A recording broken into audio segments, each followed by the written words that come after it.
He worked himself to the bone for an ungrateful kingdom, a genius blacksmith trapped in a toxic workplace, mocked, overworked, and underpaid, until one day, fate handed him a hammer and a fiancée. Now in a neighboring land, he forges not weapons, but peace, happiness, and a life free of chains. The girl who found him believes he's more than just a craftsman, and for the first time, so does he. From the royal forge to a life of freedom, how did it all change? Let's find out. The story begins with the protagonist looking in the mirror with a satisfied expression on his face, after which he left and thought that from today on, he would be taking up the duties of the court blacksmith. He left the house and with a wide smile thought that he had put a lot of effort into fulfilling his dream of becoming the best blacksmith master in the world. He came to the castle, looked up, and thought that the cherry blossoms in full bloom seemed to be welcoming him. He would do his best to prove himself worthy. He noticed a girl standing nearby and looking at the falling sakura petals. She approached him and asked if he was by any chance a blacksmith. He was confused and embarrassed and thought that her voice was beautiful. It seemed like she was an aristocrat. He agreed and asked how she knew. She laughed and said that he had a license sticking out of his pocket. He was surprised by this and said that a little more and it would have fallen out. He thought that without it he wouldn't be able to work. He was very lucky. He thanked her and she said with a smile that it was nothing special. He was so young for a blacksmith. Had he arrived recently? He agreed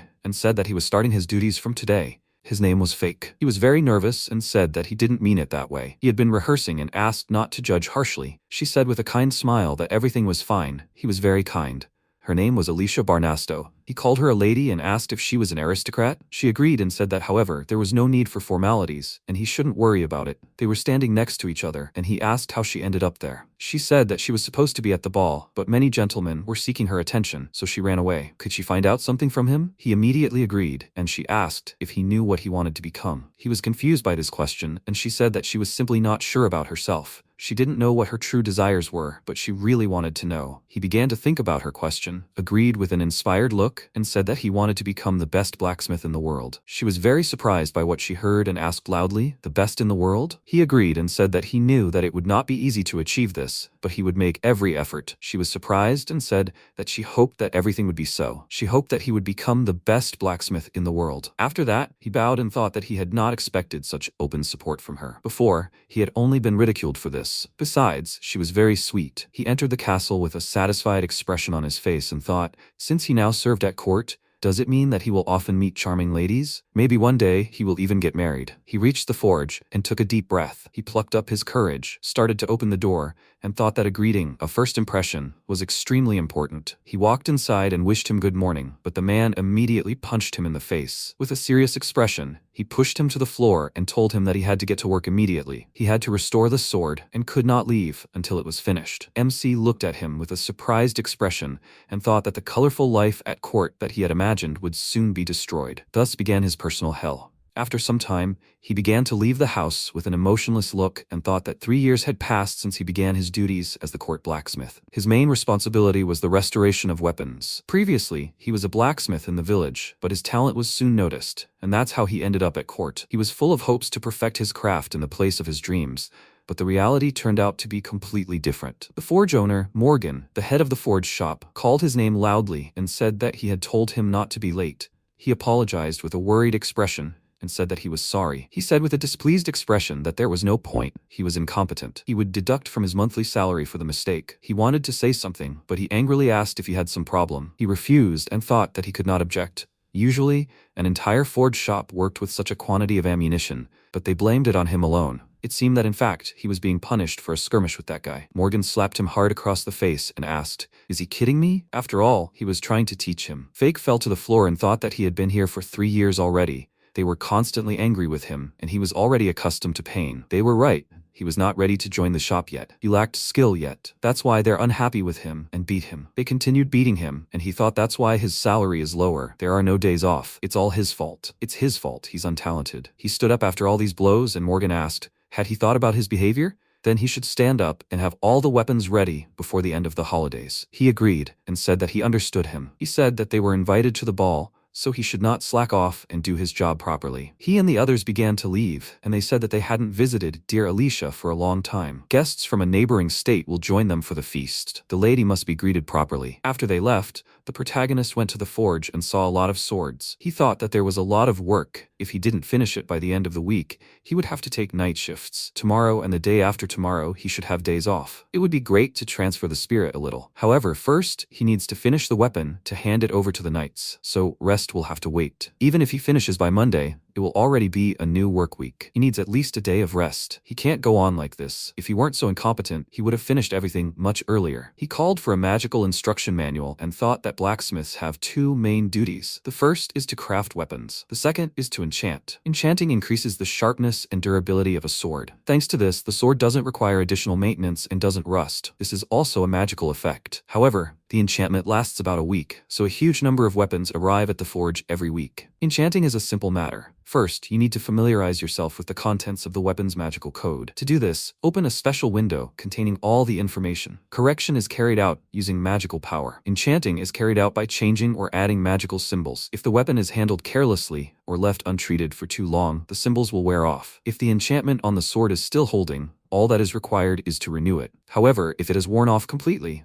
then it needs to be recast. He worked on this for a very long time and lost consciousness when only the sword was left on the table. After some time, he began to come to his senses and thought that he felt very good. He smelled a pleasant aroma and felt something soft and warm. He could not believe that he had fallen asleep. He stood up abruptly, causing him to hit his head on Alicia, and said loudly that he would not have time to finish the work. They both grabbed their heads, and she said that it was painful. MC was very surprised when he saw her, bowed, and said that he was very sorry. She said that he should not bow. He said he had been disrespectful to the Duchess. She denied it, and he thought that it seemed that she was interested in blacksmithing, because every time she received an invitation to the ball, she came here. Yesterday, Mr. Morgan discussed with the others that she was invited. He didn't even change his clothes. He stayed in his work uniform and didn't take a bath. She asked with a worried look, "What happened here? If he sleeps here, he will catch a cold. Is he okay?" He agreed and said that he was fine. But there was something more important. He looked out the window, realized that it was morning, and thought that the ball was already over. She probably stayed overnight and decided to look here before leaving. In any case, he was supposed to finish work yesterday. It looks like that was it. He doesn't remember well, but it seems he did everything that was required.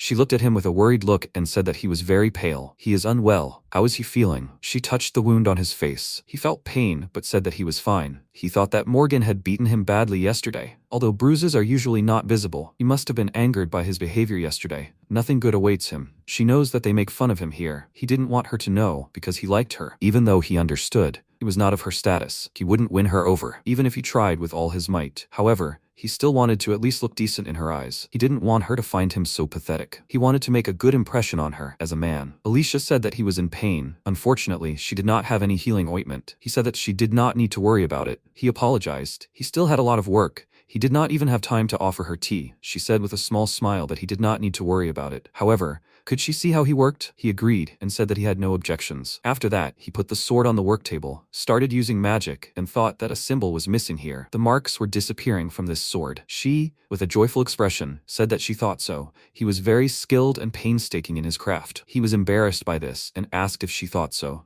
She looked around and said that there were so many weapons here. Did he enchant all of them himself? He agreed, and she asked, "It must be difficult. All blacksmiths work like this?" He agreed and said that he was at the lowest level. If he couldn't handle even this, he could have long forgotten about his dream of becoming the best craftsman. She said with a smile that she didn't know that the blacksmith's path was so thorny. However, his work deserves respect, as Bit's a court weapon master. He looked down and said that there was nothing special about it, or rather, he still lacked experience. He was about to say something else, but she took his hand and said that to think how much he could do alone. He was an amazing person. He thought with a sad look that this was not true. According to others, he was just a mediocrity. He needed to keep up appearances in front of her. Alicia watched him cry and asked with a worried look, what was wrong with him? Fake didn't immediately notice that he had started crying, moved away from her, and was about to say something. Unexpectedly for him, she hugged him and said that he should share with her. If he didn't tell, she would not let him go. He was very confused by this and said that these were not tears of grief. He was just washing his eyes like that. She said loudly that most people do not cry at all. He said that blacksmiths are skilled in water magic, so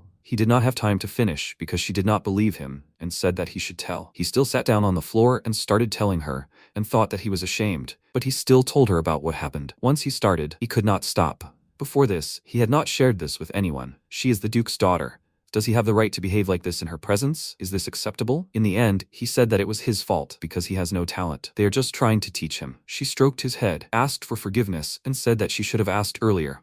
He refused and said that he should apologize because he talked too much. He began to cry again and thought that the tears were flowing again. He doesn't want her to see him so pathetic. At that moment, the knight Argos entered the room, loudly called him a good-for-nothing and said that he should quickly enchant a sword for him. They both turned to him, and she called his name, and the protagonist said that he hoped that his work would be blessed. He was surprised when he saw Alicia and asked, "So she was here?" They started talking, and he watched from the side and thought that usually they would have already attacked him with fists. But this time everything was different. It must be because of her. He gave him the sword, called him by name and said that he should enchant the sword for him. He agreed, and immediately went to his workplace. He opened the system window and thought that, apparently, the sword was used very recklessly. He had cast the enchantment only a couple of days ago, but it was already almost destroyed. He politely called him and said that in the future he should be more careful. The enchantment was significantly damaged. He got angry about this, called him a good-for-nothing, and said it was because he cast it. He was confused because she was in the room and said that he didn't mean it that way. Is it possible to enchant it more powerfully? He looked at the system window with a serious expression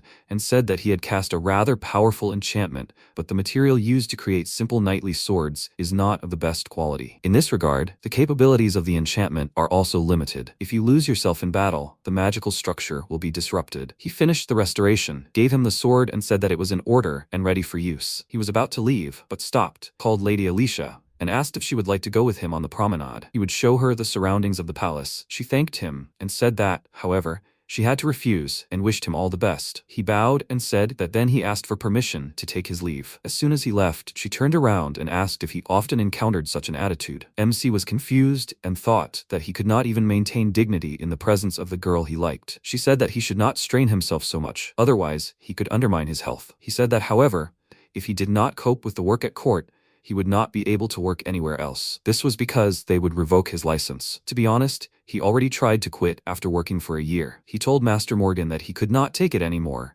and asked for dismissal. He threatened that if he quit, he would revoke his blacksmith's license. Without it, he would not be able to practice his craft. Even if he continued to work secretly, if discovered, he would be arrested for illegal activity. She took his hands and with a confused look, said that in fact, she came because she wanted to propose something to him. She plucked up her resolve and asked, "Why don't they get married?" He looked at her with a puzzled expression and wondered, did he just misheard? It seemed not, or did she put a different meaning into the word marriage? She repeated it with a serious look, which made him take an abrupt step back and ask with a shocked look, "Is that what he thinks about? Is it when a man and a woman live together?" She blushed with embarrassment and nodded in agreement. He blushed too, and thought that it turns out they still put the same meaning into it. However, he doesn't understand what's going on at all. She said with a confused look that she didn't mean anything like that. Many gentlemen ask to be her husband, but she doesn't want to marry any of them, so she needs him to be her cover. He is a blacksmith, like her father. It seems she can convince him. He was very surprised by this and asked what she meant. Alicia said that she comes from a family of blacksmiths. Her ancestors presented the king with a sword that is now considered a national treasure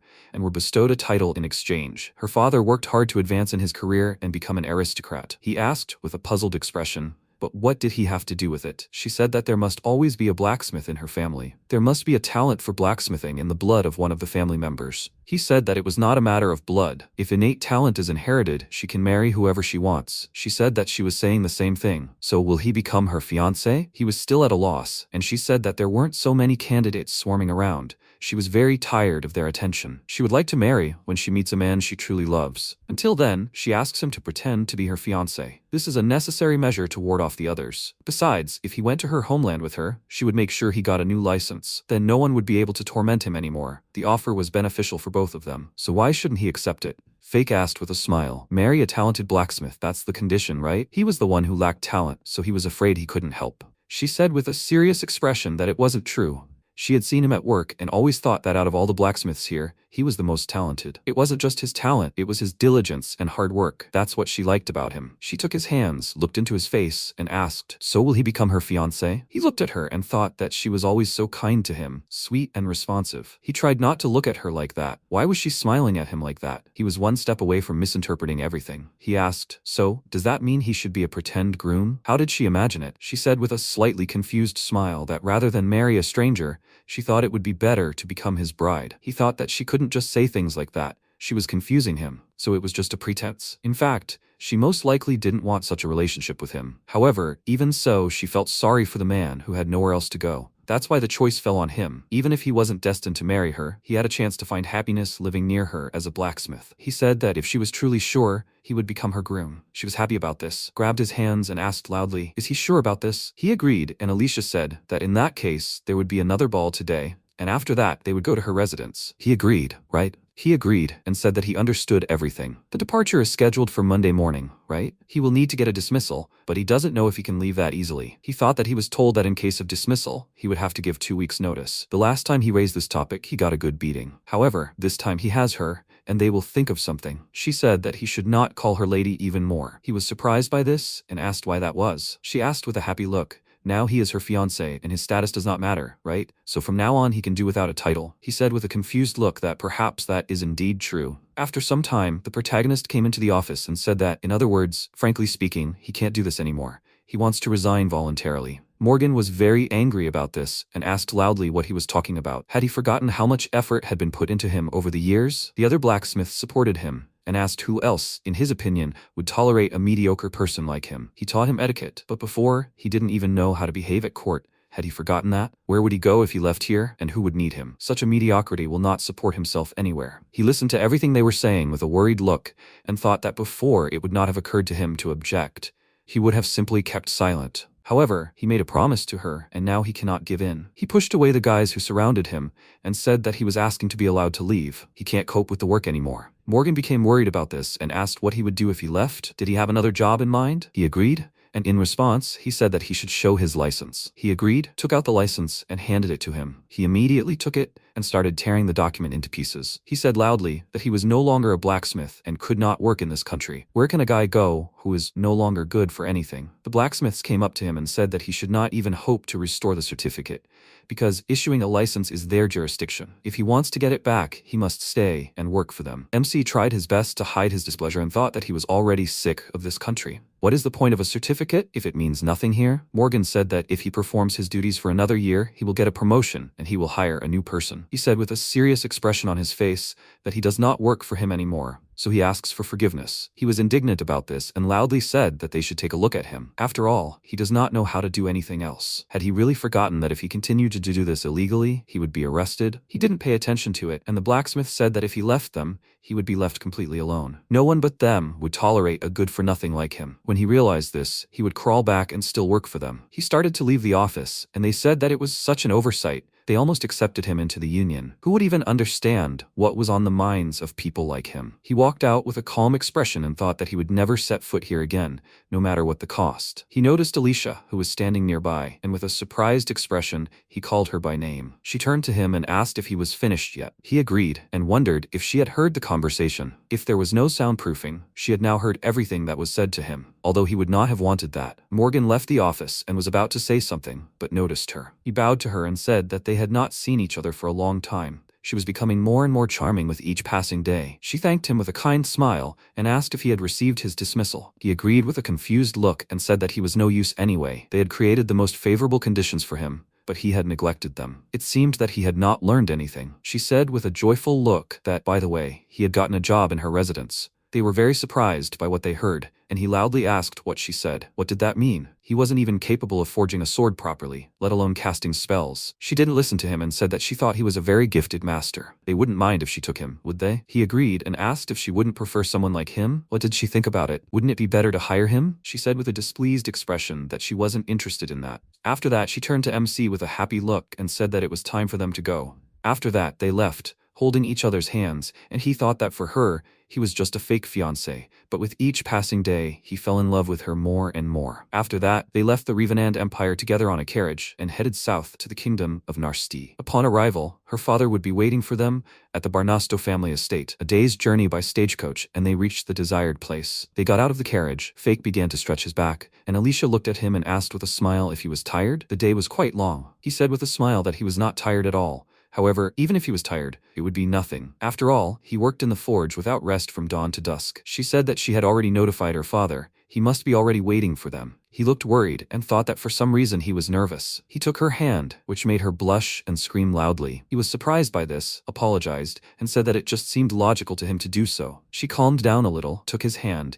and said that everything was fine. She just didn't expect this. He apologized again and with a confused smile, said that he was really sorry. He shouldn't have crossed the line. The engagement was fake. After all, he overdid it. She said that it wasn't true. Even though he caught her off guard, there was nothing wrong with that, so he shouldn't worry. He asked what she was talking about. Did that mean that everything would look natural if they improvised? She started shaking her head vigorously in agreement and said that's how it would be. He laughed and said that he understood, which meant they would improvise. After that, they entered the estate together, where he began to be very nervous about meeting her father. He looked at him with a serious expression and asked, "So, he is the blacksmith Alicia was talking about?" She nodded in agreement and said that a talent like his is 1 in a million. She asked him to look at how he casts enchantments. He listened to her, then picked up one of the swords that were hanging on the wall. He threw it at him and said that he should show him how he enchanted the sword. The enchantments cast on it need to be updated. The protagonist agreed and immediately drew the sword from its sheath. Looking at it, he saw a very long system window and thought that there were a lot of magical symbols there. These enchantments cannot be compared with those he restored at court. The sword must belong to a person of high rank, for example, a knight captain. What skillful inlay and inscription. He had never seen such exquisite work before. Her father said he had 1 week,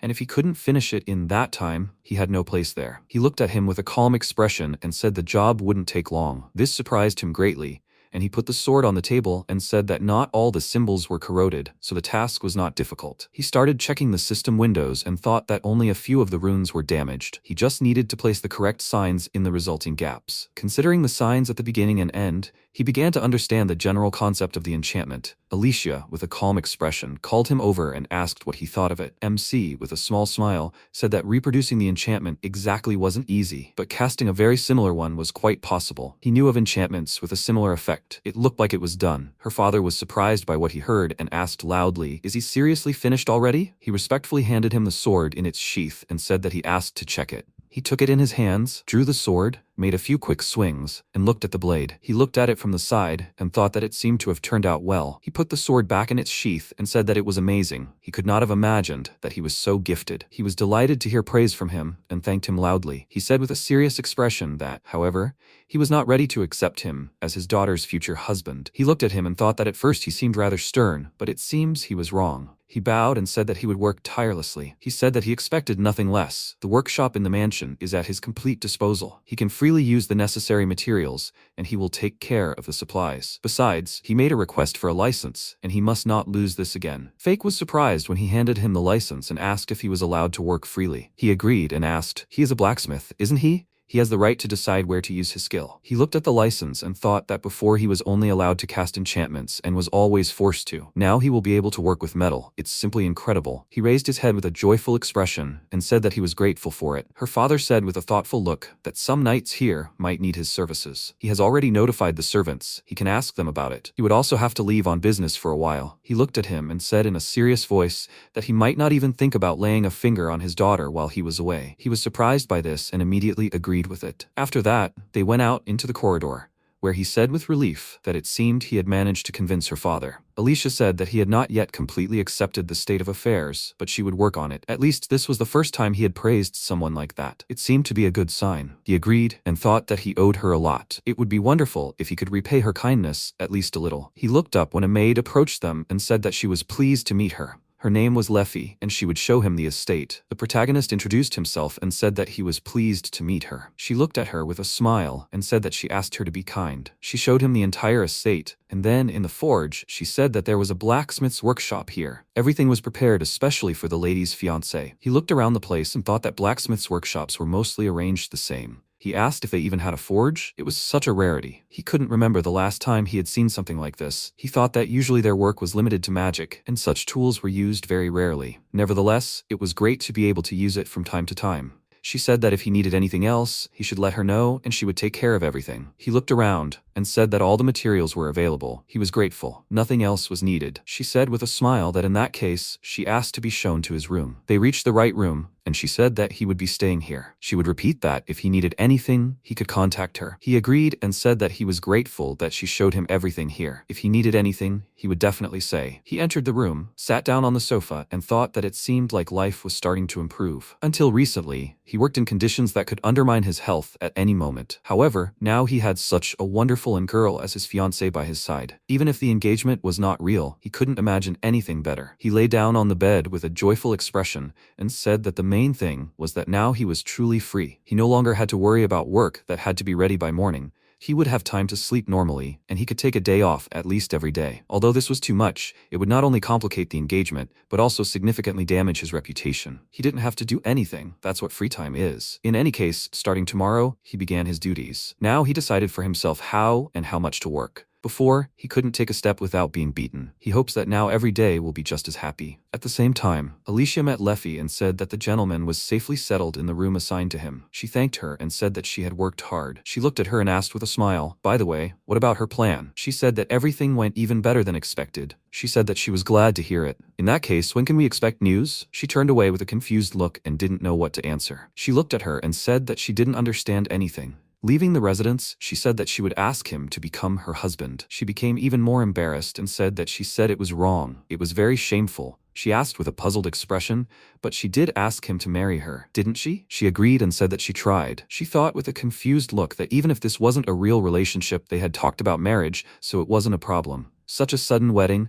it's strange that she's so calm when she thinks about it. After everything that happened, she feels a little awkward. Leffy called her and said that she was worried and didn't quite understand. Is the wedding date set? She started trying to say something with a confused look and looked away. After hearing the story, she said with a thoughtful look that now she understood. She proposed to her fiancé, and this was also a cover. Alicia got angry because of this and asked what kind of reaction this was. She tried very hard and did everything she could. She said that she didn't even know. It seemed that if he was at all interested, he would understand everything from her behavior. She was surprised by what she heard and asked, "Is it that noticeable?" She agreed and said that it was very noticeable. She was sure he knew everything. Or rather, it wasn't just noticeable, it was obvious. She asked her not to joke about her and, with an embarrassed expression on her face, thought that she was doing a pretty good job of hiding it. Now she felt even more awkward. Leffy said that even if it was just a cover, she had already made a statement, so they should start preparing for the wedding as soon as possible. She raised her head and said that, however, her father hadn't given them his blessing yet. She said that was understandable. In that case, the master should first prove himself as a blacksmith. They would wait until Master Goral assessed his abilities. Alicia said that she was probably right. Her family had made a name for itself in blacksmithing, so she could only marry a very gifted man. She thought that being the daughter of a noble family meant she lost her freedom of choice in love. She had always known that. However, if it was him, she asked hopefully she could marry the one she loved, right? Leffy agreed and said that, however, she believed it was too early to rejoice. At the same time, the blacksmiths were sitting in Morgan's office and asked what they would do. Find a new person? That idiot still hasn't returned. He demands too much for an apprentice. In that case, he will have to deprive him of half his salary and monthly bonuses. They don't need an apprentice, do they? He agrees that they don't need one. He thinks so too. And what does he think about it? He called Seath and asked House Barnasto, to which Lady Alicia belongs, what could he say about them. He said that, unfortunately, he knows little. They are known only by their title. However, rumor has it that sometimes they choose the most talented blacksmith masters to marry off their daughters. He said that the Barnastos were originally simple blacksmiths. One look at Fake is enough to understand that he is a mediocrity. Obviously, no one will want to hire him. He tried to assign him a couple of orders, but he couldn't even hold a hammer properly. He kept falling off his feet. They must think he'll be fired eventually. The blacksmiths agreed and said he'd lost his way, but he'd come crawling back to them eventually. It only remained to be seen how long Barnasto would tolerate him before they fired him. Morgan said a week at most, no more. Anyone with nowhere else to go would eventually return here. The blacksmith said that in that case, he'd have a week's worth of work to do for the week he missed. They'd assign him everything again. An excellent idea. He sat quietly in the chair and thought that this way, everything was decided for the next 2 weeks. He didn't have to start now. They'd have enough time by the time he returned. He deserved this punishment. He said that first he had to explain to the knight that they couldn't start work right away due to some urgent matters, and that he'd take the sword for now. The blacksmith agreed with a smile and said he'd realize how incompetent he was. It was only a matter of time. Then he'd be tormenting him like a servant again. Morgan laughed and said he'd work even harder than before. He figured he'd just have to try and handle the work that had piled up during his absence. This incompetent just had to return. He'd have a fitting punishment in store for when he was fired. After some time, the protagonist woke up and thought that he had woken up before dawn again, as this had already become a habit. During his service at court, he always rose with the first rays of the sun to have time to do all the work alone. Sometimes, to finish what remained from the previous day. This was also part of the daily routine: enchanting, new orders, more responsibilities than an ordinary blacksmith. Every day from dawn until midnight, over and over again. However, now that he woke up so early, there was even more work. He came to the forge and thought that quite a long time had passed since he was in the forge. He began to warm up and said that it was time to get started. He opened the chest of ore and thought the witch ore looked great. It is a special metal sensitive to enchantments. It is indispensable for blacksmithing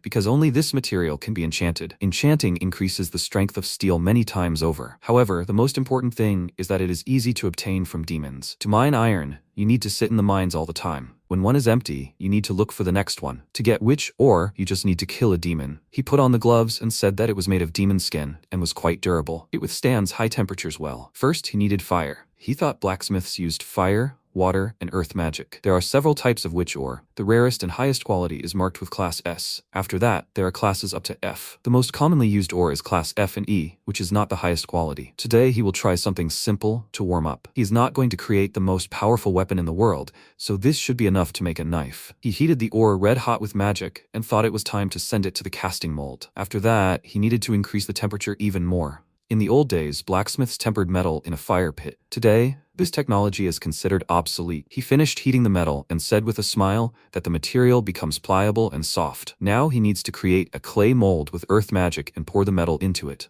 Then the mold is cooled with water magic, and a steel ingot is extracted from it. It is softened slightly by heating, after which it is given the desired shape. He began hitting the ingot with a hammer and was delighted when he heard this sound, saying that nothing compares to this and that he will never get tired of it. He thought that he should listen to the sound, cool and heat the steel a few more times. This will improve the quality. Also, as the quality of the metal improves, the purity and magical potential increases. Today he has little time for the knife. Next time he will prepare the materials in advance. He shaped the knife and thought that it was almost the shape he had planned. Now it was time to work with the clay. It will cool the blade area and increase its strength, as well as enhance the magical potential of the material. Before you start grinding, it's important to evenly distribute the magic over the surface. You need to prepare some cold water. After some time, MC was almost done making the knife, examined it, and said that the pattern immediately appeared in the cutting edge area. Excellent. Now you need to use wind magic and sharpen the blade. He polished the blade and said that the surface was now smooth and shiny. All that was left was to cast the enchantment. He finished doing this and happily said that now he wanted to try it out. He created a brick out of clay and easily cut it with his knife. He said with a satisfied expression that the sharpness and mass were perfect. He hadn't done this for a long time. He spent 3 whole hours. He wrapped the handle in cloth and said that it seemed like it was time for breakfast,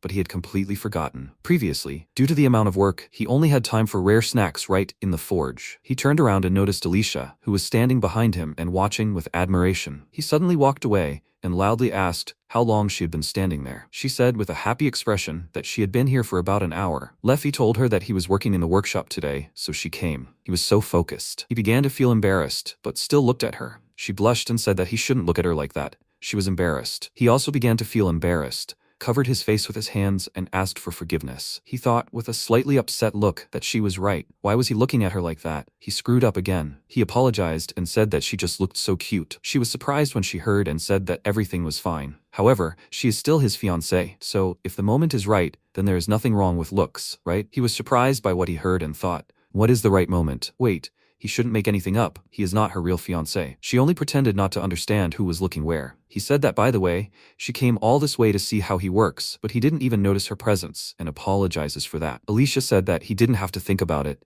He worked so hard on that knife, she was glad to watch. He looked at her and thought that her smile was simply something. It shined brighter than the sun. She asked with a happy look, "Can I look at the knife?" Fake agreed. She immediately took it and with a surprised expression asked, "So beautiful, just think, and this is E-grade ore?" He agreed, and she said that the blade was so sharp and how enchanted it was, she could hardly believe that it was only E-grade. He thanked her and said that he tried very hard to make something good. He thought that if he had a little more time, he would have done even better. If he knew that she would be watching, he would have put in more effort. She made a few movements with the knife and he asked if she knew how to handle a blade. She turned around with a smile and said that she had only been taught the basics of fencing a little, only for self-defense. She continued to test the knife and he thought she was doing great. It was amazing. She noticed that he was looking at her and asked with a worried look, did she do something wrong? It was just the way he was looking at her. He was a little embarrassed and thought that he was looking at her too intently again. He said that he was a little distracted. She looked very beautiful. She asked with a slightly confused look, is that all? She was a little upset, and he, with a flushed face, looked away and said that it was amazingly beautiful. She gently grabbed him by the shirt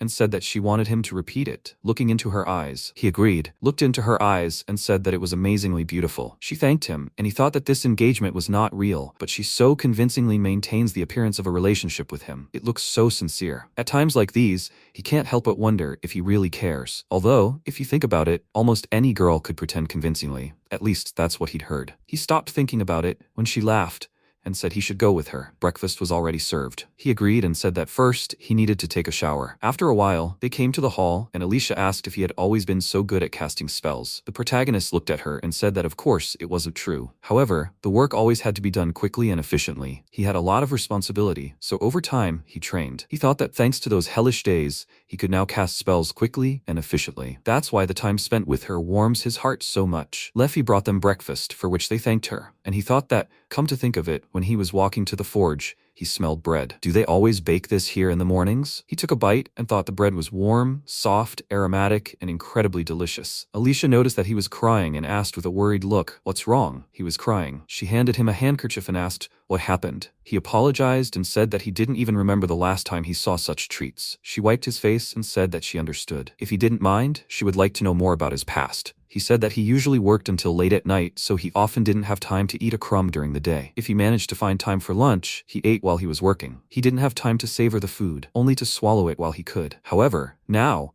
when he was sharing a meal with her, this was the best breakfast of his life. She looked at him with a kind smile and said that then he shouldn't rush and just enjoy it. He agreed and thanked her. After breakfast, they left the estate and she asked if the food was tasty. He agreed and she said that now they would go to the city. She would show him the area. He should check if her face was well covered. He looked and said that he thought so. However, why such secrecy? Alicia stood there and said that she almost never made acquaintances in the city, but many introduced themselves to her father at festivals. Someone might recognize her by sight. He thought that this was what Leffy was talking about. In the city, they were infatuated with her because of her beauty. If she was recognized, they would not be able to have a quiet walk. She asked with a little embarrassment, it's like they were on a date, right? He agreed with a thoughtful expression and said that it really did look like a date, but he didn't quite understand why all the fuss was going on. She was very surprised by what she heard. Tears started to flow, and he asked in a confused voice, what's wrong with her? He's not really her fiancé, is he? So he doesn't understand why she's putting so much effort into dating him. He also thought that if he succeeds as a blacksmith and earns her father's approval,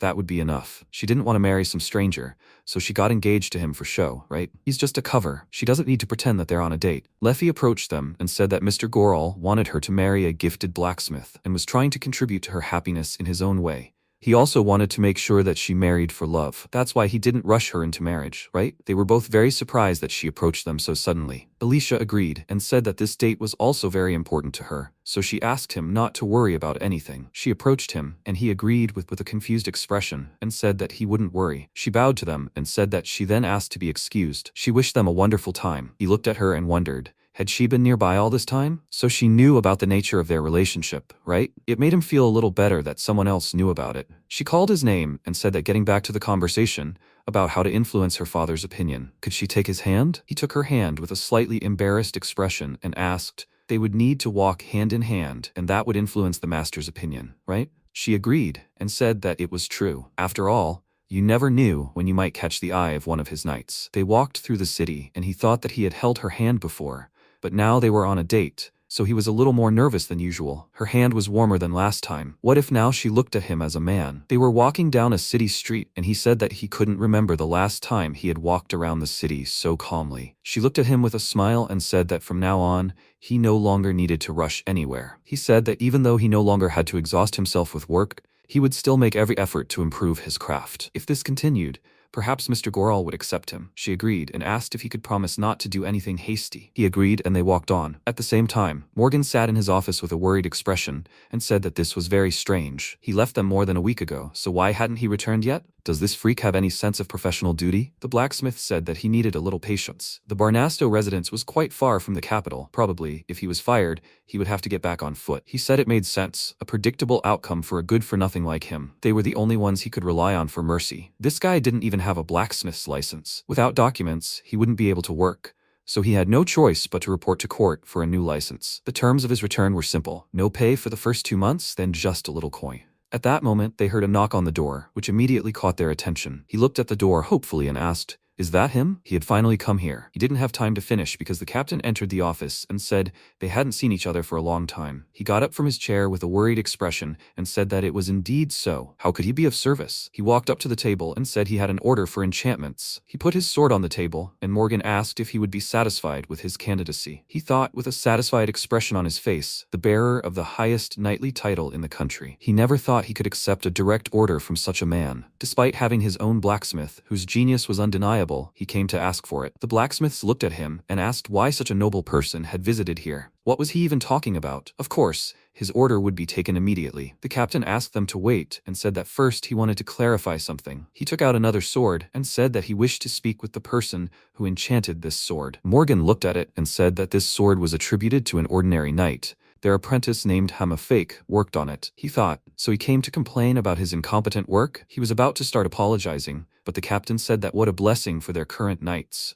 The blacksmiths were surprised by this and asked what he meant. He said that when he was a simple knight, the swords they were given were barely enchanted and were practically no different from ordinary ones. Morgan looked at him and thought it was true. He didn't really cast enchantments back then, because there was no opportunity. This talentless man is far from a decent spellcaster. His enchantments are always so ridiculous. Even with minimal effort, it would surpass his work many times over. However, the captain is saying something strange. The swords he remembers from those times were like trash. The captain said that a blacksmith who so thoroughly enchanted a sword, even for a simple knight, deserves much praise. He would like to trust him with his own sword. He was very surprised by what he heard and wondered what he was even saying. He asked with a calm expression, had he expressed himself unclearly? He would like this blacksmith to cast an enchantment. Where can he find one? He looked at him with a shocked expression and asked loudly why he needed him. He said that he himself did not have the ability to read magical writings. However, his blacksmith said that the work done on this blade was excellent. He came here hoping to meet this master, but where was he? Morgan said that this guy was not very talented.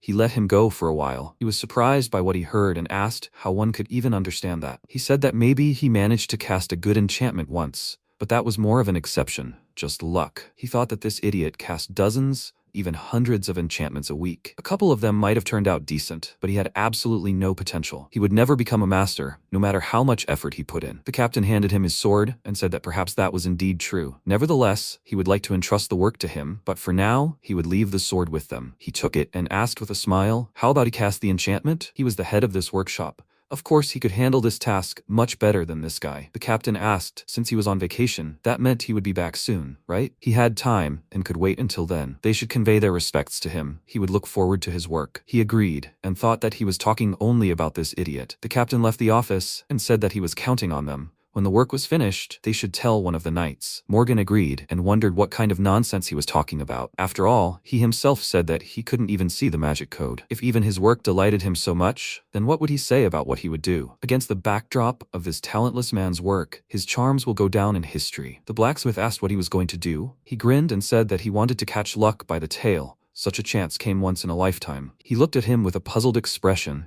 and asked what he was talking about. Morgan, with a wide smile, said that he would cast the enchantment himself. He was surprised by what he heard and asked, however, was such a thing acceptable? He said that if even the enchantment of an incompetent impressed him, then his would surely exceed all expectations. The blacksmiths thought about this and asked if this wasn't a bit presumptuous. Specifically, wasn't the order addressed to the entire forge? Anyone could do a better job. Specifically, the enchantment was so weak that he barely noticed it. Morgan, with a wide, self-confident smile, said loudly that he wouldn't miss the chance and that the profit would be his. He was taking this job for himself. He thought it was his order. By becoming the captain's personal blacksmith, he would write his name into the history of blacksmithing. Being the fifth son in a count's family, he didn't have many prospects and never thought he would have such a chance. Now he runs the court forge, and his next goal is, opportunities are in the air, and he seized it today. At the same time, the protagonist, along with Alicia, was climbing the tower, and she said that they had a clock tower here, which offered the most beautiful view of the city. He followed her and said that he couldn't wait to see it. This staircase was very long.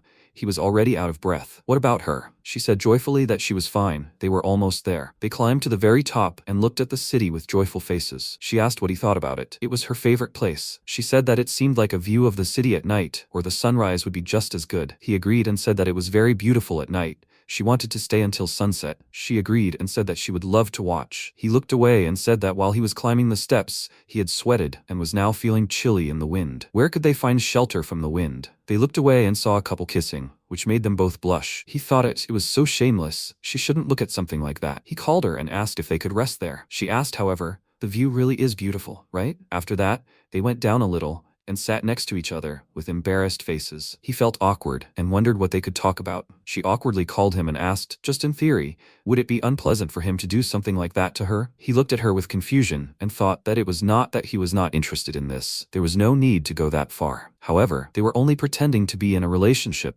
right? He was about to answer, but suddenly they heard the guy say in a confused voice that she had misunderstood everything. The girl loudly called him a cheater and asked what was there to understand. This attracted the MC's attention and he wondered what was going on there. Another girl appeared. The guy loudly asked her to wait and said that he asked her to listen to him. Both girls got very angry, started to leave, and he said that it was not cheating, he just made a mistake. They both looked at each other, laughed, and Alicia asked, was the guy caught cheating? Cheating is unacceptable, right? He was a little embarrassed by this question, agreed, and wondered what she meant, or was it just a joke? He would never have dared to think about such a thing. After some time, they returned back. Goral said that they should discuss further prospects. He is a master blacksmith, so he needs him to demonstrate his abilities. Fake stood in front of him and said that he understood him. He said that the new license will allow him to trade in the city. He should do what he wants and sell in the city shop. He agreed with this, and he said that, however, he cannot mention that he is Alicia's fiancé or anything like that. He bowed, agreed, and said that he will start working from today. He said that regarding supplies, he will provide him with any amount of F and E class ore. He will make higher quality material himself. He agreed and thought that he will be able to make tools for ordinary citizens. E class will be more than enough. He left his office and thought that it was time to really get back to the craft. He said with a determined expression on his face that first they need to prepare the materials. The next day, he thought that the most common type of weapon that can be traded in the shop is a longsword. First, he needs to decide on the quantity. Quality also needs to be taken care of. Even if a weapon is high quality and well balanced, it won't sell if the price is too high. His clients will mostly be adventurers. Their ranks range from F to S, but there are quite a few adventurers with the highest rank. Most of them are D or E. Ideally, an adventurer wants a sword that won't need to be changed when changing ranks. Perhaps it's worth making something similar to the swords he forged for knights. He hasn't made long swords for a long time. He'll have to try harder. The molds must be strong enough to not deform under high temperatures. He needs to melt the witch ore. If you pour the liquid ore into a mold and cool it with water magic, the material will cool quite quickly. It seems it's almost ready. I'll have to take a closer look at it. He removed the mold, saw what he had created, and said it turned out quite well. He began to hammer at the metal, and thought that he needed to increase the temperature again to harden the metal and polish it with wind magic. He needed to make a couple of wooden nails to secure the handle. Now he needed to connect them and hammer the nails into the drilled holes. At first, he was going to attach them to the base of the handle, but he preferred another method. He cast an enchantment and thought that this way he had simply crafted a long sword. Is it sharp enough? He needed to make another one like it. He needed to start on the next sword. At court, weapons were given rather powerful enchantments that were sent for adjustment every week, because knights could at any moment be sent to fight monsters that a simple guard could not defeat. An ordinary adventurer would not need such powerful enchantments. After some time, he made 3 swords and thought that he himself did not understand where so much power came from. If his magic had weakened, he would not have been able to continue, but it seemed that he had enough strength. So, the overtime at court led to a constant shortage of it. After some time, he said that it had taken a long time. Alicia would arrive soon. He managed to craft 5 swords. That would be it for today. He started to leave and wondered if there were towels in the forge. He would like to dry his face. At that moment, she came into the forge, started calling him and looked around, trying to find him. He looked at her from another room while she was examining the chest of drawers and wondered if he could hide there. He grinned, came up to her from behind, and screamed to scare her. He laughed with a smile and said that the mission was accomplished. She looked at him with a displeased expression and asked where he had been. He said that he had gone to the restroom. She asked with a displeased look, did he seriously think of scaring her? The protagonist laughed with a satisfied look and said that he had won. She did not notice him at all. She walked up to the table where the swords were lying and asked, by the way, is he finished? He agreed and she asked with a surprised expression, "Did he do all of this today?" He agreed again and said that surprisingly, he was hardly tired, so he could make a couple more. She said with surprise that his endurance was simply amazing. He said that over the past 3 years, he had been working in much harsher conditions, so now he was not tired at all. Perhaps he really should make another sword. Alicia loudly denied this and said that he should rest. After all, he had been working tirelessly since early morning. He agreed with a confused look and thought that during court service, such an amount of work would have taken all his strength. However, it seemed that he was getting better. Is this what is called personal growth? Or is he already immune to fatigue? She called him with a confused look and asked, "He is obsessed with work, isn't he?" He felt a little embarrassed by this and thought that he should be careful. She asked if he would be going to sell swords tomorrow, right? He agreed and asked if he should go to town. She agreed and said that merchants would be gathering in the city in the next 2 days. He looked at his sword and thought with a small smile that for now, he just wanted to sell a couple of swords and see what kind of appraisal it deserved. It turned out quite decent, considering that it was forged from E-grade ore. He thought back to his past and thought that in his home village, such work was valued quite highly, so much so that he eventually ended up in the court forge, despite his lowly origins. However, at court, he was considered completely untalented and his feelings were not spared at all. In any case, now he would need to assert himself a little more confidently. Alicia asked if he had decided on a price yet. MC agreed and said that he planned to ask for between 30 and 50,000 crowns for the sword. This is a completely fair price for the main weapon of a D-rank adventurer. She said that it was great that if E-rankers put in a little effort, they could afford it too. He agreed and said that tomorrow he would try to sell this sword. She said in a cheerful voice that his finest hour was approaching. She would help him. He refused and said that Mr. Goral had told him not to use her influence to increase sales. She said with a thoughtful look that she would then put on a mask. He was a little confused by this and asked if it would look suspicious. She said that everything would be fine. Besides, one could say that he was doing all this for her sake, so she wanted to help. She was here for him, so maybe they could do it together? She looked at him intently and waited for an answer, and he finally said that he understood her. She was glad about this. And he said that, however, first they needed to consult with Mr. Goral. She agreed and said that she would tell him. Perhaps he would not be against their working together. He agreed and said that in this matter he would rely on her. After some time, Fake was lying in his room reading a book when Alicia knocked on the door and called his name. He came out to her and asked how it went. She said, with a satisfied expression, that he had agreed, but on the condition that her identity would remain a secret. He was glad about this and said that this was wonderful, then he would look forward to tomorrow. She agreed and said that she would do her best to show people that his goods were the best. He thanked her and thought that she was making a lot of effort for him. He was worried that he wouldn't sell anything, but now that was simply impossible. The next day, he thought that this was his first business venture. Today, he would trade for the first time. Before he came to the court, he worked by barter. He gave away daggers, armor, and swords, and in return received food, clothing, and shelter. The village was small, and they all learned from each other. At court, he didn't have time to delve into the intricacies of market relations. It seems they had only become more complex by then. Therefore, he can't confidently determine what price to set for his work. Every merchant should take such things into account. Everything will probably be fine. After some time, they came to the market and the man said that if they paid a fee at the entrance, he would get permission to buy and sell goods for a day. They went on and the protagonist asked if he shouldn't call her by her name in public, right? Alicia was a little surprised by this,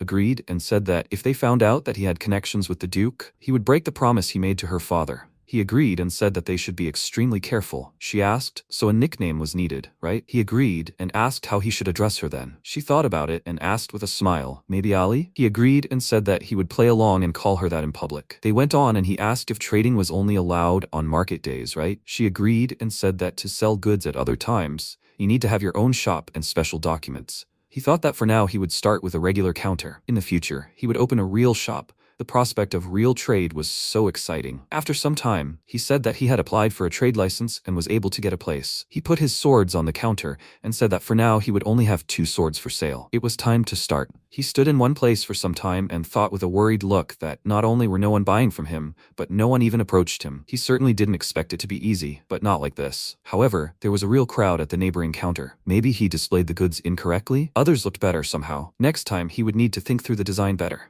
Alicia noticed his anxiety and, with a serious expression, noticed the adventurer walking next to him. She called him loudly and asked if he was an adventurer by any chance. They had weapons for sale. The guy was surprised by this, pointed at himself and asked, was she telling him this? She looked at him and asked if he was interested. The adventurer left them without a word, and MC chuckled and said that the fish got away. What a shame. She, with a slightly sad expression on her face, apologized and said that she was probably more of a hindrance than a help. He denied it and said that he was glad that she called him. Honestly, he was just glad that they were there together. They looked at each other with smiles, and she said that she would not let him down. After some time, he said that no one approached them. She said with a sad look that the swords were high quality. She was sure that they would be interested. He thought that when he worked in the village, people did not start contacting him right away either. He knew that the hardest thing was the first deal, but he was confident in his work. Any adventurer of his target rank would love these swords. A guy approached them and asked with a surprised expression, "Do they sell long swords? Could he check how it felt in his hand?" He agreed and said that he could try it out. He picked up the sword, drew it from its sheath, and swung it a few times. He looked at it and asked, "He looks like an adventurer, right?" He agreed and said that he was currently an F rank, but he was going to move up to the next rank. This sword was so comfortable and light. He said with a small smile that he had put a special enchantment on the sword. He thought that it was an F rank, so perhaps he might be a little strapped for cash. The adventurer said that, considering this, other swords were more difficult to handle. He looked at it and asked with a satisfied look, would he agree to 10,000 crowns? He was very surprised by what he heard and thought, is he offering so little? Under other circumstances, he would have started bargaining. He shouldn't so openly divulge how much money he had on him. But in this case, that was out of the question. Fake said that the sword was actually priced at 50,000 ron. He was very surprised by what he heard, and with a small smile, he thought that it wasn't actually true. 30,000 crowns. Even if he made concessions, he wouldn't lower the price below 20,000. However, today he came here to make a name for himself. The adventurer, looking sad, said that the price seemed justified. The sword was truly good. He didn't have time to finish, because he said that, however, this time he might make an exception and give the sword away for 10,000. The adventurer was very happy about this, and he thought that this was something he hadn't immediately thought of. A recommendation might attract buyers. He said that in exchange, if he knew any adventurers who needed the sword, could he tell them about it? Every week on market day, he'll be behind the counter with the same flag. He immediately agreed and said he'll tell his friends about it. After that, he handed over his money and left with a satisfied expression, sword in hand. The protagonist looked at the money he received from the sale with a small smile and thought that it was less than he'd hoped.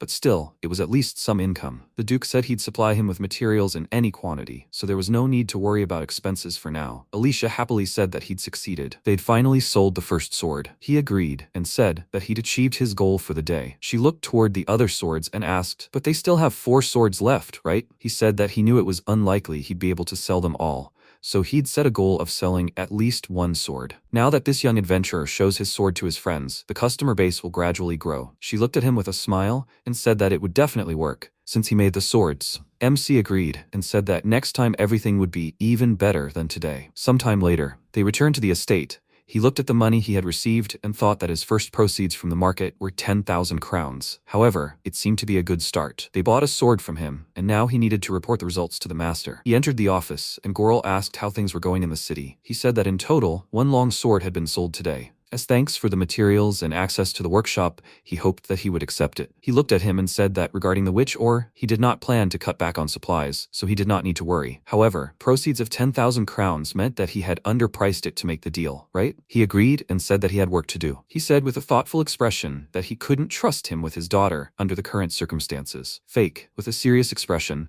said that sales would only grow in the future, no doubt about it. He said that if he believed that, he had to convince him not with words, but with results. He said with a serious expression that it would be so. After all, he was Alicia's fiancé. After that, he returned to the room and thought that now he needs to study the market in more detail to understand how to increase sales. What class of weapons is considered the most popular in the city? Perhaps he should find out tomorrow. After that, they came to Adventure Street, and he thought that here you can find many weapon shops with a huge selection. He will study it better. First, he wants to see how the goods are displayed in these shops. It seems this forge has 2 shops. He looked around and thought that these are adventurers. It seems that there is still demand for longswords. Of 2 equally effective options, people are inclined to the one that looks more impressive. Perhaps he should also decorate the handles with some carving. Why not diversify his assortment with daggers? After all, they can be used as throwing weapons. There is also demand for utility knives. It seems that housewives often use them in everyday life. After that, Alicia called him and said that they were here. This is the Adventurers Guild. They went inside, and the protagonist thought that here they could meet representatives of all ranks.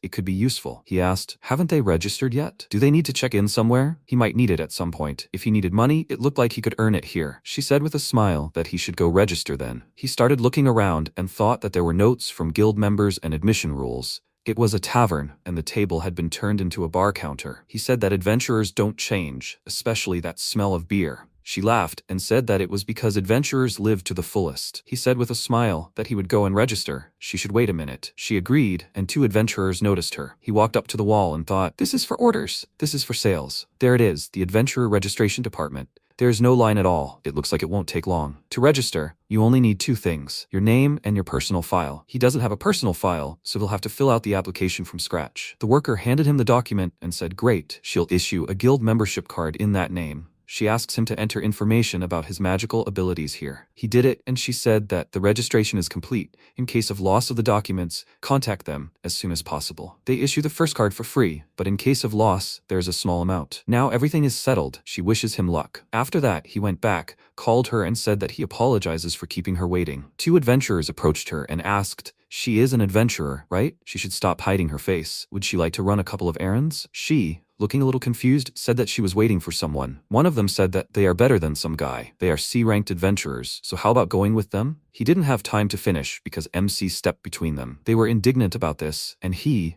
with a calm expression on his face, took her hand and said that it was time for them to go, since they were finished here. They walked on. He apologized and said that they should go from here. They needed to move through the crowd. The adventurers were indignant about this and said that they were actually talking. They followed him, but bumped into another adventurer. He called him a demon and said that he should get out of the way. The adventurer, with an angry expression on his face, looked at them and asked what they said. They left the building. He apologized again and asked if she was okay. Alicia agreed and said that no one had approached her like that before. That's why she was a little scared. He, with a worried look, noticed that her hand was shaking and said that it was his fault. He should have taken her with him. She, with a small smile, said that everything was fine. After all, he showed up on time. Besides, Leffy was also somewhere nearby, so if there was danger, she would intervene. He didn't have to worry about it. They walked on, and he said that, by the way, he had almost finished studying the demand on the market. Maybe now they could go have some fun somewhere? She agreed and said that since they were here, they could go get something to eat. After some time, he returned to the forge and thought that there was still time until the next fair days. Today, he would try to improve the quality of the daggers. He would see what this ore was capable of. He started using magic and thought that first he needed to melt it the classical way, pour it into a mold created with earth magic, and make a steel plate. The next step was to improve the quality of the steel, which ore contains many undesirable components. Magic techniques must be used to extract them from the material. He will increase the temperature of the plate and constantly use the hammer,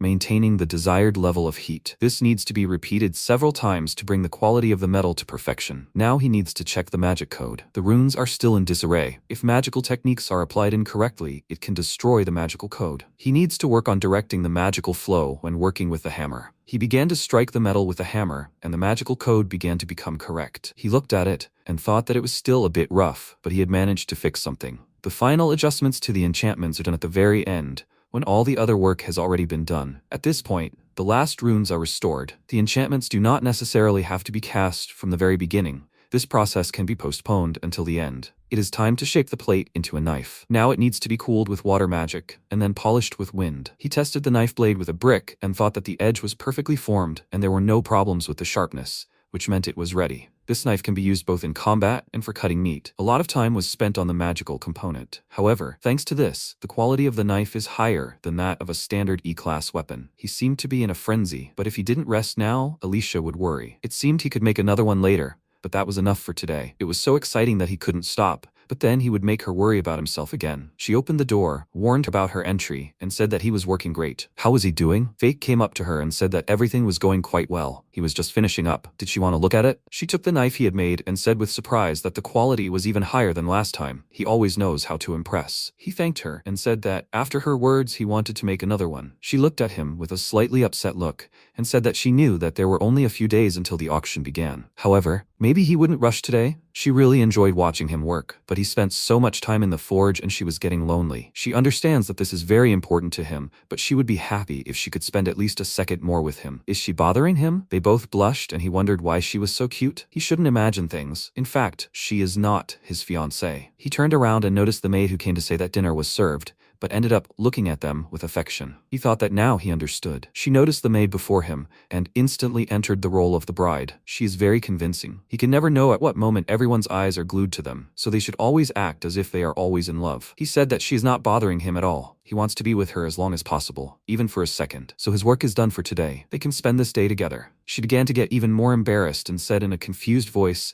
that she was grateful that he agreed. He was confused because of this and asked what was wrong with her. Her face turned red. Is she okay? After a while, when the fair came, the two of them arrived and started preparing for sales. Alicia said that they were a bit far from where they were last time. The protagonist agreed and said that he wanted to leave earlier, but he seemed to have gotten a little carried away. It would be better to stay in one place that people would remember, but here it was difficult. The first one in, got it. They laid out on the counter, and he said that everything was ready. She asked, "Are the swords on display like last time? Right?" She was going to ask about daggers, and he agreed and said that the quality of knives and daggers is higher, but less materials are used to produce them, so he plans to sell it for about 20 to 30,000 crowns. They raised the flag, and she began inviting people to look at their goods. However, no one approached them, and she said with a confused voice that, as expected, attracting customers would be difficult. He agreed with a sad look and thought that her voice was clear, so people heard her words, but did not come to the shop. He had no salesmanship at all. He felt very sorry for her. She called him, and with a determined attitude, said that he should speak with pride. He had excellent goods, so he should act accordingly. He needed to be more confident. He said with a small smile that she was right. After that, they began to call out to people together. Later, he said that a whole hour had already passed. Isn't she tired? She said that everything was fine, she would try. He noticed the adventurer to whom he sold the sword last time. He waved his hand, said hello and said that he brought someone as promised. It was Wesser. He was also an adventurer. They were on the same team now. By the way, he didn't introduce himself last time. His name is Evas. MC thanked him for that and told them his name. He approached the counter, extended his hand and asked if he could look at this sword. He gave his permission and he began to examine the blade of the sword. He stood nearby with a happy look and said that, by the way, the sword he bought from him is very comfortable to handle. It is very sharp, light, it feels great in the hand. Compared to his background, it couldn't be better. He thanked him for the praise and said that he was very glad that he liked it. He said with a happy expression that thanks to such a sword, he rose to rank E last week. The guild said that his progress was very rapid, and now he is something of a celebrity there. He congratulated him on this and asked, however, did he not achieve this thanks to his abilities? He said with a smile that this is not true at all. Weather stood nearby and said that he wants this sword. How much is it? Fake looked at the sword in his hand and asked if 40,000 crowns would suit him. He asked with a worried look, maybe he would give it up for 30,000. He thought about it, agreed, and said that in return, however, if he liked the quality, he should recommend it to his friends. He happily agreed to this, handed over the money and said that he was very grateful for it. Ivas looked at the counter with a smile and said that today he also had knives. He agreed and said that these had a wide range of uses, useful both in battle and for cutting up prey. He said that a knife for prey was a tempting thought. Usually, he used a sword for that. How much is it? He said that this one costs 30,000 each. He apologized with a confused look and asked if he could give in a little. He looked at him and thought that it looked like this time he had the opportunity to bargain. 30,000 was the maximum price, so he could give in a little. He asked, since he came with a friend today, how about 20,000? He immediately agreed, but he politely called him and said that he mentioned that he uses a sword for cutting. Could he take a look at it? He looked at the system window with enchantments and said that the enchantment had worn off a little. Does he know how it works? He asked with a thoughtful look. It seems that blacksmiths sometimes apply this to make a sword better, right? He agreed and said that each sword contains a so-called magic code inside, and his was starting to wear out. He was surprised by this and asked if it could be fixed. The protagonist agreed and said that he was a blacksmith, so it would not be difficult. The first time, he would renew the enchantments for free. He began to restore it, finished, and said that now there should be no problems. Ivas thanked him, and he said that next time the price of the service would be 5,000 crowns, so he asked to handle the weapon with care. They also offer such services, so if anything happens, he can contact them. He said with a happy expression that he would definitely come if he earned a lot of money. Alicia bowed with a smile and thanked him for this. He was confused by this and was about to ask something, but he pointed at her with his hand and said that this was his assistant, Ali. He laughed and asked, was she by any chance his lover? He was embarrassed by this question and asked what he was saying. She blushed a little because of this, and he thought that in fact she was his fiancée. But it was only for show, so he did not want to talk about it so openly. He was about to answer something, and she said that she was just an assistant in the shop. Ivas with a wide grin said that so that's how it is. However, it must be nice to work together with his beloved. He himself dreams of one day starting to travel with some nice adventurer. He said with a confused look that in that case, he wished him luck. Weather walked up to him, put his hand on his shoulder and said that he was grateful again. After that, they left, and MC thought with a smile that he never thought that he would be able to earn so much. The efforts put in last week are already starting to pay off. He turned to her with a happy expression and asked, everything is going well, right? Alicia with a displeased expression said that she is his fiancée. He could have said so. He was confused by this and asked, however,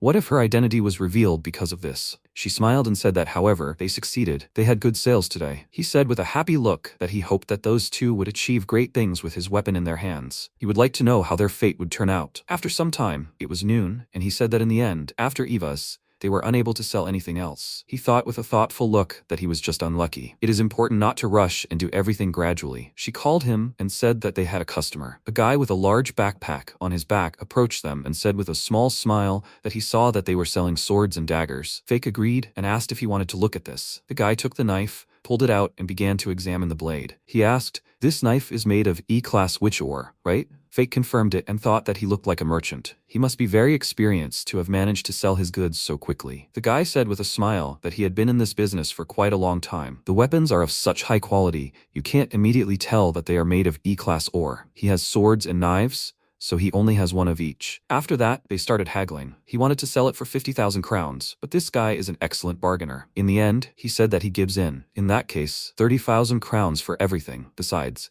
could he recommend his products to people? He happily pulled out a bag of money, agreed, and said that it would be especially hard to forget his masked assistant. He took the money with a slightly dissatisfied look, and thought that in the end, he had lowered the price much more than he wanted, which was very sad. Alicia thanked him and asked if her mask was too conspicuous. The guy denied it and said that it was even good since there were so many stalls at this fair. In fact, he approached their stall precisely because of the mask. He was also attracted by her beautiful voice. She, looking a little confused, thanked him for this, and he waved his hand and said that they would see more. The protagonist thanked him and said that it was all thanks to her. She happily said that it was all thanks to him. It seemed that thanks to his idea, they would be able to attract many new customers. He agreed and said that he would be glad if it worked out that way. He thought that 2 swords and 2 knives had been sold today. The total revenue was 85,000 crowns, quite a sharp increase compared to last week. He came to Goral's office and handed over the bag of money. He looked at it and said that he saw that this time everything had gone more successfully. However, there were many other blacksmiths in the area who could fetch that amount. He agreed and thought that it was true. The amount wasn't that incredible. He was still not good enough. He thanked him and said that in that case, perhaps he would. He didn't have time to finish because he asked him to wait and said that tomorrow a blacksmith named Robert would come here to propose. In the future, he would inherit the title of his house and become a viscount. He was shocked by what he heard and said that he understood it.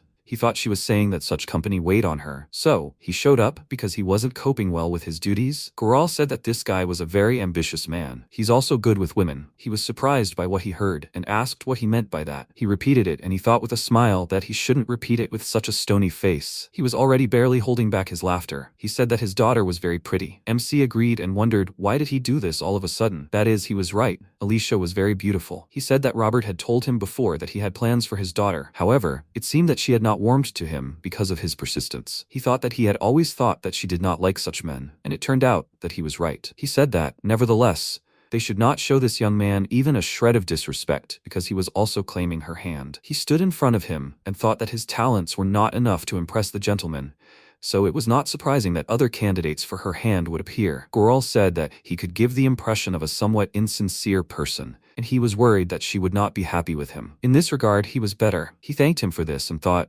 does this mean that in his eyes he does not look like a womanizer? Although he is right, he has no experience with girls at all. He went to the window and said that, however, he should not imagine unnecessary things. He has not yet accepted him. He is looking for a golden mean between satisfying his demands and ensuring the happiness of his daughter. Fake said he wouldn't let him down. He thought he was a wonderful father. His aristocratic status obliged him to think about a good match, but he sincerely cared about his daughter's happiness. He looked at him with a small smile and said that he must try. After that, he left the office and, with a confused look, thought that something was wrong with his heart. The master loves his daughter so much, and he is deceiving him. He places expectations on him and looks after him, but he acts so disrespectfully. In any case, to maintain his position, he needs to improve his craft. How difficult it all is. Alicia left the room, noticed him, and said that he was back. They entered the room together, and she asked if her father hadn't acknowledged him yet. He refused, and said that the sales level did not yet satisfy him. She, with a sad expression on her face, said that it was a pity because they tried so hard. He smelled the scent of soap and thought that her hair was still damp. Did she really come to him after a bath, and was she dressed a little lighter than usual? She should be more careful in such things. She must understand that she was one of the most beautiful and noble girls in the world. Mr. Goral must be worried about the same thing.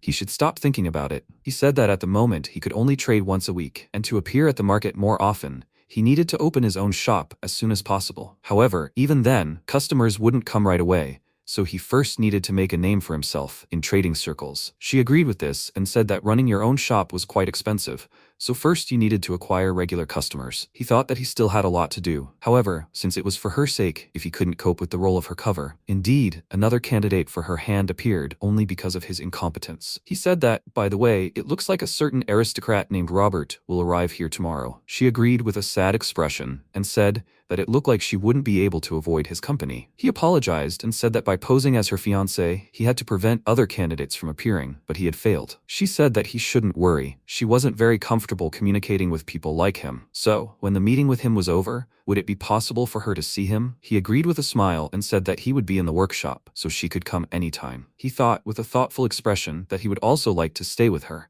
But even Mr. Gorel would consider it disrespectful to Robert. She laughed, thanked him, and said that by the way, he was acting a little differently than usual. Had something happened? He felt embarrassed by this and wondered, what was she suddenly talking about? Come to think of it, she had been sitting here like this for quite a long time. Her dress was so revealing, even her forearms were bare. The protagonist asked, what did she mean? He wondered what she wanted to hear in such a situation. Had she dressed like that to test him? She said with an embarrassed expression that they say that if you dress like that, men will fall in love with you. He was surprised by this and asked who told her that. Alicia said that it was Leffy, and he thought that, so that's who the evil genius here is. In other words, they want to hear his opinion to use it on other suitors. He said that he would answer not for himself, but in general, frankly speaking, if he were married to her, then by now they would already be married. She repeated his last words with an inspired look, and he was too excited and did not finish. She asked, so is he in love? He, with a flushed expression on his face, said that it seemed so. It means that in general men will definitely fall in love with her. She asked with a joyful look, so does he like her dress? She asked with a frustrated expression. Nature hasn't been very generous with her? Is that a problem for him?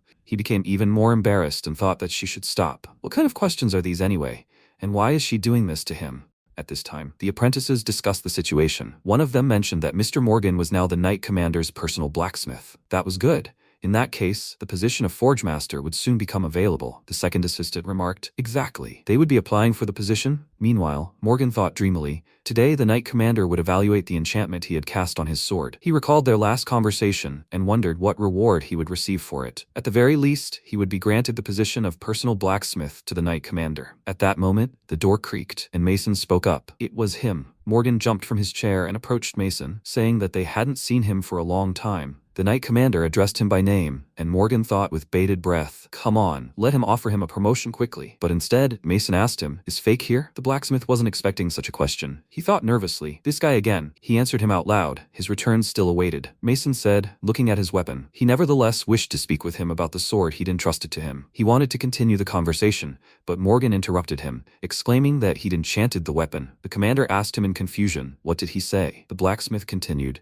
Fake is currently on vacation, so he's assumed some of his duties. Mason remarked, so that's it, now it all becomes clear. Morgan smiled obsequiously and asked him what he would say. The commander, without looking, swung his weapon right in front of the blacksmith's face, severing several hairs from his eyebrow. The apprentices watched in bewilderment. Suddenly, the commander's sword cracked and shattered into tiny pieces. Mason held the broken weapon to the blacksmith's throat, cutting him, and muttered irritably that it was poor work. Morgan, not understanding what was going on, stuttered with fear as he asked the commander, what is he talking about? Mason exclaimed angrily, asking his personal blacksmith to look at his enchantments. He said he had never seen such incompetent work. If he used the sword at full power, it would crumble to pieces. He didn't want to deal with such an incompetent person like Morgan anymore. He had given clear orders that Fake was to do this job. Where was he? Where was he spending his vacation? Morgan, unable to bear the tension, sank to the floor. He thought, my God, how terrifying. He had never been yelled at like that before. It was so terrifying. Usually, the mere mention of his father's name, one of the most influential men in the country, caused everyone to fall prostrate before him. The apprentices stuttered as they told the commander that the main character no longer worked there. Mason exclaimed in bewilderment. Why? He was so talented that even his master would like to meet him. Morgan thought in amazement. MC is talented? But that's impossible. His work can't be worse. The blacksmith replied ingratiatingly to the commander that he had indeed left his position of his own accord. The commander asked him in surprise. What, he quit? Morgan replied.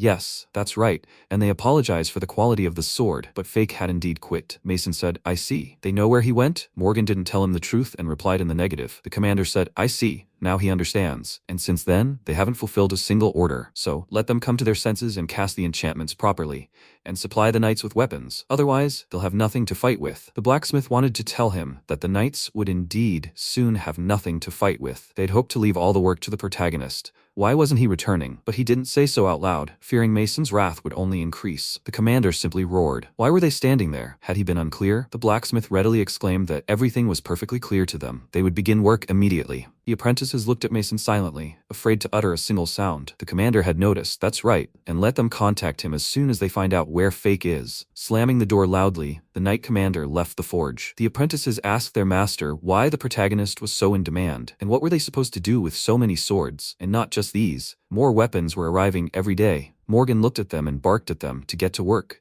They had to find a way to get this job done on time. He thought in despair. It was all because of that incompetent idiot, Fake. Leaving the forge, the commander thought something was wrong with those court blacksmiths. He could feel it. When he got home, Lucas turned to him and said that something required his attention. Mason asked him what was wrong. The blacksmith told him that the batch of swords they had recently received was defective. The commander said that he had been sending these swords to the forge for enchantment renewal as a priority. He thought that they hadn't delivered new weapons for some time, and they were trying to make do with what they had, but the enchantments were gradually breaking down. It seemed that the new shipment was solving the problem. Lucas noticed, only partially, that the quality of the enchantments was too low. The commander said in surprise. What did he say? He should check the magic code. The blacksmith spoke with concern. Of course, but will he be okay? He'd felt quite unwell after the last check. Mason agreed with him. True, but he'd be more careful this time. He figured his abilities weren't enough to read the magical code of the enchantment Fake had cast. Trying to read enchantments above his level caused significant physical discomfort. Even with persistence, it wouldn't work. The protagonist's attempt to read the enchantment had made him sick several times. This meant the protagonist's level was significantly higher than his. This time, the enchantment was cast by other people, but they were still court smiths, so aside from Morgan, they were the best smiths in the country. Their work would probably leave him in the dust. Activating his reading skill, the commander was unpleasantly surprised. He exclaimed in bewilderment, "What the hell is this? The enchantment looks like a child's scribble. Enchantments of this quality will destroy the sword from the inside." Mason looked at Lucas and asked him if he'd given these swords to anyone before. The boy answered no. He also thought they were terrible, which was why he'd asked him to look at them. The commander remarked approvingly, it was the right decision. These swords were impossible to work with. He thought angrily.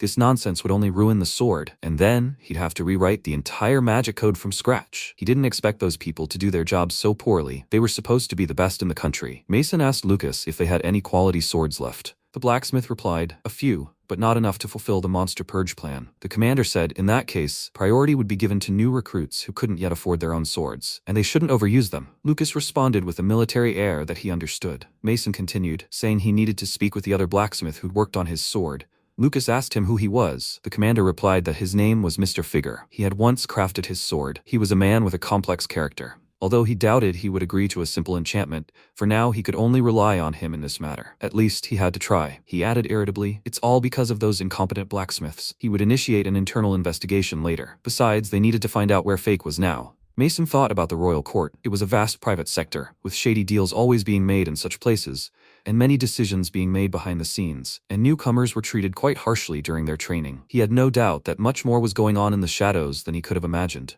The supply of premium swords in the last couple of years, could it be that they were all crafted by the protagonist? If so, then even to him, an ignorant person, his rare talent was obvious. How many more blacksmiths in the country could provide such an incredible ratio of quantity to quality? He didn't notice he'd said it out loud. Fake's departure would set the knight's progress back 50 years. Lucas looked at his master in confusion. What was he saying? Mason, leaving the forge, thought, those court blacksmiths, and this Morgan, they were hiding something. He knew it for sure. After a while, the protagonist heard the creak of wheels and looked out the window. A handsome young man emerged from the carriage. MC spoke up, so this was Robert. He was quite a handsome man, and he was jealous. He couldn't help it. He's also good with women, so said Mr. Goral. He wondered if he should greet him. Probably not. He was also a contender, so he could have inadvertently provoked him. Apparently, it would be best to spend this day in the workshop. The protagonist took his apron and went into the forge. A while later, Alicia and Robert arrived in the workshop. The girl stood behind the protagonist and, asking Fake for forgiveness, said that Robert insisted on meeting him at least once. Robert said, so he's Alicia's fiancé. MC responded by expressing joy at their meeting and telling him his name. The guy replied that the feeling was mutual. He also told him his name. The young people shook hands, and Robert unexpectedly raised the protagonist's hand to his face. MC looked at him in bewilderment and wondered what that was. Robert, reading his silent question on his face,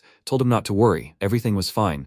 He was just thinking how beautiful his hands were. Fake wondered in amazement. What? Robert continued. His hands are so charming, strong, and his skin is so dense and firm. Alicia, perplexed by these actions, giggled nervously. The guy looked at her and asked if she always hid behind other people's shoulders. They hadn't seen each other for a long time, and that time she had stood behind the maid's shoulder while they were discussing books in the garden, which even made him feel a little offended. Alicia sheepishly apologized and timidly stepped out from behind the protagonist. She stood right in front of him, and Robert's reaction made it clear he was admiring her beauty. The protagonist paused, thinking, so what now? Mistress Alicia? She's grown so much, really? Suddenly Robert asked him, does he like it here? MC noted the sudden question. He felt Alicia tug at his shirt. Looking at her embarrassed expression, he thought, how awkward. It seemed she wasn't used to such conversations either, but he couldn't let Robert figure out their fake relationship. Besides, he had no right to lose to this man, regardless of whether Alicia loved him or not. The protagonist looked at his opponent with an open, direct gaze and said, he loves Alicia, he's simply crazy about her. Robert looked at him with interest and said, I see. Alicia also looked at Fake in surprise. The guy turned to her and asked her permission to speak with the protagonist alone. When the girl left, the guy looked around the workshop.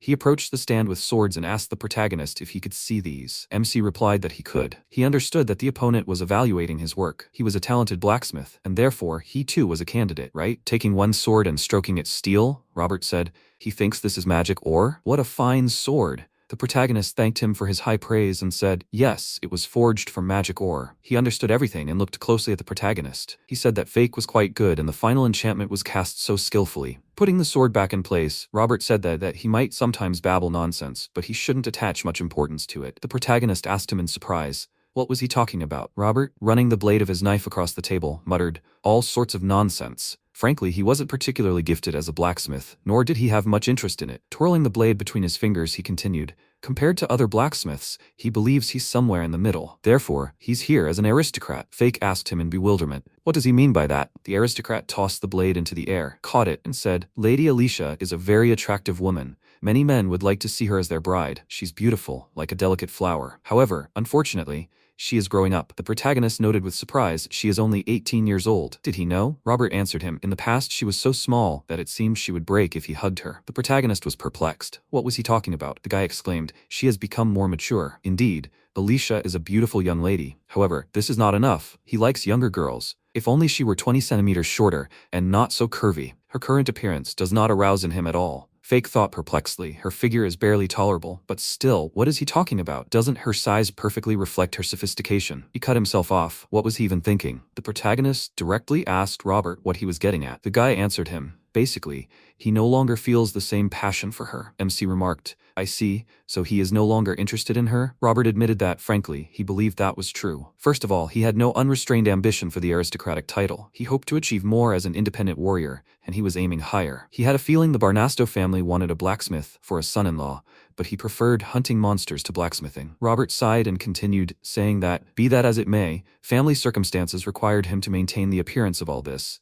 His parents were very persistent. He took the protagonist by the shoulders and said, so, he wishes him luck, and he hoped he would keep their conversation a secret from the Alicia family. The protagonist looked at him for a long moment and said that he understood. He thought he seemed tired. Robert exclaimed, wonderful. By the way, one more thing. He'd caught his eye on this sword. Is it possible to purchase it? The protagonist smiled and exclaimed, of course. Robert inquired about the price. The protagonist thought, is this sword higher quality than the one he recently sold to Ivas? And its hilt has more decorations. Should he ask for more? He asked the guy if 10,000 crowns would be enough. Robert answered, he takes the sword. MC thought in surprise. He asked a rather high price, but he is an aristocrat. Robert took out something that really struck the protagonist. He thought in surprise, it's an inventory box. Each such box can hold a certain number of items, and it costs as much as a commoner's annual income. Robert pulled a bag of money out of the box, and handing it to the protagonist, said there are 10,000 crowns in here. He can check it. MC thanked him. The guy asked him not to forget his request. The protagonist promised him this. Robert added that perhaps in the future he would bring him weapons, and he would be very grateful if he could work with him. Fake replied that he understood and would wait for him. Robert exclaimed, then he suggests dropping the familiarity. He'd like to be friends with him. The protagonist looked at him in surprise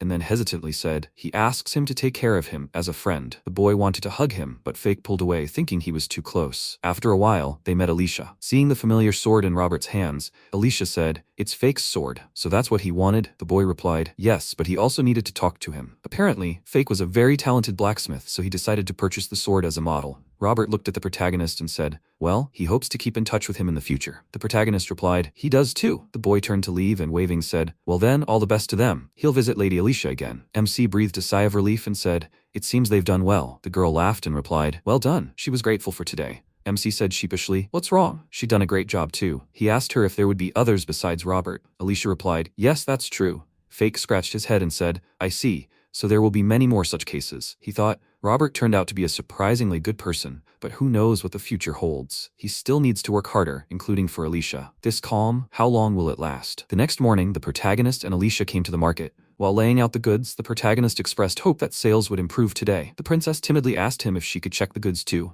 MC wasn't opposed to this and told her they'd start with the highest quality items, 3 knives and 3 D+ class swords. Robert had recently bought the same sword from him. After laying these items out, the protagonist continued. Next in line are 3 D-class swords and knives. Ivas had bought those from him. Next up are a knife and an E-class sword, like the ones Ivas and Weather bought. He also had F-class goods. He happily announced that he now had a good selection across all classes. He plans to offer the F-class weapons to adventurers on a budget. It seems there are a lot of new faces on the market today. This time, he's prepared several budget options. There's plenty of inventory this time. He plans to haggle with customers today. Alicia told him she agreed. The most important thing is to convince people to buy their goods. The protagonist remarked, well, then today we need to go all out. And now the bargaining begins. MC and Alicia sat down near their goods, waiting for customers. The girl said, there are more people today. Fake said, excellent. Then, you need to speak up. At that moment, a buyer showed interest in their wares. The protagonist ended up selling him a Class F knife and a sword. He was offered 12,000 crowns for them, and he accepted. Although, of course, he would have liked to get 15,000 for them. This guy was a much better bargainer than he. In fact, he sincerely wanted to support and supply adventurers. He thought that if he could establish contact with them, perhaps it would work out the same way as with Ivas. He could consider this an investment in the future. At that moment, Rig's voice rang out. The traveling merchant exclaimed, long time no see. Raising his hat in greeting, he told the protagonist and Alicia that he was glad to see them again. The guy wished them good morning and asked them how they were doing. The protagonist thought happily, that traveling merchant. He hoped to see him again. Rig told him with a smile that his sword was amazingly good and had come in very handy on his travels. It was much lighter and more durable than he expected, and very easy to wield. MC thanked him for such high praise for his work. Rig continued, besides, it has incredibly high magical transmission. It's hard to believe the sword is made of E-grade ore. Fake exclaimed with a smile. Wow, he loved it. He was so happy about it. Rig told him that the magic even tempers the blade during use. Enchanted weapons are simply wonderful. Therefore, he would like to purchase more weapons today. He asked the surprised protagonist if he would be okay with a little bit of everything. Rig ran his hand over the weapons and noted that one glance was enough to tell that the quality of this item was higher than last time. He liked these swords and knives. Would he mind if he took a look at them? The guy pointed to a D+ class sword, and the protagonist was very surprised by this, thinking, this guy has a keen eye. After a while, having examined the weapon, Rig thanked MC and asked him how much he owed him. Fake asked him how much he needed. In total, there were 12 knives and swords on the counter. The traveling merchant thought for a moment and then said, he'll take them all. The protagonist looked at him in surprise and exclaimed, of course. He thanked him and asked Alicia to pack everything. When the girl had everything ready, they began discussing the price. After a bit of haggling, Rig said, a deal. Fake said with a smile, well, this time they'll settle for 500,000 crowns. He knew haggling with Rig would be more difficult than with Robert. Traveling merchants are very skilled at that. Still, he got more than he expected, so that's good. When everything was packed and stored, the merchant thanked the protagonist and it seemed he still hadn't introduced himself, told the protagonist his name. He noticed the hilt had the engraving Fake on it. Would he mind if he used it? MC replied that he didn't mind at all. The merchant thanked him very much and the protagonist thanked him for choosing his weapon. They said goodbye. Rig left and Alicia exclaimed delightedly to the protagonist, he did it! This guy bought so much! Their dream came true. She's so happy, as she thought, he has an amazing weapon. Fake thanked her and added that her words gave him confidence. They'll keep up the good work. After a while, the protagonist, looking around his empty shelves, thought, unfortunately, they're out of stock. The variety of classes in the assortment must have had something to do with it. He needed to keep that in mind for the future. On the way back, MC said, they sold so many today. It's all thanks to that peddler Rig, and of course, thanks to her, Alicia. He thanked her for everything. The girl, embarrassed, objected. What is he even saying? They sold so many because he was the only one with quality merchandise. At that moment, they met Evas and Weather, who greeted them joyfully. Evas asked the protagonist how he was doing. Were they heading home? By the way, they wanted to thank them for their work. Weather exclaimed, turning to the protagonist. His sword is simply wonderful. It's so easy to use. It exceeded all expectations. The protagonist remarked with a smile. Is that so? He was very happy to hear that. Ivas also said, thank him for such a good sword. He continued. By the way, he has a favor to ask of him. Does he take custom orders? The protagonist answered him in surprise. Yes, of course. Is he interested in something specific? Ivas mentioned that the sword he bought from him was certainly handy, but he needed a shorter weapon. Was that possible? Fake replied that he understood. He thought he probably needed a dagger more than a sword. Weather commented that he, on the other hand, needed something longer and wider. MC replied that it was possible, but he'd need to find out more to understand exactly what they wanted. Also, custom orders would be more expensive. They could meet later and discuss all the details. The guys happily accepted his offer. The protagonist thought, finally, he'll be doing custom orders. He wanted to get started as soon as possible. Ivas asked him when would be convenient for him. The protagonist replied, anytime. The adventurer suggested that maybe they could meet tomorrow in front of the Adventurers Guild. The protagonist agreed. He said, in that case, wouldn't they like to go on an adventure and then visit a weapon shop? The adventurers asked him, puzzled. What, an adventure? The protagonist, noticing their confusion, explained that he'd need to see them both in action to understand exactly what kind of sword they needed. He'd also need to visit a weapon shop to look for something similar, so he could use it as a sample. The boys, realizing what he needed, exclaimed joyfully, excellent. They had a deal. As they said goodbye, they shouted to him that they were looking forward to seeing each other tomorrow. After they left, Alicia excitedly asked the protagonist, so, they were going on an adventure together tomorrow? Fake asked her in surprise. Does she want to join in? The girl answered. Yes, she'd heard he could fight too, he said. Well, before coming to court, he'd obtained all the materials himself. Alicia exclaimed joyfully. She wants to see that too. The protagonist added that it was too dangerous. There would be monsters there, so taking her along was risky. She replied that she'd learned fencing, if only for self-defense, so she wouldn't be a burden. The protagonist said he understood. He added that if anything happened, he would protect her. Let her be by his side tomorrow. Alicia clasped her hands, placed them on her cheeks, and shyly asked him to say it again. Fake, perplexed, asked her why. The girl, even more embarrassed, said, it was so nice to hear it. Let him please say it again. The MC also became embarrassed and said, now he feels awkward. Why did she do this all of a sudden? And yet he repeated, let her be by his side, he would protect her. Alicia, overwhelmed with emotion, thanked him with tears in her eyes. The protagonist, perplexed, wondered if she was making fun of him. He asked her out loud, wasn't this awkward? Wouldn't she have said something similar if he'd asked her? The girl, not understanding, asked him what he wanted to hear. He thought she liked him, or something similar. Well, no, that was too direct. She said she wanted to be near him. He asked her, puzzled, what was she talking about? Alicia had said those were the words he wanted to hear from her. Fake thought in a panic. Was it too soon? Had he put her in an awkward position? He waved his hands and exclaimed, no, that's not it. He said it without thinking. Alicia wilted before his eyes. An even greater panic took hold of him. He cursed and thought in response to that phrase, but how could it be? The girl silently turned and walked away. The protagonist shouted at her in surprise, telling her to wait and not go. Why was she doing this? Alicia said if he wanted her to say it, she would do it. MC looked at her in confusion and sighed with relief. At least she didn't make him repeat that phrase. That's something, isn't it? After a while, the protagonist reported to Goral that today's revenue was 512,000 crowns. Alicia's father exclaimed in surprise. What? The protagonist continued. Today, he presented a selection of weapons of various classes. The peddler Rig seemed to like his wares, so he bought them wholesale. Goral said with satisfaction. He understood. If that traveling merchant liked them, he figured he'd buy even more in the future. MC smiled and said, it's all thanks to the wonderful working conditions he, Mr. Goral, had created. The man irritably replied, let him listen to him. He was still on probation, and he still hadn't given him any approval. The protagonist assured him that of course he would continue to work hard. He thought, perhaps for aristocrats this isn't such a fabulous sum. Mr. Goral is looking for a first-class blacksmith. Alicia's father said he'd also heard something from his daughter. Is it true that they're going on an adventure tomorrow? Fake replied that it was. More precisely, they'll be joining adventurers who've placed custom orders to see them in action. He intends to create a weapon that's perfect for them. Every adventurer needs a sword that suits their fighting style. He'd like to see it for himself, so he can fulfill the order with the utmost precision. Goral remarked on how meticulously he approaches his work. The protagonist remarked, he makes every effort to ensure high-quality work. Goral, without turning around, said that he'll assign them an escort, just in case. Turning his head to the protagonist, he added that observation will take place from a distance. If anything happens to Alicia, he'll be in trouble. The protagonist replied that he understood. The man asked him if he had any combat experience. Fake explained that before coming to court, he provided his own materials. Therefore, he was quite good at dealing with lower-class monsters. Goral said he was glad to hear it, adding that perhaps one day he would test his strength. The protagonist readily responded. Of course, if necessary, he would demonstrate anything he wished. Goral smiled and said, fine. Let him rest today and tomorrow, let him defend Alicia with his life. MC replied that he would do so. Sometime later, lying on his bed, Fake looked at his hand and thought, it's been a while since he'd fought. He raised 2 fingers, and a barely visible inscription appeared on his hand. The protagonist thought for a moment, but he remembered the sensation well. and he was confident that everything would be fine. The next day, the allies met, as previously agreed, near the guild. Ivas and Weather, stretching their arms, exclaimed, "Well, time to go." Along the way, Ivas called out to the protagonist and told them that from now on, he suggested they drop the formalities and communicate more neutrally. What did they think about that? The protagonist sheepishly replied that he agreed, if they didn't mind. Then they could address him more simply. Ivas, smiling, said that he couldn't take it anymore. This was too much for him. MC chuckled and asked what their plans were for today. The guy replied that they had accepted a quest from a monster hunting guild in this forest. There should be wolves and goblins here, as well as a wolf alpha. Weather added that if they went deeper, they would encounter orcs. There wouldn't be any stronger monsters in the area. The protagonist, smiling, said that everything was clear to him. They weren't planning on going deeper into the forest, were they? Ivas replied that their goal today was to demonstrate their fighting style, so let him watch them carefully. After a while, the protagonist placed his hand over his heart and closed his eyes. Alicia, seeing this, worriedly asked if he was in pain. He replied with a smile that he was casting a spell on himself. It's similar to strengthening magic. You can strengthen the body this way and monitor its condition.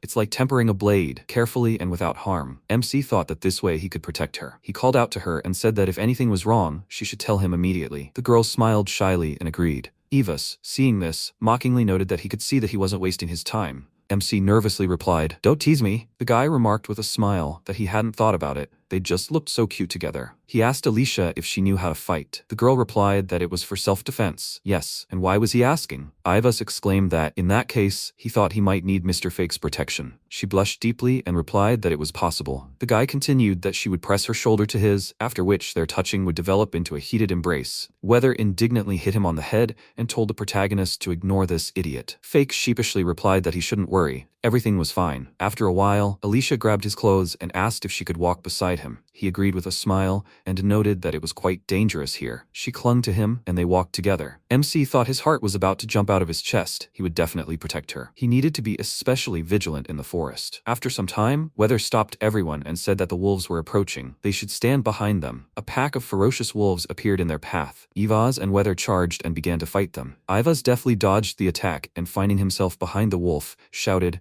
"The first one is coming." He delivered a powerful blow and killed it. At that moment, Weather attacked the others from behind and shouted, "The second one is coming too." They dealt with all the enemies in the blink of an eye and joyfully exclaimed that that was it. They worked together perfectly. The protagonist, smiling, thought he understood everything. While Ivas distracted the enemy, Weather finished him off. That's their tactic. They combine speed and strength. Ivas moves very nimbly and dodges enemies. Beastmen are much stronger than ordinary people, which gives Weather an advantage. Ivas called out to him and asked what he thought about it. The protagonist replied that they had worked well. He began to think about what kind of weapon he could make for them. They're both strong, their duo combining speed and strength. He doesn't think there's a monster in this forest capable of defeating them. Fake grabbed a dagger and asked if he could try too. After a while, the allies hid in the bushes and spotted two goblins. Ivas happily noted that they hadn't noticed them yet. MC smiled, took a stone, enchanted it, spun it incredibly hard and threw it at the goblin, causing it to fall to the ground. After that, Fake grabbed a dagger and, dodging the monster's attack, delivered a lightning-fast blow to the back. When one goblin was dead, the protagonist approached the second and finished it off. Ivas exclaimed that he was simply incredibly strong. The protagonist replied that he was exaggerating. He had previously collected the materials himself, so this kind of battle was nothing new to him. Ivas happily declared that with him, they would instantly become the strongest group of adventurers in the kingdom. Come on, let him join them. The protagonist replied that he was more interested in blacksmithing and they should forgive him. Alicia admiringly declared that he was simply incredible. MC blushed and thanked her. Ivas, seeing this, remarked that she too had enjoyed watching Sir Fake. The protagonist indicated that they should show him some more of their tactics, and then they would return to the workshop. After this, the protagonist reflected on the time he had spent studying their fighting style. Given Ivas's speed and agility, a light short sword would be best for him. A long sword would suit Weather. He was more comfortable wielding a heavier weapon. Before he began work, he needed to learn more about their preferences. After some time, they returned to the workshop. The protagonist gave Ivas a short sword and asked him what he thought. The guy replied that the sword itself was too long and too heavy. He asked what he thought of daggers. Ivas replied that the daggers were too short in blade length, but the weight was perfect. MC smiled and said he understood. He needed a shorter, lighter sword. And what about the Weather? Holding the sword in his hands, he said that its weight would definitely cut down any enemy in its path. After a while, the protagonist thanked them for their time and remarked that he now had a rough idea of what their ideal weapon should look like. Ivas happily thanked him and asked how much they'd charged for the weapon. He wondered if it really was that much. Considering the custom order and the materials, he didn't want to underestimate his efforts too much, but they were his first clients. MC said that if they were satisfied with the final design of the weapon, he would offer this. Evas's weapon would cost 40,000 crowns, and the Wezir's weapon would cost 60,000. Evas replied that this was even cheaper than he expected. He explained that this price was based on the fact that they would give him their old weapons to be melted down. Otherwise, another 40,000 crowns would be added to the price. Ivas joyfully exclaimed that he understood. It was worth giving up his old weapon for such a good discount. The protagonist said that they had agreed then. By the time the next auction starts, their weapons would be ready. He wanted to thank them again for today. They happily said goodbye to him and left. The protagonist, smiling, said that he would begin working on the task starting tomorrow. Alicia happily wished him luck. The next day, he put on a blacksmith suit and said that he would start with the weapon for Ivas. MC considered that Ivas's sword should be a cross between a dagger and a short sword.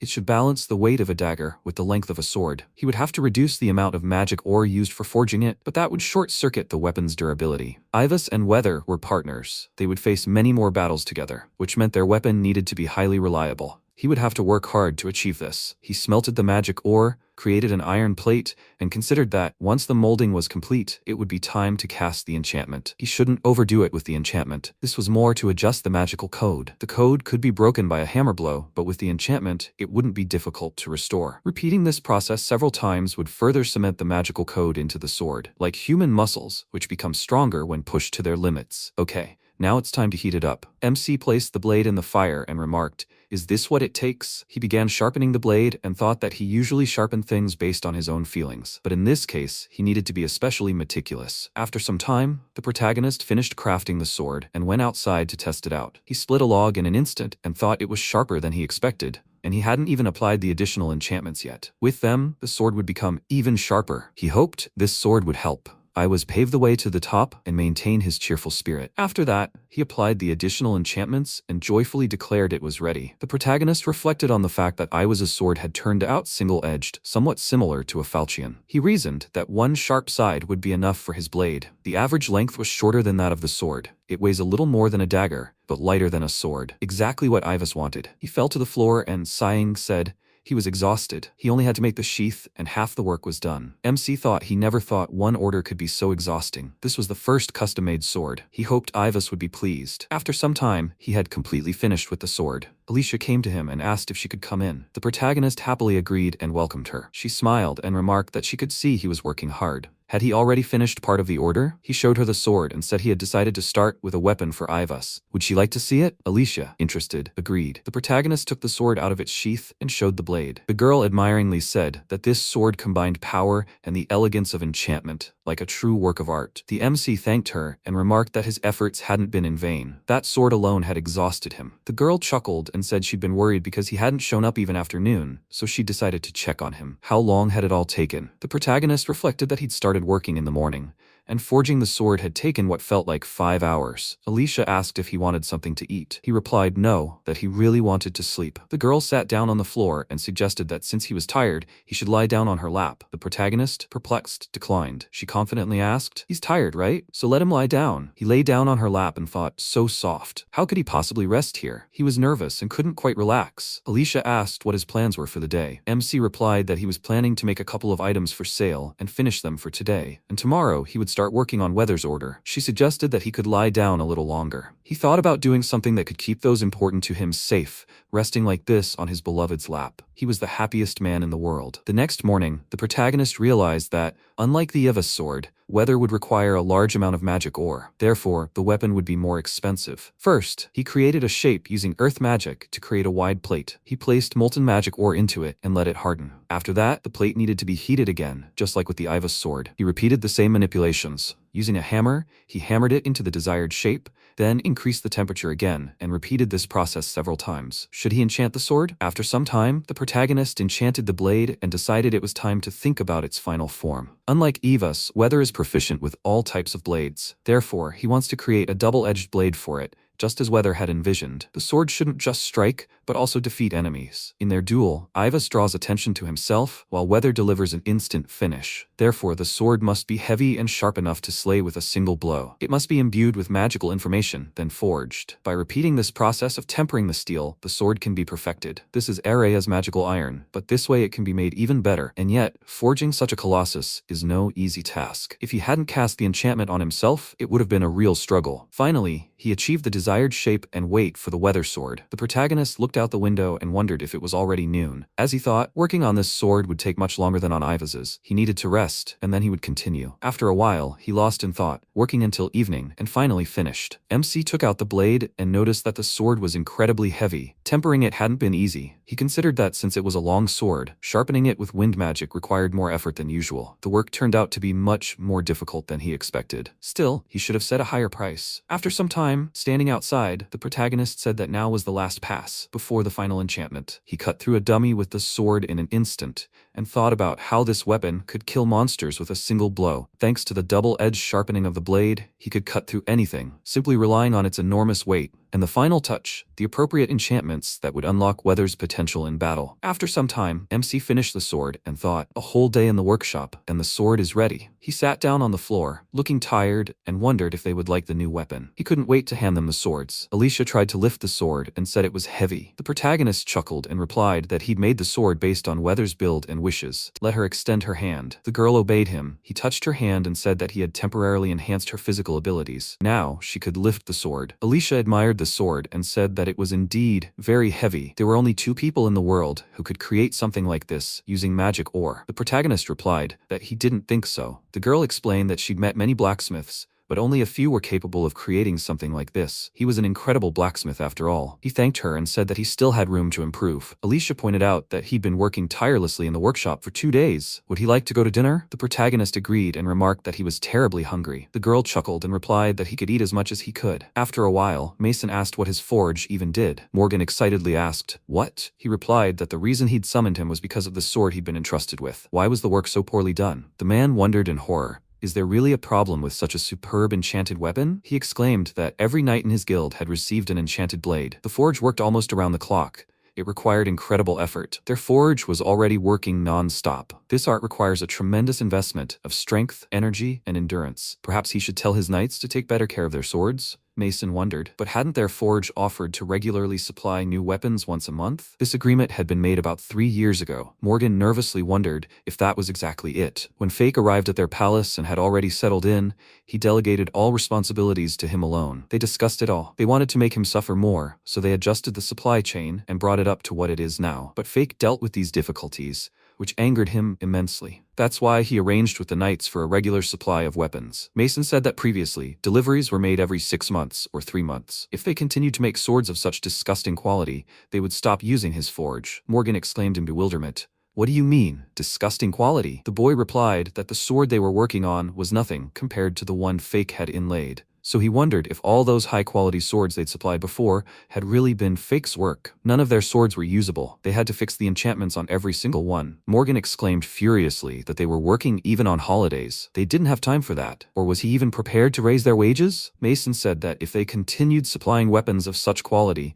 he'd have to consider lowering their wages. They'd been brought swords that still had Fake's enchantments on them. Let them use those as a model. Morgan exclaimed that he couldn't even bear to look at such shoddy workmanship. Mason said with wild fury that even he, a man without the ability to see magical code, could see it. Morgan wondered how he dared speak to him like that. Who did he think he was? He spread his arms wide and said he didn't seem to know. He, unlike him, didn't have the ability to see magic code, did he? So he couldn't tell a crudely crafted code from a good one. In other words, Fake's enchantment was so terrible it couldn't even be fixed. There was no enchantment worse than this. No blacksmith could even look at it, and if he tried, he would immediately experience unimaginable disgust, so much so that none of them would be able to continue working. Morgan thought about it, and indeed, about a year after Fake became a blacksmith, a terrible incident had occurred. Since then, he hadn't looked at it again and didn't want to look at it. Mason inquired, none of them? In other words, every blacksmith had gotten into his workshop only through connections and was effectively useless. Is that what he was trying to say? Morgan thought irritably that was true. Everyone, including himself, had become blacksmiths at court only through connections. However, even so,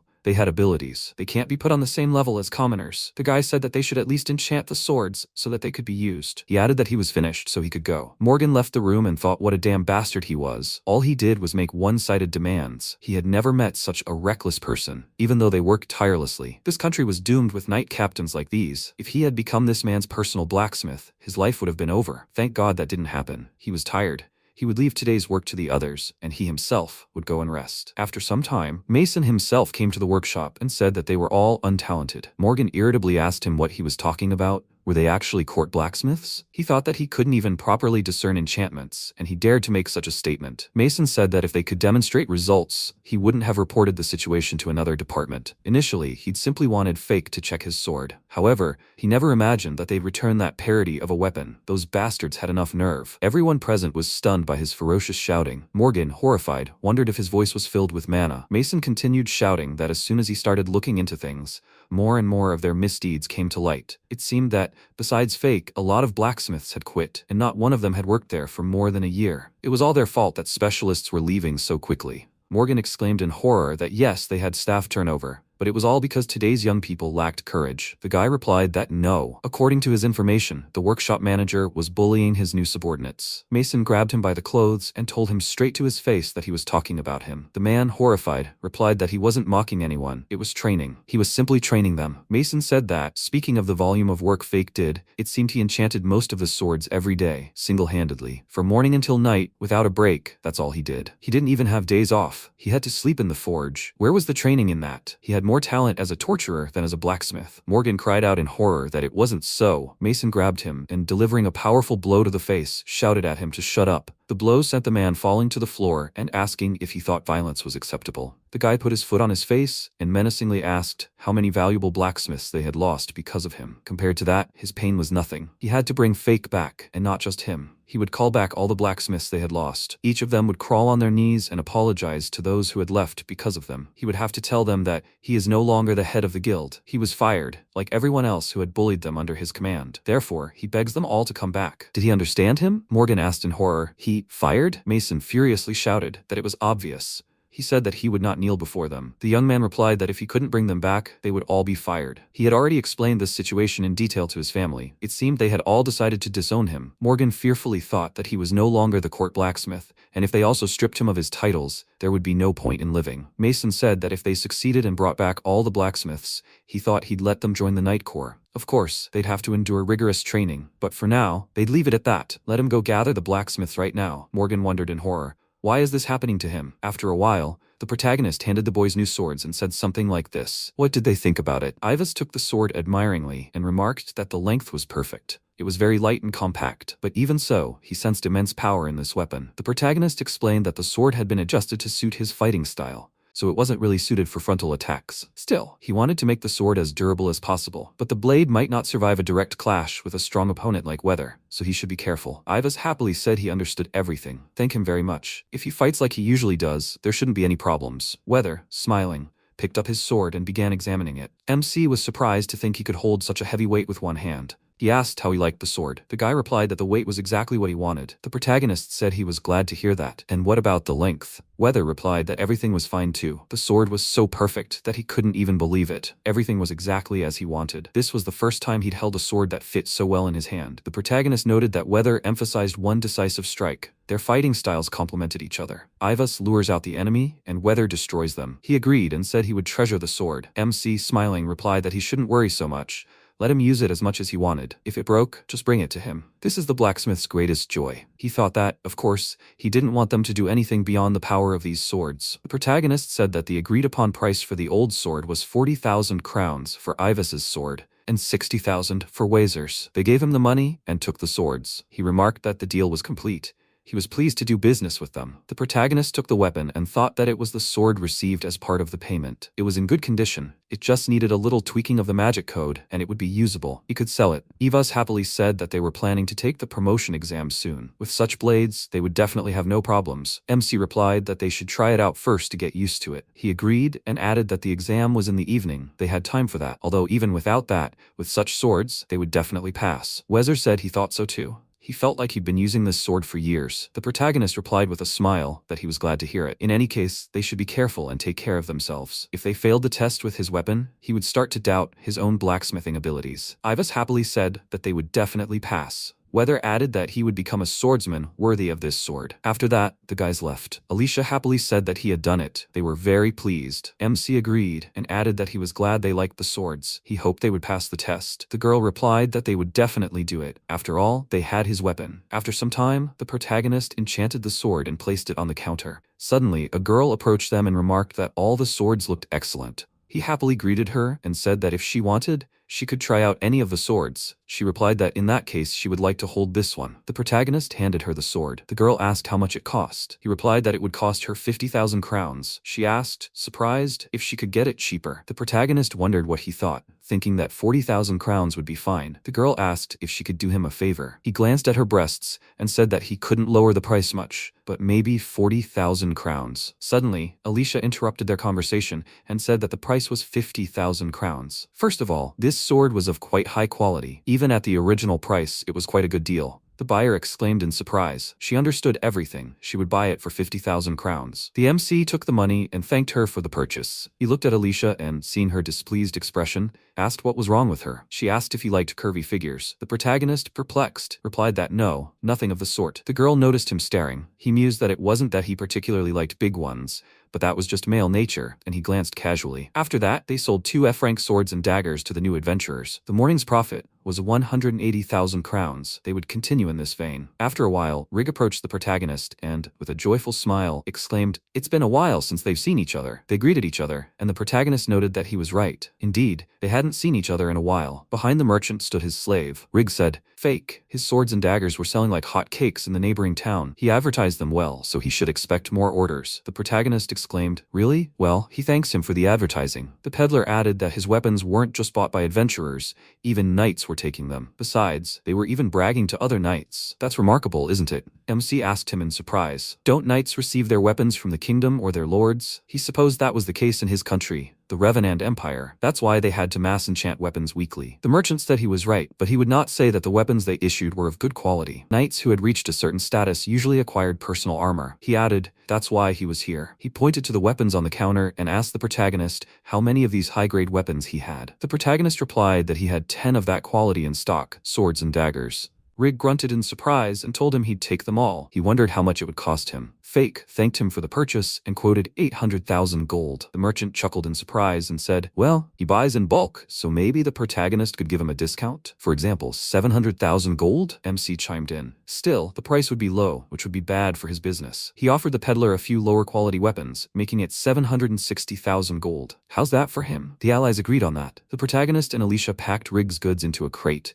which they placed on the slave's back. The peddler mentioned, by the way, that he'd be leaving soon, and for a long time, so he wouldn't be able to visit him. The protagonist said, "Is that so? Well, that's too bad." Rig added, "But in a week, his apprentice, a girl named Alme, will be arriving in his place, and because of that, he had a favor to ask. Could he please prepare several weapons of varying quality? He'll buy even what she won't accept. He wants to test her ability to properly assess the quality of the goods." The protagonist replied that he understood and would do so. Rig thanked him and added that by that day he should have 10 swords and daggers of the highest quality and a couple of lower quality goods on sale. Will he be able to prepare all this? The protagonist assured him that he would have everything ready for his apprentice's arrival. Rig exclaimed, "Well, excellent. This slave will come with her, so he'll recognize her right away." While the merchant adjusted the slave's load on his back, Alicia whispered to Fake in surprise, "Is he sure he can get everything done in a week?" He also whispered back, "Yes, he's used to it, so he'll definitely manage in a week." She remarked in surprise, "Really? Just let him not overexert himself, okay?" The protagonist assured her of this. Rig asked him, "So, how much would all this splendor cost?" The protagonist said, "Come to think of it, he'd name a figure of about 1.5 million, okay?" Rig laughed, and out of habit, began to haggle. Perhaps they'd settle for 1,300,000 gold pieces? The protagonist exclaimed in surprise. "What?" Alicia pointed out. "That won't do. That was too low a price. They'd settle for at least 1,450,000 gold pieces." Rig, somewhat reluctantly, agreed to that price. The MC exclaimed in surprise. "What? At least let it be 1,400,000 gold pieces." But Alicia resisted, not even considering it. Besides,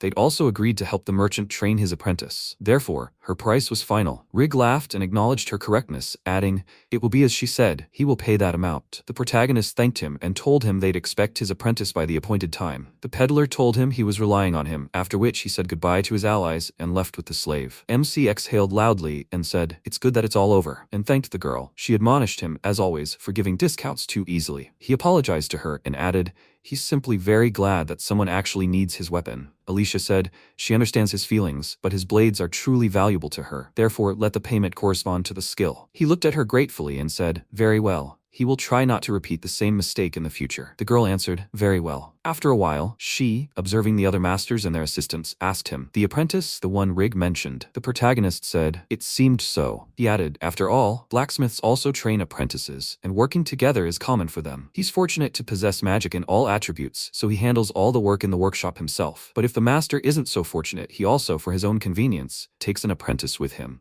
and they divide the responsibilities between them. This is especially convenient when he has to handle a large batch of orders. He's considering taking on an apprentice in the future too. Alicia asked him if he really wanted a girl as an apprentice too. The protagonist gasped in amazement. Why a girl right away? Suddenly, he grabbed her hand and exclaimed, an idea had struck him. Why not make her his apprentice? He thought, forging with her would be so much fun, and it would be a chance to see her in a work uniform. The protagonist asked her what she thought about it. The girl sheepishly replied, he'll forgive her, but she's not that good at magic. The MC let go of her hand and remarked, exactly. He thought that since she could see magical properties, she could learn blacksmithing, but it was much more complicated. Alicia looked at him and thought that if she could, she would agree to it without a second thought. But if he took someone else as his apprentice, they would spend every day together in the workshop. Imagining this, she couldn't help but exclaim in horror. The protagonist, surprised, asked her what was going on. The girl had vehemently asked him not to take girls as apprentices. The protagonist, perplexed, replied that he understood. After a while, she asked him where he learned blacksmithing. MC explained that he was from a village, and his parents were blacksmiths. They took him in and taught him everything they knew. But, sadly, they were no longer with us. Alicia, surprised, asked him again, they took him in? The protagonist explained to her that when he was very young, his biological parents abandoned him, making him an orphan. She said sadly, I see. He advised her not to worry about it. He was too young to even remember these people. Alicia paused thoughtfully for a moment, then said that she was lucky today. She'd learned a little more about him. He looked at her warmly. After some time, they closed up shop. The girl remarked that they were so lucky to have sold out. Fake remarked that it was a good thing they'd kept the shop open for so long. At that moment, Ivas and Weather called out to him. He asked them in surprise, have they passed the exam yet? The boys replied that they had. The protagonist remarked, well done. And what were their results? Ivas exclaimed, they passed. They were promoted to D rank. Weather added, all thanks to his weapon. The protagonist and Alicia exchanged a smile. Fake told them he was happy to help them, and he congratulated them on their rank advancement. The adventurers exclaimed in admiration. He couldn't imagine how grateful they were. His weapon was so light and easy to use, so they'll soon reach rank C. MC looked at them seriously and told them it wasn't just the weapon. They'd only received it recently, but they'd gotten the hang of it so quickly. It was their abilities that had enabled them to pass the exam. Ivas countered that it wasn't like that at all. It was all thanks to him. The protagonist told them that if they needed a weapon again, they should come to him. By then he'd try to get better magic steel. He thought the current magic metal would be a bit weak for their skill. The guys told him they'd recommend it to their friends. The protagonist thanked them and wished them luck in advancing in rank. They said goodbye, and the adventurers left. As he watched them go, he thought the people who received the weapons he'd crafted with his own hands were rising to the top right before his eyes, and it was so gratifying to watch. Fake said, well, he's not far behind them in stature either. Alicia laughed and egged him on, letting him try. After a while, Goral asked MC in surprise. The total profit is 1,200,000 gold, and a large custom order from a merchant? The protagonist replied that it was. He added that adventurers had also been visiting his shop. Little by little, his wares were becoming recognizable. The man remarked, it looks like things are improving for him. Fake said, more than enough. Goral spoke, but it seemed there was no doubting his skill. He fell silent thoughtfully. The protagonist asked him if something had happened. The man replied, no, he just got a letter. He handed MC the envelope. Looking at the address, the protagonist exclaimed in surprise. Is it from Robert? Goral looked at his envelope and also said surprised. He also got a letter from him, and it talks about a large order for the blacksmith. The protagonist read the same thing. Alicia's father asked, well, will he accept it? MC exclaimed, of course. If it's a forging order, he'll gladly take it. Goral said with a satisfied tone. If so, he'll write him a reply immediately. MC thanked Goral and assured him he wouldn't let him down. Stepping out into the hallway, the protagonist considered the order from Robert himself. He wasn't easy to please. After a while, Robert called out to him and rushed toward him with a smile. He exclaimed how long it had been since they'd seen each other. He was so glad to see him. Robert put an arm around the protagonist's shoulders and added how glad he was that he'd taken on his order. The protagonist gloomily noted that he'd violated his privacy again. Sighing, he asked the boy what kind of weapon he wanted. Robert opened the box and showed the protagonist the contents. The protagonist exclaimed in surprise. Isn't that the magical iron of Viria? The guy answered, right, that's why he'd asked him. Fake thought in surprise. This material can be extracted from the bodies of monsters, but something valuable isn't guaranteed to come from a powerful monster.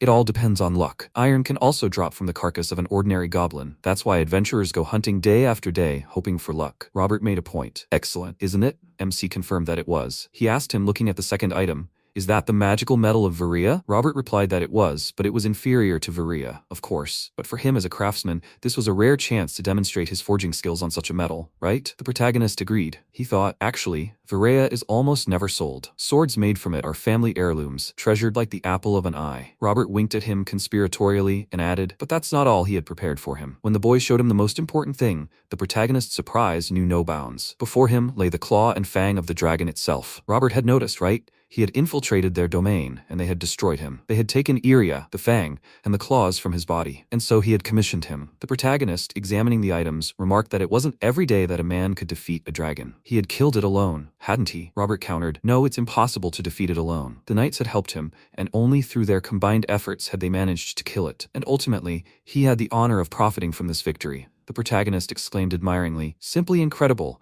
To create a weapon from such rare materials is the greatest reward for a blacksmith. Robert laughed and said he was glad Fake was so enthusiastic. Then they should use Aria as a base, and they'll make up the missing volume with Varia. MC thought. So they brought Varia for a reason. Aria alone really isn't enough to craft a weapon. He asked Robert, so he also provided materials from the dragon itself? The guy answered, exactly. According to his plan, the fang and claw should make up for the lack of material and improve the quality of the product. Fake said, okay, but even so, the result will be worse than with pure alloy.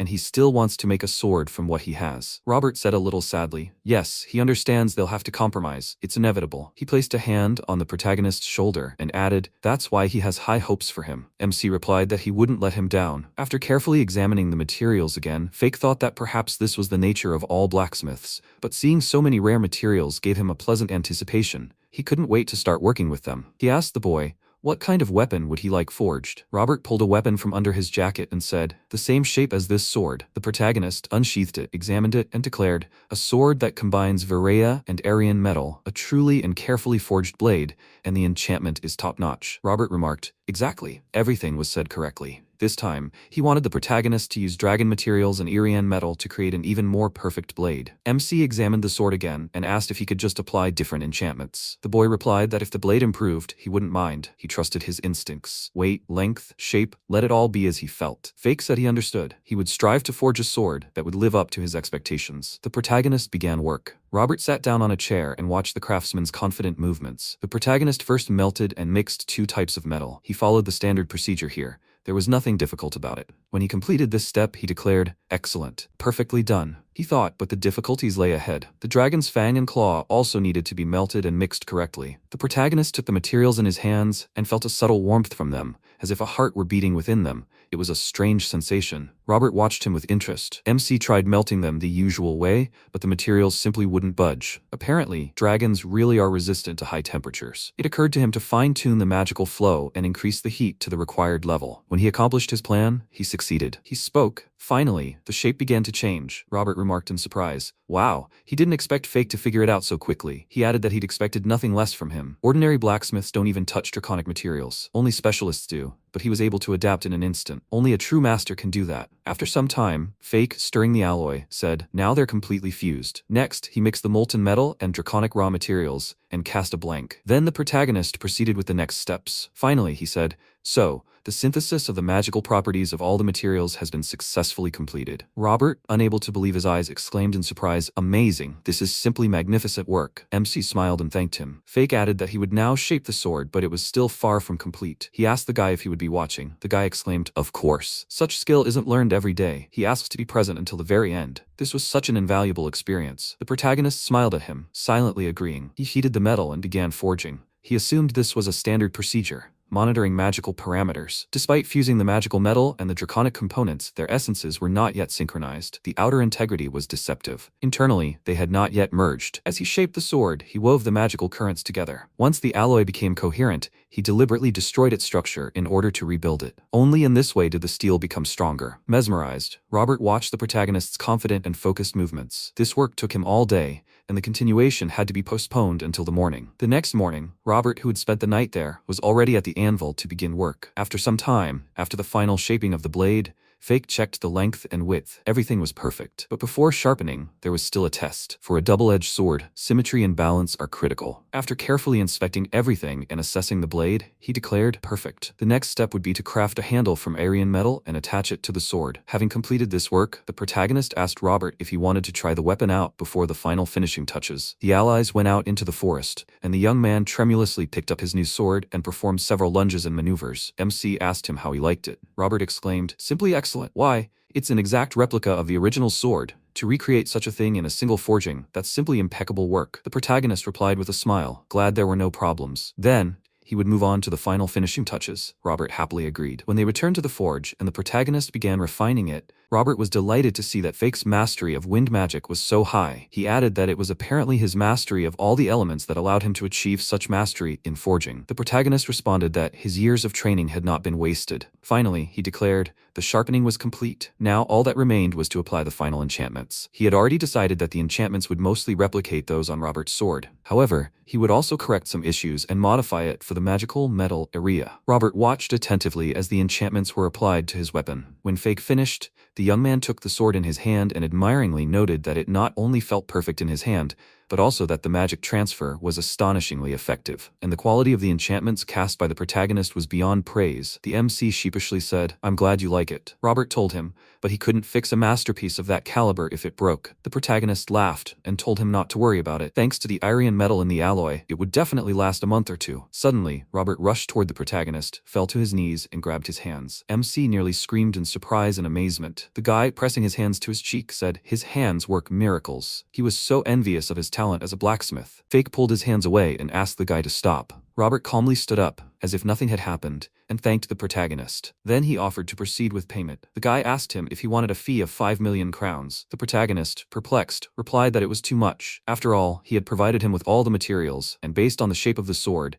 he had immediately oriented him. He can charge 300,000 crowns for his services. Robert spoke up, carefully considering all the details. Few can craft such metal, and he included the fee for his unique skills. He added that weapons made of Aryan metal are worth 10 times more, right? Therefore, he asks for this box of items, which contains the entire amount. MC, incredulous, exclaimed, aren't these the rare artifacts that only occasionally appear in dungeons? He couldn't simply accept such value. Robert declared that this blade was worth it. Let him believe it. A sword made of Aryan metal could rival even a weapon made of Eslian steel. He added that he wanted to continue working with him as a blacksmith and that this would be useful to him. Let it serve his future. The protagonist addressed him by name, told him he would accept this gift from him, and thanked him. Robert smiled and said, thank you for the sword he created. He vowed to him to become a warrior worthy of him. If he ever needs help, he's at his service. After some time, Alicia called out to Fake in a joyful voice and said that his skill was truly great. The sword he created for Robert exceeded all expectations. Crafting Aryan metal and dragon components was already a feat. Even her father was amazed. She was sure that he would soon recognize his skill. He took the cup of tea with a small smile and said that he hoped that one day it would be so. He looked down with a small smile and wondered if he really recognized him. What would it change in their relationship? After all, he was just a false suitor, a shield from other suitors. Would it really go on like this forever? Of course, if he could continue to be useful, he would only be glad of it. However, how long could they deceive Lord Goral? After all, when she found someone who truly loved her, his role would come to an end. It all started with her pity, with the fact that she was kind and felt sorry for him, whom everyone mocked. However, he forgot about it and began to try so desperately at blacksmithing to earn recognition. How childish it was. She noticed his depressed look, called his name and asked if he was feeling unwell, or if he was tired from forging that sword. He raised his head, smiled, and said that it was not so. Everything was fine. Riggs' apprentice, Alme, was coming to them next week. There were still a couple of orders from other clients, and he hadn't even sat down to work to sell. She was surprised by this, and said that he had already spent so much time and effort on that sword. Now he also had to prepare for a new work week. He agreed with a smile and said that it was like his hobby that brought him income, so he wasn't complaining. She called him and said that she had asked him to rest more. He said that, however, he wasn't tired. Alicia was still worried and said that she was nevertheless concerned about him. Perhaps he could take a rest this week? He paused for thought and suggested taking his time for a change. Perhaps they could go somewhere just the two of them, have something tasty to eat? She happily agreed, and the protagonist thought he didn't know what awaited him with her. However, he couldn't curb his desire to forge truly worthy blades. He wanted his swords to find many owners. That was his meaning of existence, and it was unshakable. He was simply fulfilling his duty as a blacksmith, as his heart dictated. At the same time, Goral looked out the window and remembered Robert calling him and saying he was grateful for permission to order counterfeit weapons from him. Magical iron, Virea, magical metal, dragon claw, and fang. He was able to combine all these materials in a single blade. The result exceeded all his expectations. He looked at the sword with a surprised expression and asked if such a blade could be forged. However, could he inquire? Robert agreed, and he asked if he could tell why he had ordered a fake from him in the first place. They were both contenders for his daughter's hand, and he was a blacksmith himself. He was concerned about this question, and said that Alicia had rated his talent so highly that, as a fellow blacksmith, he wanted to test his true capabilities. Moreover, he admitted that even for him, processing and shaping such materials was no easy task. As a blacksmith, he was amazed by his skill. It was no wonder she singled him out from the others. Goral noticed a chest standing in his office, approached it, opened it, and looked at the sword inside. He looked at it with a serious expression and said that perhaps this was it. After some time, MC came to the fair and thought that today, after a 2-week break, they reopened the tent,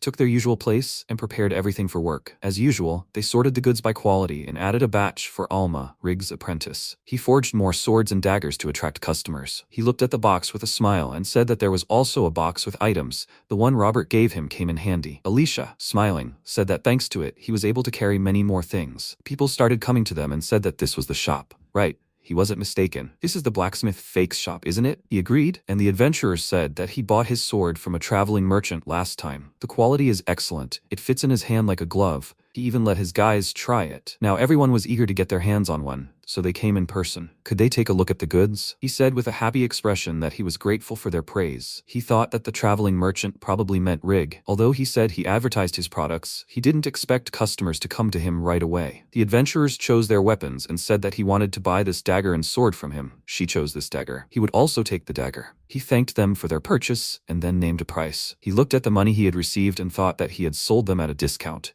But even so, their order brought 200,000 gold. 3 customers at once from early morning. What luck. Then others came. Some brought friends. He was grateful to those who praised his blades in taverns. Some came because of rumors of Iva's strength. However, others learned about him from merchants. By noon, the shop was full of people. Alicia said with a smile that it was incredible. There was no end to the customers today. He held the food in his hand, agreed with a smile, and said that he was grateful to Rig for such advertising and fame. She was cleaning out the boxes, agreed, and said that his student should hurry, because they wouldn't have any blades left. He said that if this continues, then so be it. He thought that there were clearly more people compared to last time. Even if not everyone is buying, but just looking, this is an excellent sign. A man approached them and said that he wanted to buy these 2 daggers and 2 swords. She looked at him and thanked him for the purchase. He said that he hoped not to sell them all, but noticeably fewer people were looking in. The attention of the people on the street was drawn to a slave and a girl walking next to him. She looked with a happy expression, where he pointed and asked, "This is that shop, right?" They were very surprised when they saw her, and she came closer. She said good afternoon with a smile, and said that her name was Alme. "He is fake, right?" He agreed and asked, "She must be Rig's student, right?" She laughed, agreed, and said that as her teacher had probably already told him, she came in his place today. He highly praised his products and said that he made amazing weapons. He was confused by this and asked, "Is it true?" Alicia looked at him suspiciously, and he said that he had prepared weapons for evaluation. They brought several products, and he said that he had prepared several goods for her. She could choose what she would need. She thanked him and came up to examine the weapons, and he thought that he had mixed high-quality things with inferior ones. Could she tell the difference? She examined different swords and daggers, after which she chose a specific one, and said that she would take these swords and daggers, 10 of each. Nothing else was needed. He was surprised by this, and thought that, although the difference was not so noticeable visually, she had unmistakably chosen the better one. He said with a smile that all this would cost her 1,450,000 crowns. She came closer, took his hand with a smile, and asked if perhaps he would give her a discount. He and Alicia were very surprised by what had happened, and she said that at least a small discount for her, as a regular customer. He tried to refuse and wondered if she had decided to take advantage of seduction. She had picked the wrong man. He had Alicia, whom he loved, although, to be honest, such things are not disgusting to him. He saw how dissatisfied she was, and thought that if she were disappointed in him now, then for him it would be tantamount to death. He abruptly removed his hand, immediately refused, and said that this was the final amount. Alme was upset about this and said that the seduction trick had not worked, and he was quite persistent. She paid the full amount for the weapon, and said that, by the way, he really is a master of his craft. Where did he work before? The protagonist began pouring money into the drawer, and said that he worked in the Revenant Empire, but was lucky to move here. She said with a smile that they might cross paths again, so she was not saying goodbye to them. She left with the slave, turned around, blew him a kiss, and said, "See you soon." He He stood there with a smug smile and thought that she wouldn't deceive him so easily. He turned around and said that they were lucky to sell so many weapons at a good price. Alicia approached him and, with a slightly embarrassed expression, asked if he still liked the big one. Right? He was confused by this and asked what she was even talking about. She looked confused and said that he had been looking at her. He immediately denied it and said that it hadn't been like that at all. She said that wasn't true. She had seen the way he looked at her. He thought about it for a bit and asked, "A man, he's basically a male, right? Wild males usually react to movement, prey, and threats. It's instinct. Nothing can be done about it." She asked, "If she has a body like that, does that mean she doesn't deserve attention?" He denied it and said that wasn't what he meant. Suddenly, she grabbed his hand and asked, "What about a body like hers? Or didn't he like girls like that?" He denied it and thought that he liked her first and foremost, and that his preferences were based on her. She let him go, apologized, and said that she had put him in such an awkward position. He refused and said that everything was fine. He thought that business was over for the day. The very last customer was Alma. Today they earned 3,120,000 crowns, the most profitable day ever at the market. Afterwards, they returned to the estate and Goral said that it seemed like business was going more than well today. MC agreed and said that some of the orders came from a traveling merchant. He bowed and said that that was all. He asked for leave. He asked him to wait, thought for a few seconds, and said that, frankly, he was amazed. He never thought that he would be able to establish such sales in a foreign country where no one knew him. He was a little surprised by this praise, and said that he was just lucky. For now, most of his income depends on that merchant. If he loses interest in him, then profits will plummet. He thought about how many people supported him, everyone who bought his work. Ivas, Vesser, Rig, Alma, Robert, and Alicia. It was thanks to them that he was able to grow to such heights. He looked at him and asked, perhaps that was true, but did his entire income depend solely on that merchant? He agreed with a small smile and said that, fortunately, some adventurers who bought his products recommended him to their comrades, so little by little he was becoming more famous. He said with a smile that this meant his weapons really did help people. It turned out that people came back to him because of his craftsmanship. Fake was very surprised by what he heard, bowed slightly, and thanked him for it. Goral got up from the table and said that he had a favor to ask of him. He followed him and asked what he wanted. He approached the chest, showed the sword that was inside,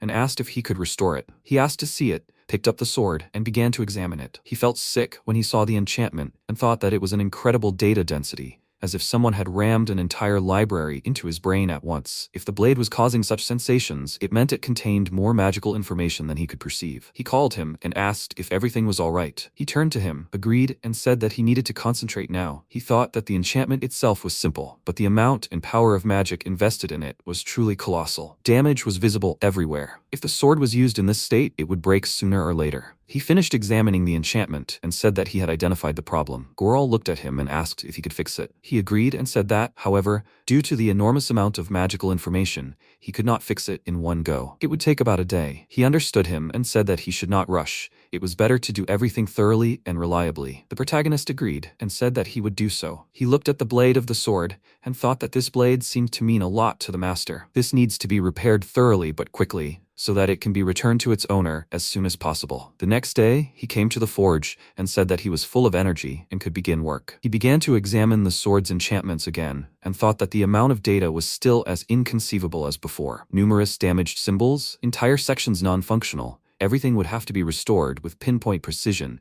so as not to disrupt the original magical structure. He began to work and realized that this sword was forged from an alloy of Arion and Elios iron. Judging by the materials, one could judge that he held the work of a true master in his hands. The master's mark was incredibly strong, and the amount of magic sealed within it was incomparable to a regular weapon. Well, the repairs would take much longer than he thought. Whoever applied these enchantments probably worked on it for several days without rest. Recreating everything from scratch would be hellish work, but it needed to be fixed. Surely, he could do it. However, the most amazing thing is that these enchantments have not lost their power for over 10 years. Is an alloy of two steels really capable of such a thing? No, it's more a matter of skill. It wouldn't have happened without the skills of a top-class blacksmith. This means that his art still has room to improve. If he ever creates such a weapon, it will survive the centuries. Not for fame or a place in history, but so that even after death, his blades can protect people. He must stop thinking about this. By noon, the bulk of the work was finished. Only a few finishing touches remained. He heard a knock on the door and allowed entry. Alicia entered the forge and said that she saw that he was busy with work. How was the repair going? MC said that he had done most of the work.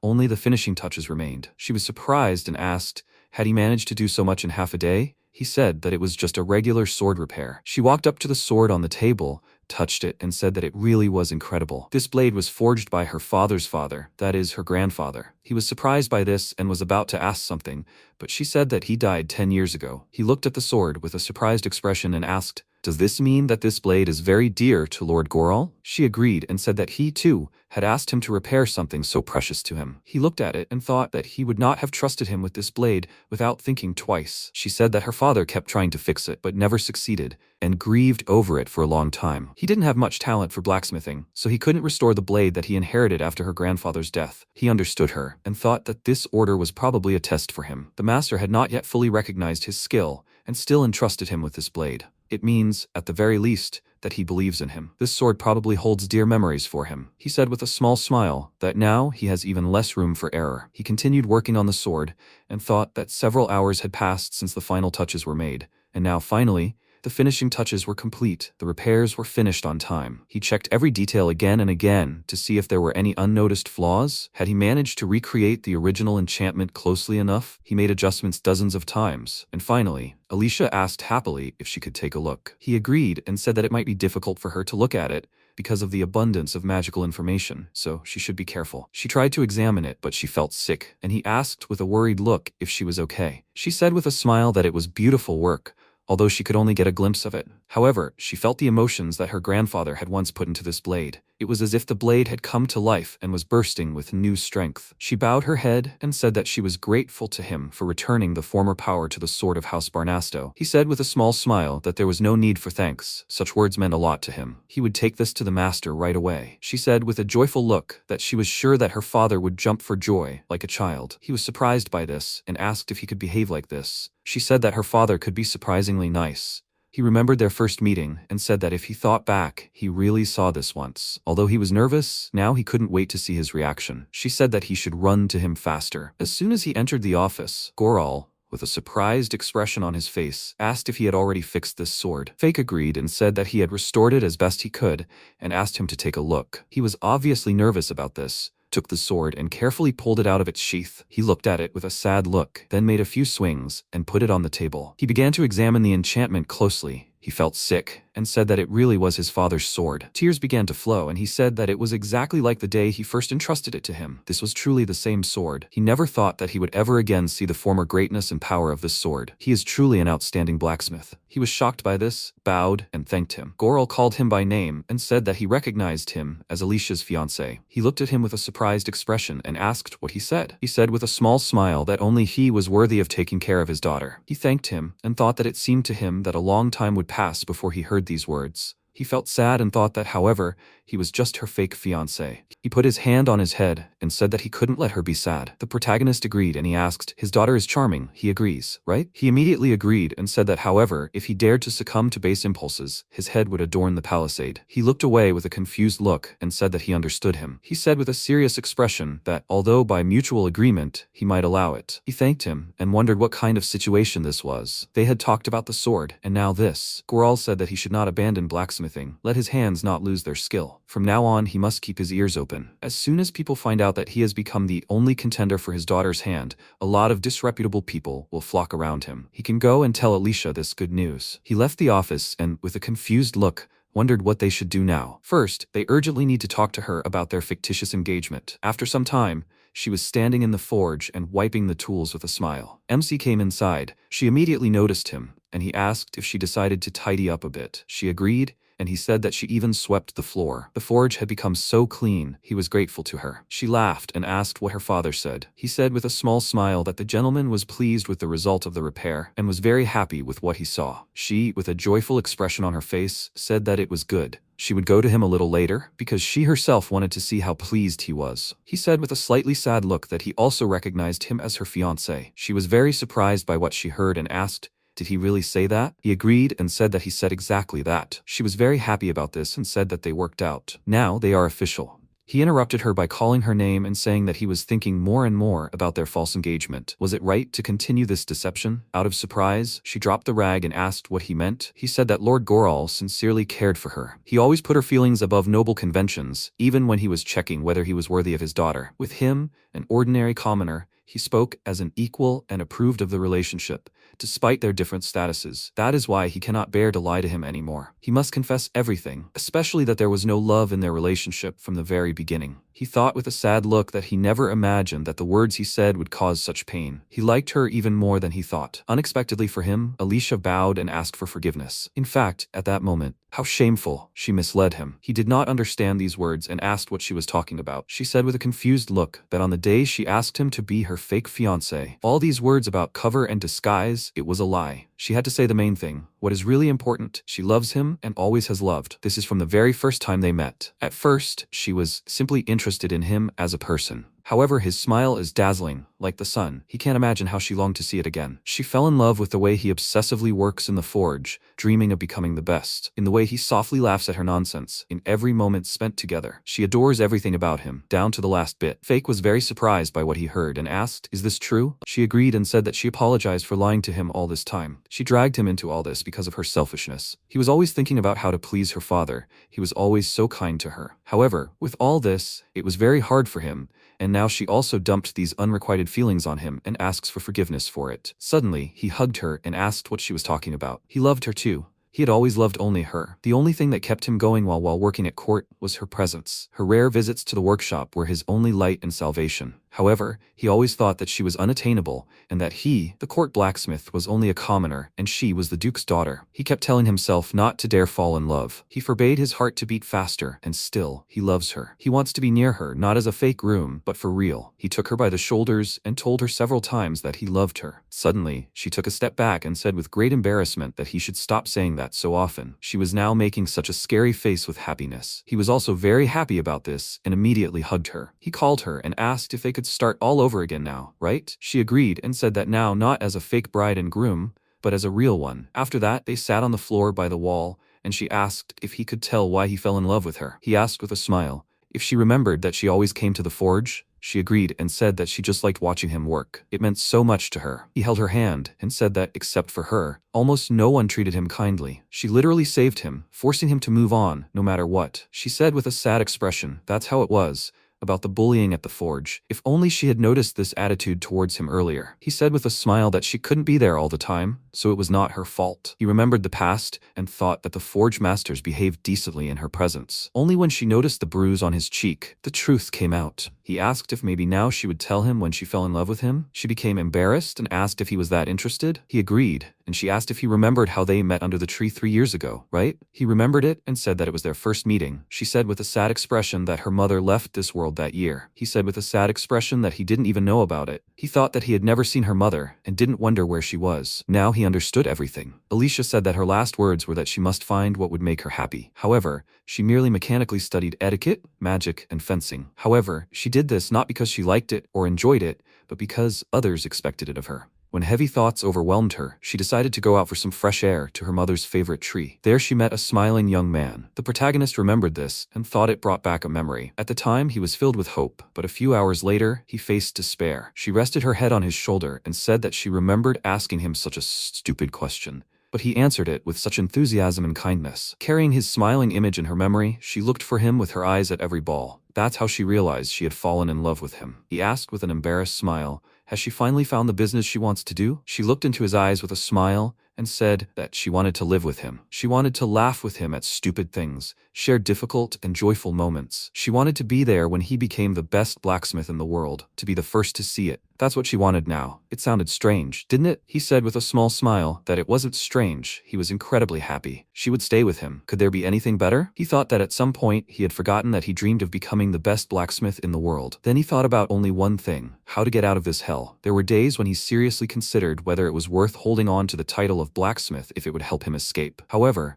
now he would become the best for her, his sweet wife. This realization didn't come immediately, only sometime after they finally opened their hearts to each other. After that, they came to Goral's office, and he said that Alicia had received another invitation to the ball, and he had also received a letter. One of the 2 letters reached him, and of course he read it. MC took the letter in his hand, looked at it, and said it was from the Palace Blacksmith shop, sent by Morgan. He was surprised when he saw it and wondered what he needed from him after so many years. Alicia stood next to him and asked in a worried voice what was written there. He began to read it and said that at the moment, their shop is in decline. They cannot provide the knights with quality weapons. Every blacksmith works without rest. They ask him to return as soon as possible. Goral said that the letter he received asked him to convey a message to him if he still works there. If he was fired, Then they apologized for the inconvenience. He stood in front of him and thought that if he were useless, he would have been kicked out of here. Naturally, they wrote so. He looked at him, sitting at the table, and said that he had heard that he was mercilessly exploited at court. Isn't he afraid that, upon returning, he will again become a workhorse? He said with a sad expression that most likely it will be so. He asked if he plans to return. If you think about the good of their house,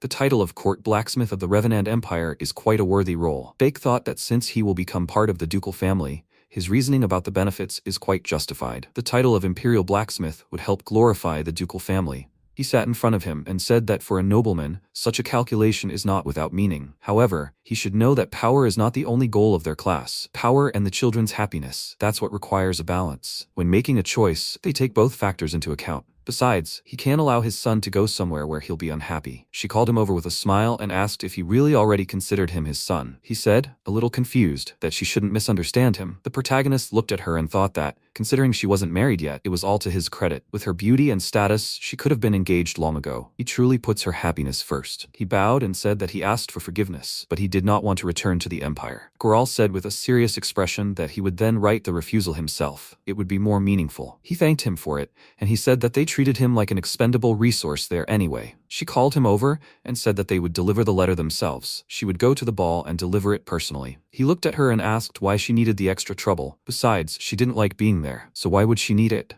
She agreed and said that she was only invited to balls because they considered her free, so she would introduce her fiancé to the whole world. He understood her intentions, called him by name and asked if he agreed to this. MC agreed and thought that if she was ready to go for this, then he had to go with her. Besides, he finally wanted to tell everyone that their relationship was real. Goral said that he would prepare a letter and they should get ready to leave. They agreed, after which they left the office and he thanked her. She turned around and said that there was no need to thank her. She herself wanted to give the letter in public. They also sent such an arrogant letter.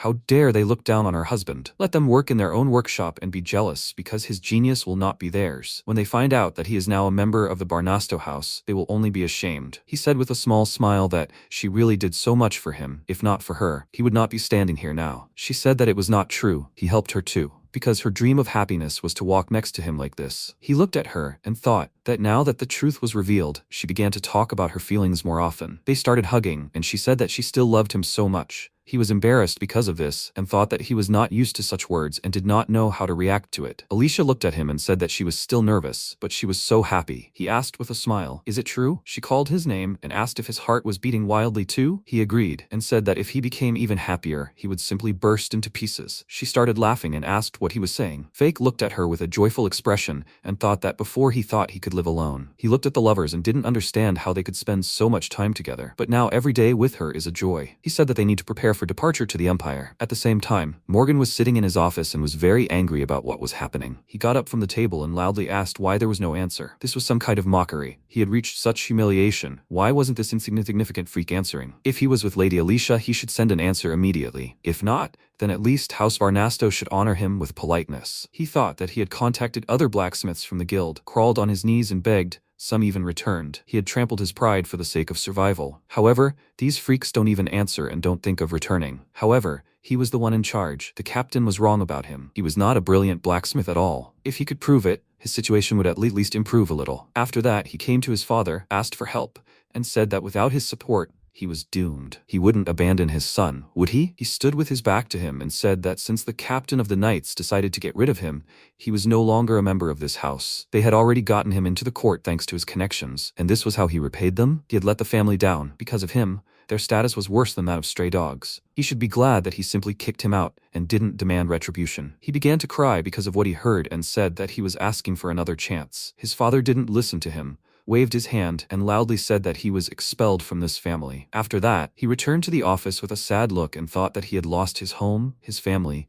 and was forced to huddle within these walls. He also lost his position, and his subjects scattered like rats. His attention was caught by someone nearby saying that she was with her fiancé. Morgan turned around sharply and wondered if he was really her fiancé. This simply couldn't be. At that moment, they both got out of the carriage, and the protagonist said that he hadn't been to the palace for a long time. He thought it would take place in the royal castle. Many nobles from other countries had arrived, servants were walking in different directions. He said that this place evoked nostalgia. Alicia held his hand and said that the long journey had tired her. Maybe they should rest a little? After all, they had prepared a room right in the palace. He agreed and thought that he had heard that most nobles rest there during the ball. This is done so that guests don't stay in taverns and can feel comfortable while staying in the empire. At least that's what Leffy told him. He also arrived here as her fiancé. They came to a huge room. He began to look around and thought that spouses usually lived together. They weren't married yet, but technically they were already husband and wife. She said that they were now living in the same room. He agreed with a confused voice and thought that before leaving, Mr. Goral had told him not to do anything stupid or he would regret it, so he would just sleep on the couch somewhere. She asked with a happy expression on her face,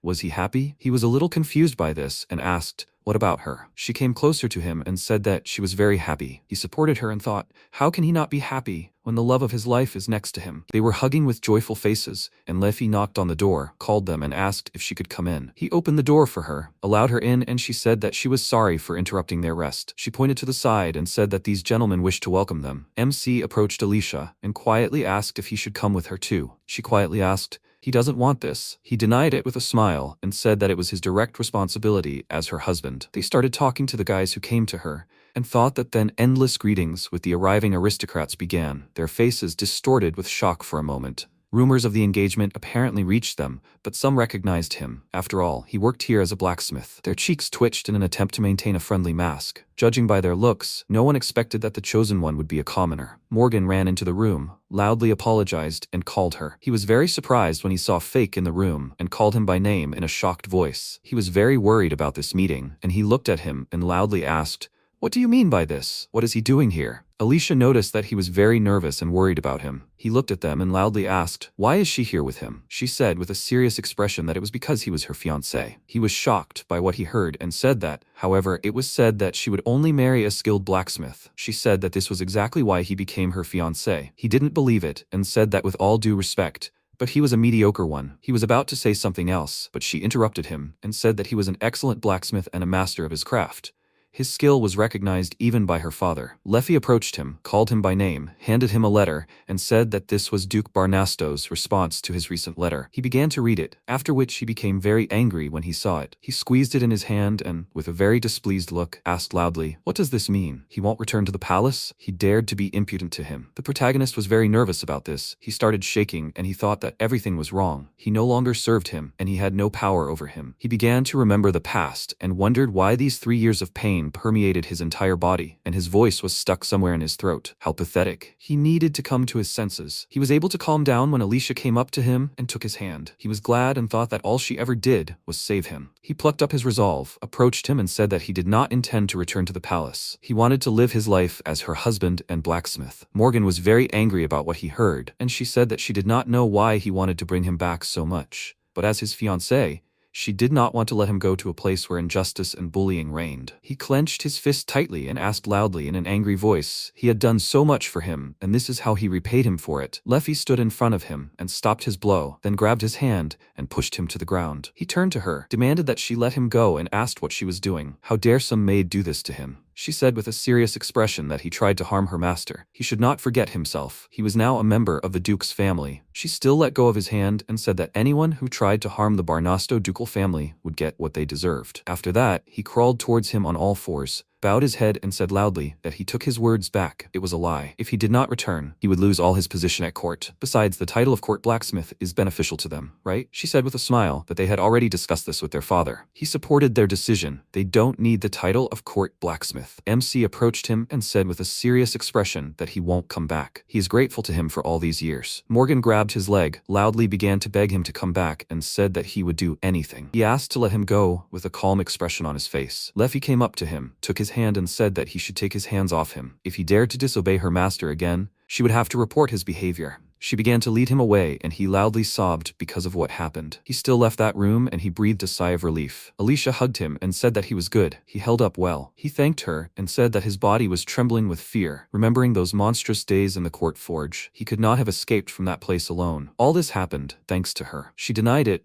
and said that he had also done a lot for this. He thought that he had no intention of returning to the palace. He knew that many difficulties awaited him ahead, but he was not sure that together with her, they would be able to overcome everything. After some time, they were trading at the fair, and he asked if they had sold out of everything again today. She said with a happy expression that they had also earned about 800,000 crowns. He said with a small smile that sales had not been growing much lately. This was their limit for now. He thought that given the efficiency of their work and the quality of the magic iron, he would not be able to raise the price. If they wanted to increase sales, they would need to use higher quality materials in their work, which meant they needed to think about where to get them. He would turn to Rig for advice, but was there any point in spending money on it now? After that, he came to the office and said that today's takings were 830,000 crowns. Goral looked at this and said that sales had not been growing lately. He bowed, agreed, and said that he apologized. He started taking something out of the nightstand and said he shouldn't apologize and should just take a closer look. He looked at the flyer he'd given him and asked what it meant. He looked at him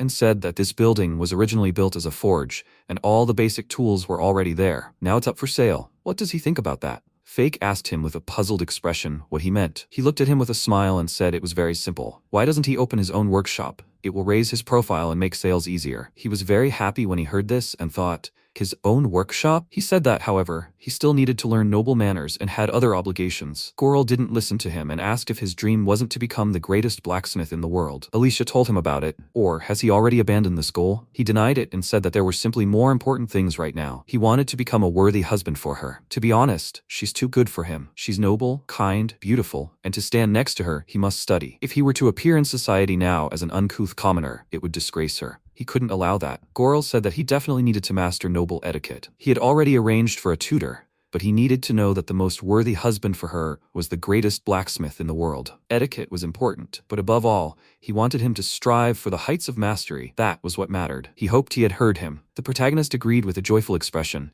and he looked at the box and said that he should take it then. There was money in it. He was very confused by this and said that he couldn't accept it. He ignored his words and said that he should just open it and look. He opened the chest and was very surprised by what he saw, and he stood next to him and said that he shouldn't worry. He earned this money himself. He added something, but he didn't even have to think about that. After all, he was Alicia's fiancé and was supposed to become the best blacksmith in the Barnasto house. He looked at him with a joyful expression, loudly agreed, and said that he would definitely become the best in the world.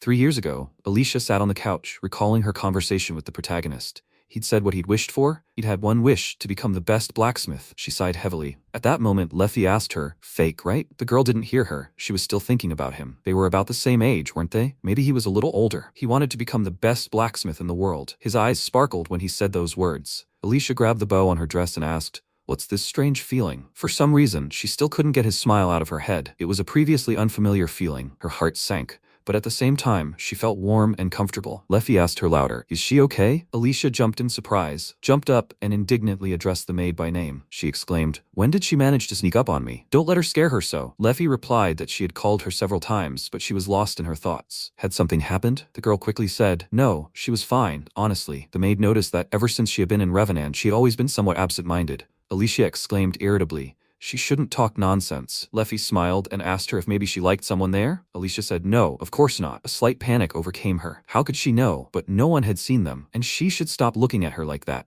The maid thoughtfully remarked, well, she had become thoughtful after those solo walks. The girl fearfully wondered why she was so perceptive. Leffy continued, "Had her mistress really fallen in love?" Alicia indignantly denied it. Leffy said with a kind smile, her cheeks flushing. It was written all over her face. She added that she'd been taking care of her since she was born, and she immediately notices if something changes in her. Alicia was embarrassed by her words, and crumpling her dress, she said hesitantly, not that she'd fallen in love. Leffy asked her, did she think about him all the time? Alicia sheepishly admitted that she didn't even know how she felt about him. The maid insisted, but she thought about him all the time, right? Alicia agreed, but added, how can you tell if it's love? She'd never loved anyone before, so she doesn't understand anything about it. She looked at Leffy and continued, they'd only met once and talked a little. How could you fall in love so suddenly? The maid drawled, oh, so it's love at first sight? Alicia asked her in surprise. Love at first sight? Leffy asked her how she felt when she thought about him. The girl assumed, well, she liked him, I guess. But when she recalled their conversation, her heart warmed. His smile was so sincere, so inspiring. After her mother died, her days became so empty and gray, and he seemed to bring back a piece of light. She added with a sad smile, but that doesn't mean she's fallen in love, right? Leffy sat down next to her and said heartfeltly that, whatever the case, these first feelings are very important, and she was glad that she finally found such a person. If he was dear to her, she should give these feelings a chance. Perhaps he will be the one who will support her, walk beside her, and love her with all his heart. Alicia listened attentively to her every word, and then she asked her if she herself had ever fallen in love. The maid lowered her head in embarrassment and admitted that she never had. The girl exclaimed in bewilderment. Not once, but she was much older than her. Leffy exhaled loudly and answered that she simply hadn't met a suitable partner. Alicia replied, well, yes, there were almost no men in their house. She devoted herself entirely to caring for her and this house, and she had no time for romance or a personal life. Leafy laughed quietly, embarrassed, and told her that if she was happy, then that was her happiness too. Therefore, let her continue to observe her feelings. The maid asked her if perhaps on her next visit to Revenant she would speak with him again. At the same time, she could test whether this feeling was genuine. Alicia considered meeting him again. After thinking for a moment, she decisively answered the maid. Yes, she was right. She needed to speak with him again. The girl warmly thanked her faithful servant. Leffy smiled and told her she'd be expecting good news from her. Some time passed, and Alicia was invited back to where Fake lived. She usually hated balls and attended them reluctantly, but now her heart was so light because today she would see him again after a long separation. She opened the door and was greeted by Morgan. He addressed her by name in surprise and said it had been so long since they'd seen each other. The girl thought he was the blacksmith from the workshop. Due to family business, they had exchanged formal greetings a few times, but he was the kind of person she really didn't want to see. She greeted him shyly and said, yes, it was her. The man asked her why she had come to see them today. Alicia replied, she had heard that a blacksmith named Fake had begun serving at their court. Morgan didn't let her finish but exclaimed indignantly, Fake? Did that idiot do something? He was so sorry if he'd caused her any trouble. Alicia quickly began to assure him that it wasn't so. He hadn't done anything wrong. He was new to their shop and she just wanted to say hello. Morgan laughed. So that's it? Fake was working in the workshop now. He'd take her there. Approaching one of the doors, the girl heard a steady, ringing knock. Morgan knocked and shouted, he's coming in. The surprised protagonist told him to come in. How could he help him? Alicia appeared from behind Morgan, and the protagonist simply gasped in surprise. He called her by name, and this surprised her. He remembered her name. Morgan said in bewilderment, she said she wanted to welcome the new face to their shop. But had they really met before? Alicia quickly told him it was only that once. She turned to the protagonist and asked him, his name is Fake, right? She felt uneasy, even though she just said it now. She remembered his name perfectly well. The protagonist smiled and confirmed that it was his. He added that he was flattered that she remembered his name. They looked at each other with a smile. Morgan glanced back and forth, unable to comprehend anything. The girl turned to him and said that she thanked him for accompanying her, but he could return to his duties. She would talk to Fake for a bit and then leave. Morgan wanted to exclaim, what was she talking about? But he restrained himself and answered, glaring at her, as if to say, as she wishes. He patted the MC on the shoulder and told him to behave himself. Fake assured him of this. Alicia felt constrained and uncomfortable. She thought she was so nervous. When Morgan left, the protagonist turned to her and addressed her formally, questioningly. She thought with disappointment that he had addressed her so formally, but after all, at their first meeting, she had introduced herself by her first name. The girl had told him he could skip the formalities. The protagonist, perplexed, asked her what she meant by that. Alicia had said that he could simply call her by her first name. His surprise knew no bounds. Address her by her first name? What was she saying? Was that even possible? He wasn't an aristocrat. She sheepishly apologized to him, but she hadn't considered that he might be embarrassed by such a thing. MC said, that's not the point. He's just an ordinary commoner. There are rules for treating people of the noble class. Alicia answered sadly that there weren't many people her age in the palace, and she would like to communicate with him from time to time. Maybe they could even become friends, if he didn't mind, of course. Panic overtook her, and she wondered what she was saying. He looked at her sadly. Alicia said, so that's it. Does he mind? The protagonist looked at her upset face and said, he's only glad of this opportunity. Alicia couldn't believe it. Did he say that? The girl apologized if her request seemed selfish to him. The protagonist countered, there's nothing wrong with her.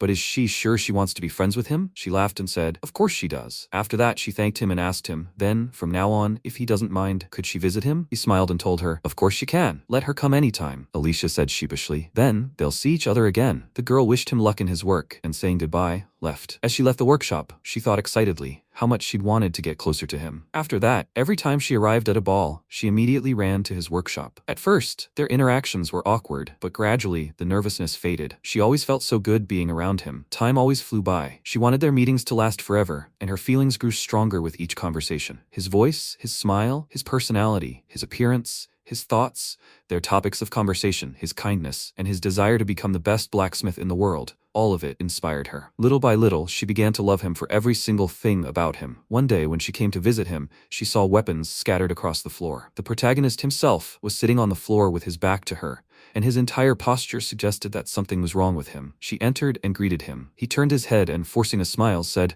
have she come to visit him again? He is very sorry that he is so tired. Alicia knew something was wrong here, and it had been going on for quite some time. She asked him if he was all right. Had something happened in the workshop? He hastened to assure her that it wasn't so. He's simply overwhelmed with work. He doesn't even have time to change his uniform, and now he's standing before her, covered in dirt. She'd better forgive him for that. The girl replied that it was okay, she understood. Then she'd visit him another time. She studied his embarrassed expression. He always said the same thing. But even she sensed something was wrong. Someone's shoe print was visible on his uniform. When she got home, she shared her worries with Leffy. She only saw Fake in the workshop. At first, she thought she was just lucky to find him alone. But now that she thought about it, she'd never seen anyone else working in the workshop. And he was wasting away before her eyes with each passing day. His clothes were always dirty and tattered, making it seem as if he never left the forge, as if he worked day and night. What if he suddenly died one day? Leffy spoke without even conducting an investigation, but looking at the available evidence, his tired appearance, working alone, his shabby clothes, all pointed to bullying by other blacksmiths. The girl agreed with her. Yes, this was the only possible option. What should she do? As a native of a neighboring country, she had no right to even influence this situation. The maid suggested that if he confessed, the situation would be resolved. Alicia said she thought about it too, but Fake simply dreamed of becoming the best blacksmith in the world. Even if he told the truth about being bullied at court, she was sure he'd be fired immediately, and he'd retreat several steps from his dream. He was still driven by his dream, so much so that he was willing to endure even such horror. He'd withdrawn into himself, not telling her what was gnawing at him, but she was afraid he couldn't live like this forever and might die. The girl spoke these last words with tears in her eyes. Leffy turned to her and offered to save him. Alicia stared at her in confusion. What was she talking about? The maid continued, asking him to become her fiancé. Alicia seemed stunned. Be her fiancé? Leffy continued. Their country was also known for its blacksmiths, and their house had every opportunity to practice blacksmithing. And if Lord Goral learned of her desire, he would certainly approve. The girl mused. But if Fake became her fiancé, his status would also change. As a member of the ducal family, he would be burdened with various responsibilities, and he would also have to master etiquette. She feared that all this would hinder his focus on his goal, and he might be perceived not as a skilled blacksmith, but as the fiancé of the Duke's third daughter. Leffy agreed with her. Yes, becoming her fiancé would give him many other obligations,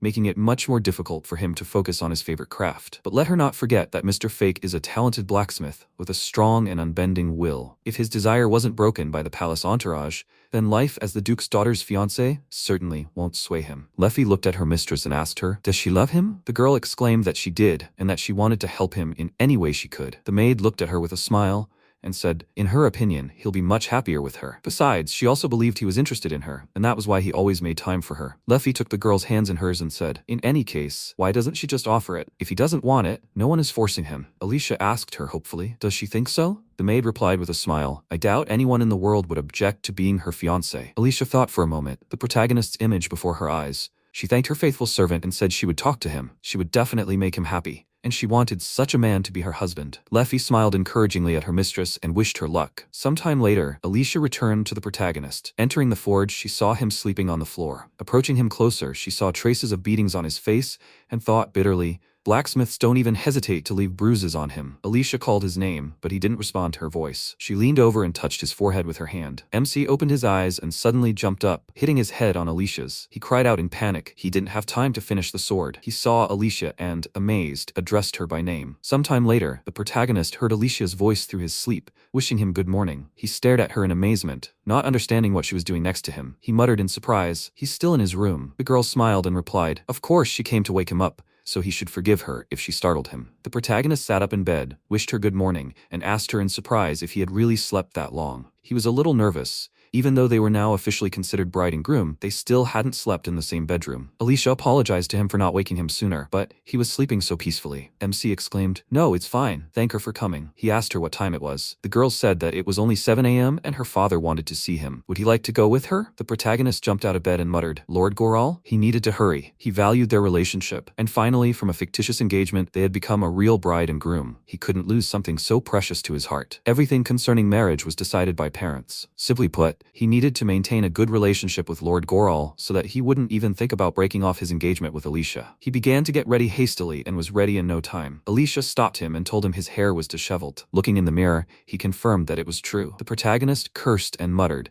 He needed to fix this mess on his head quickly. Straightening his hair with his hands, he thought, surely the Lord might well ask how he could marry his beloved daughter to such a slob. Alicia, watching his struggles, turned to him with a smile and said she'd help him. He should sit down. The protagonist looked at her in surprise. She already had a comb in her hands and water on a saucer. When he sat down on a chair, she carefully began combing his unruly hair, wetting it with water. MC apologized for causing her so much trouble. She asked him with a smile not to say stupid things. One of her duties as his future wife was to help him maintain his appearance. He asked her sheepishly, "Is that so?" He was pleased to hear it. She touched his cheek with a laugh and asked him why his cheeks were so red. In response, he touched her cheeks with his finger and noted, "But hers were bright red too," Alicia exclaimed sheepishly. Nothing of the sort. He continued teasing her. Even her ears turned a little red. Was she really that embarrassed? He thought, her cheeks are so soft. Alicia said offendedly, if he continues teasing her, she will not comb his hair. The protagonist exclaimed theatrically, what is she saying? This is too cruel. Then he added, for the first time someone helps him tidy his hair in the morning. He is so unusual about this. Alicia was surprised, right? And the servants always helped her with her hair and makeup. MC noticed, that's how it is. Probably, this is common among nobles. The girl answered him, exactly. He added, perhaps he should ask the servants for help first thing in the morning. Alicia looked at him indignantly and objected, no way. She wants to do his hair herself. The protagonist was surprised. Is she sure about that? Helping him every day? Isn't that tiring? The girl said, how simple-minded he can be. Doesn't he understand? She looked him in the eyes and told him she loved him very much and wanted to help him in any way she could, and seeing him sleepy in the morning with his hair slightly disheveled was the best reward for her. Or was he against it? She only talks about herself, but maybe he doesn't like that? The main character was very embarrassed by her words and answered that he really liked her care. Alicia folded her hands in his lap, laughed happily, and said, then it's decided. The protagonist, in a state of euphoria, thought that if she came to him like this every morning, his heart would not be able to withstand such care. Until recently, he had never even imagined that they would become husband and wife. All these moments were like a happy dream, but he couldn't relax. They were just bride and groom for now. He must work hard to become the best blacksmith in the world and a husband worthy of Alicia. Finally, Alicia said, it's ready. He looked in the mirror, ran his hand through his hair, and remarked that she had done an excellent job. She replied that his hair was still a little damp, so he should remember to dry it with wind magic. The protagonist did just that. The girl placed his things on a chair and said they were his clean clothes. The protagonist thanked her heartily for her concern. He turned to her, apologized, and asked if she could please step outside while he changed. Alicia blushed to the roots of her hair, apologized, and rushed out of his room. He wondered sheepishly if every morning would be like this for him now. Sometime later, they arrived at Goral's. They greeted him and apologized for the wait. The Lord noticed they were late. Had something happened? The protagonist apologized and explained he was simply primping himself for their meeting. At that moment, the door creaked, and Leffy blurted out that they had actually been flirting all morning. The maid slammed the door. Everyone present fell silent, surprised. Goral, a slight blush on his cheeks from embarrassment, said, I see. Let them forgive him for making them come so early in the morning. Then he exclaimed in surprise, although, let them tell him. They didn't do anything wrong, did they? MC exclaimed in embarrassment. He'd misunderstood. Alicia had only helped him comb his hair after waking up. That's all, the Lord remarked. Well, if that's the case, then fine, he added. In any case, he apologized for calling them so early. Unfortunately, he had business to attend to during the day, so he wanted to talk to them before he left. The man suggested they get to the heart of their conversation. He turned to Fake and asked him if he still wanted to receive an aristocratic education, right? The protagonist exclaimed, of course. He thought he'd finally managed to settle his affairs with the court at that ball. And yet, that day, he'd completely disgraced himself. Greetings, basic manners, even dancing.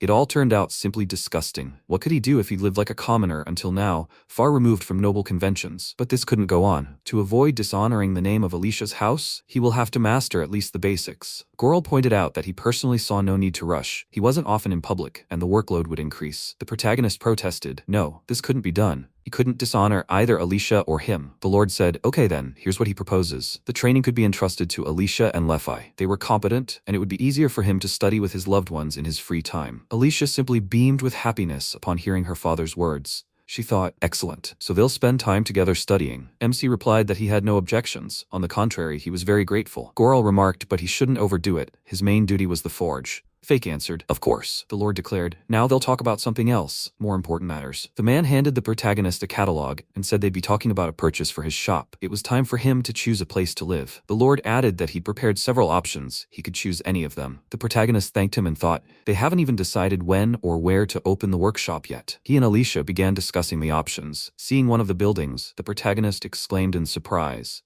this shop, it's insanely cheap. Surprised, Alicia pointed out, it's true. The price was 3 times lower than the others, and it's located on Adventurers Street. Goral listened to their reasoning with a calm expression. The girl continued, this isn't just a shop, it's a whole forge to boot, MC noted. And there's even a living space right next to the shop. The other properties also had forges, but they were either cramped, the equipment was substandard, or the location was awkward. All the other options simply paled in comparison to this offer. The protagonist decisively showed the Lord this option, saying it was the most ideal of all possible. Goral exclaimed in surprise, so he wants to buy it? The protagonist resolutely replied that he did. Goral said sheepishly that he had, of course, added it to the list, but he wouldn't recommend it. Alicia and Fake both exclaimed in surprise. Why? The man remarked, well, such good conditions for that price, but there's a catch. A ghost lives there. The protagonist asked him in bewilderment. What did he say? Alicia turned pale and exclaimed, a ghost? Fake didn't understand what he was talking about at the moment. If he'd been talking about monsters, that would have been fine, but ghosts don't exist, Goral said. Apparently the previous owner, and the one before him, had quickly abandoned the property because of the ghost. MC thought, perplexed. Really? The Lord told him that a blacksmith had once died there at work,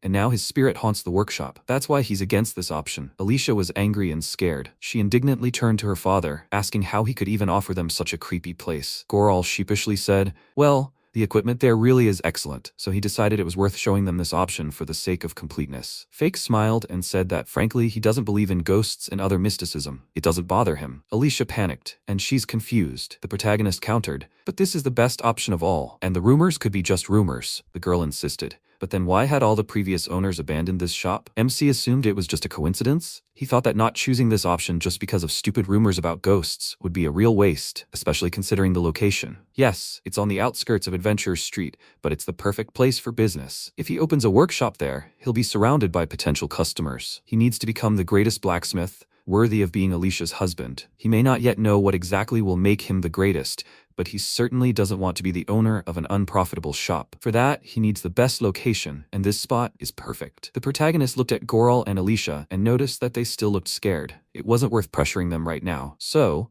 the protagonist suggested they at least see the shop itself before making a decision. Goral looked at him with confusion. Isn't he afraid? Is he sure everything is all right? The MC replied that if it were a ghost-type monster, it would be a different matter. But if it was just a ghost, then in his opinion, there would be no problem. He thought that ghostly monsters and ghosts were completely different things. To put it bluntly, demons can be defeated, but ghosts can't. Rumors of ghosts occasionally surface, but they're all dubious, and he didn't really know much about them. The Lord said to him in a resigned voice, all right, let him choose whichever he liked. He handed him a ring of keys and said he'd made arrangements with the owners and taken the keys in advance. He added, that was all, he had to go. The protagonist told him to take care of himself. After Goral left, the protagonist exclaimed, excellent, the plan for the day is ready. He called Alicia over to look at the options, but this time in person. He looked at her hesitation and asked her, what's wrong? She didn't want to. The girl asked him if they were going to see the haunted shop after all. The protagonist said they'd see that one too, but was she really that afraid? She sheepishly admitted that she was. He thought she was so sweet, but out loud he wondered if maybe he should go alone. Alicia protested. Despite her fear, she would go too. MC asked her if she was sure. She replied,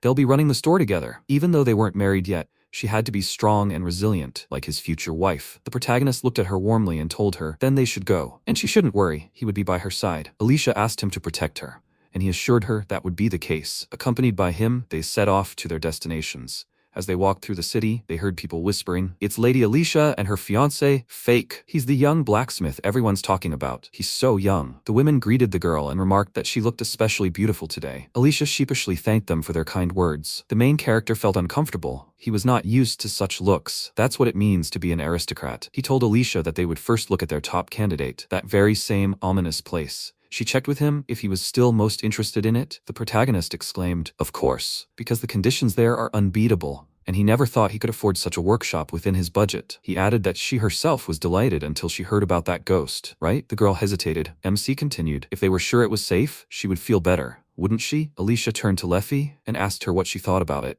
Was there really a ghost there? The maid replied that she didn't believe in ghosts either, but there were bad rumors about that place. Rumors of ghosts are one thing, but they also say that the residents of this place have lost their minds, that the clanking of metal can be heard at night, that pre-prepared food has disappeared, and a host of other strange occurrences. Some of these stories are likely fiction, but until they know for sure that they are just rumors, she wouldn't advise risking their lives by purchasing this place. The protagonist listened attentively, then wondered if it really was that scary. Finally, he announced that they had arrived. Leffy exclaimed, wow, the building looks much more impressive than in the drawings. Alicia, pale with fear, whispered, more ominously than impressively. The protagonist asked her in surprise, really? A little shabby, but quite an ordinary building. This shabby appearance even gives it the charm of an old workshop. Alicia cringed in fear and said how scared she was. It was scary even to look at it. MC told her if she was afraid, she could wait outside. She rushed to him, clung to him, and said that if he protected her, she would survive. Leffy was touched by this image. The guards told them to wait outside. If anything happened, they should call them. The allies cautiously entered the store, carefully stepping on the floor. Suddenly, the floorboards creaked, and all three cried out in fear and surprise. Who was there? At that moment,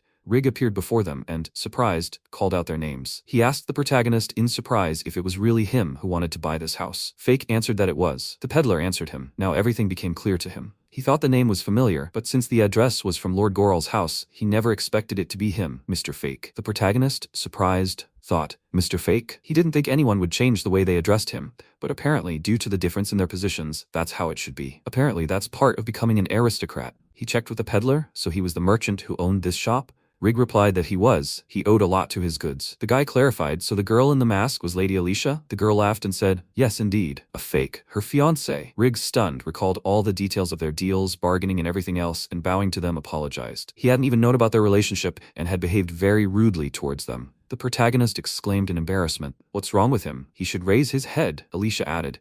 After all, they were the ones hiding their statuses. If he still hasn't figured it out, then for her, it's a complete success. MC said, Alicia is right. Please, let him feel free and treat them like he used to. Rig objected. No, he appreciated their kindness, but his status didn't allow him to behave like that. The guy opened the partition for them and said, then they can get down to business. They came to inspect the premises today. The protagonist asked him if he would be showing it around himself. He didn't seem to have planned it. The peddler said he had been cleaning just before they arrived. He didn't think they would be here so early. The protagonist apologized and told him they were so eager to see the store in person that they came right away. Rig told them, no, since they were already here, and if they didn't mind his company, he would show them around. The protagonist said, of course they don't mind. They're relying on him. Rig waved his hand in the air and said, here, where they stand, is the retail area. The shelves, stands, all the equipment for the goods are still in place. The MC, looking around, said, it's quite convenient. He figured he'd just stock up on goods and then open the shop right away. Rig continued. Behind the counter was the entrance to the storeroom, and this door led to a hallway with several empty rooms. And here was the door to the forge, which was connected to the main building. The protagonist was delighted.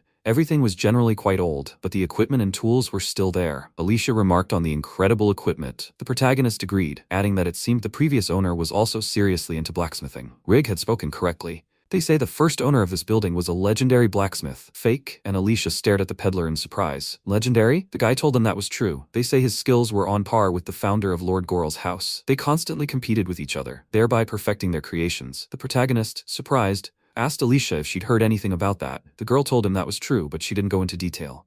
They said he mass-produced incredible weapons. Riggs smiled and said, a legendary blacksmith. His creations were incredibly valuable. Some still survive to this day, although some had acquired a notorious reputation. It seemed that in his later years, he worked with an obsession bordering on madness. Alicia said in amazement, cursed weapons. Rig noted, exactly. Vestel swords are considered cursed creations by the people. The protagonist exclaimed, he's heard of them. The peddler continued, rumor has it, these blades are dangerous. Cursed swords, they say, are weapons that have absorbed the resentment of their creator or owner, and they can warp the mind of the wielder. He pointed to a glass frame on the wall and said, the sword hanging on this bare wall is one of Bestel's creations. The protagonist was about to say something, but at that moment he felt a severe headache and clutched his forehead. Alicia anxiously asked him if he was okay. Was he okay? Fake answered yes, just for a moment. A sharp pain pierced his head, or maybe he imagined it. Rig dejectedly remarked that perhaps the forge really wasn't worth buying. The protagonist asked him why he thought so. He'd heard rumors about this building, right? The peddler answered that yes, he'd heard about the ghost. This story happened before he acquired the place. The blacksmith who bought it before him went mad. They say he could no longer practice his craft. MC wondered in surprise if this was all true. The guy continued, but the reason was unknown. The church was called. Even a saint inspected both the sword and the building, but no one found anything wrong. The protagonist knew the effect could be weakened with magic, and a saint could even remove it completely. But many cursed blades are left as is. Their power grows, and only a strong-willed wielder can tame them. He asked the peddler if it was still cursed. Rig told him he didn't know, but Bestel had bequeathed it. The king of that time, being indebted to him, allowed the sword to remain here. The protagonist said, I see. He thought about the rumors, the curses. Were they real? So far he had no idea. Rig said, now let them show them the living quarters on the second floor. MC thought if he opened a workshop here, he'd have to spend the night here.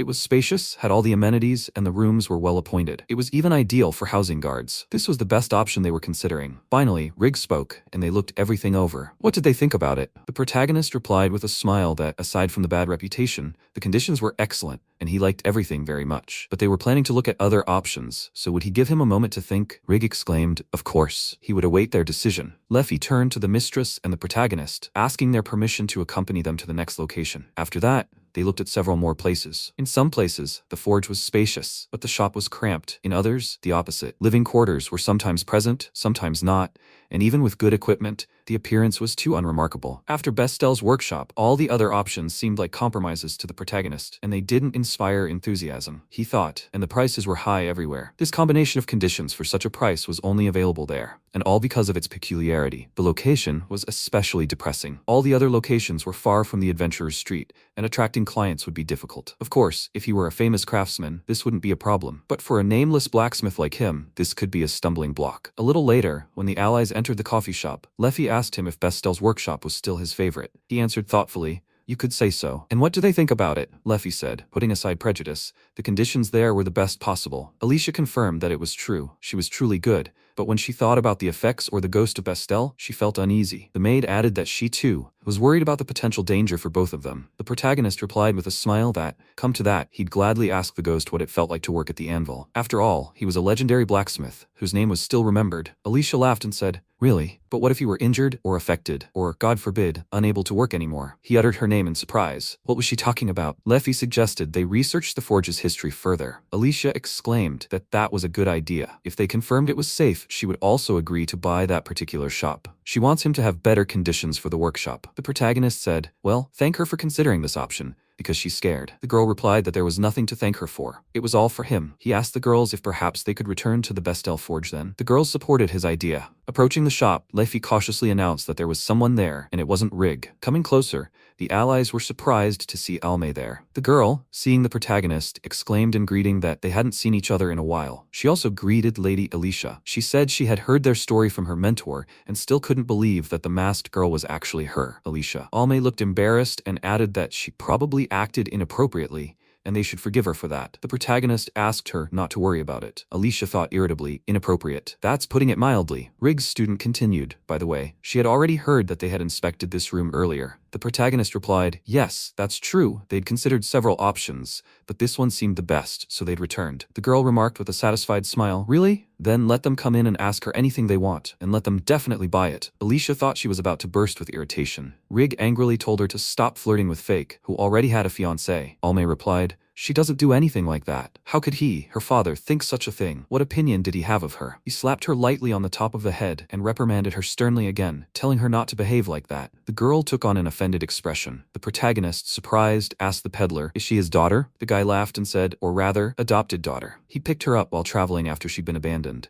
Alicia said sheepishly, is that so? That's very noble of him. Rig dismissed her. What's she talking about? It's a mere trifle. He simply couldn't abandon a child in need. He'd been through the same thing himself. Alicia insisted. Now that's what you call a noble deed. Alme laughed and said he just couldn't resist her sweet face. He sternly ordered her to shut up. Rig turned to the protagonist and asked, so have they made a decision yet? MC replied, they'd looked at several places, but this shop seemed the best of them all. He was leaning toward buying it, but there was one small caveat. The peddler exclaimed, really? He was, of course, incredibly happy about it, but was he absolutely sure he wanted to buy this place? The protagonist confirmed that this was true, but for his own peace of mind, he wanted to explore the place thoroughly. Please, give him some time, Rig exclaimed. Of course. Caution in such a situation was perfectly reasonable. Thank him for considering this option. Fake asked him if they could inspect everything here again. The boy answered, of course, of course. The protagonist, walking around the workshop again, thought, it is beautiful, after all. Alicia turned to Leffy and asked if she could gather information about the place. The maid replied that it would be no problem if she gave her a few days. The girl said, excellent then. She entrusts this task to her. Leffy assured her mistress that she could rely on her. After a while, the protagonist, browsing the books in the Lord's library,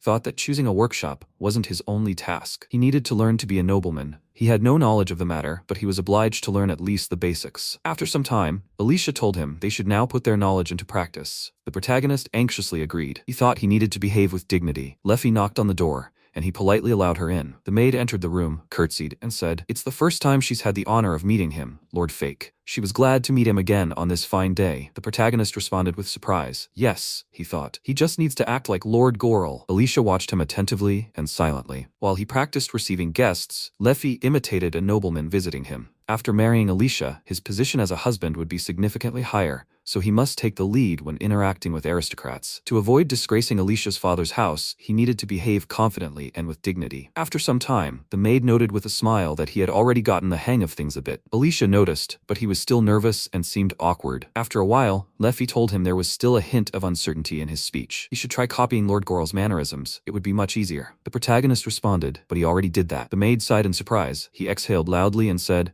All his life, he had done nothing but bow to others. This habit had become ingrained in him, especially after those years of humiliation at the forge. Now it was greatly hindering him. Alicia remarked, "The main thing was to keep practicing." The protagonist thanked them for helping him. Leffy declared, "That's it for today." MC exclaimed joyfully, "Excellent." Then he'd go to the forge. It's been a while since he picked up a hammer. It's time to start preparing goods for the future store. Alicia asked him, puzzled, if perhaps he should rest a little first. He answered her cheerfully, "Working with your hands quickly relieves fatigue." The girl merely sighed resignedly and went with him. While the protagonist set to work, Alicia began looking through books. After a while, she said in surprise, "Family crests, mottos, that's really hard to remember." The protagonist noted that it was true. She continued, "Every noble family in their kingdom has its own history, and their crests and mottos are based on it. If he memorized them, he would be able to immediately determine which house a person belongs to. This would make it easier for him to choose the right course of action. And if he mentioned their motto, it could become a good conversation starter and please his interlocutor." The MC answered thoughtfully, "That makes sense.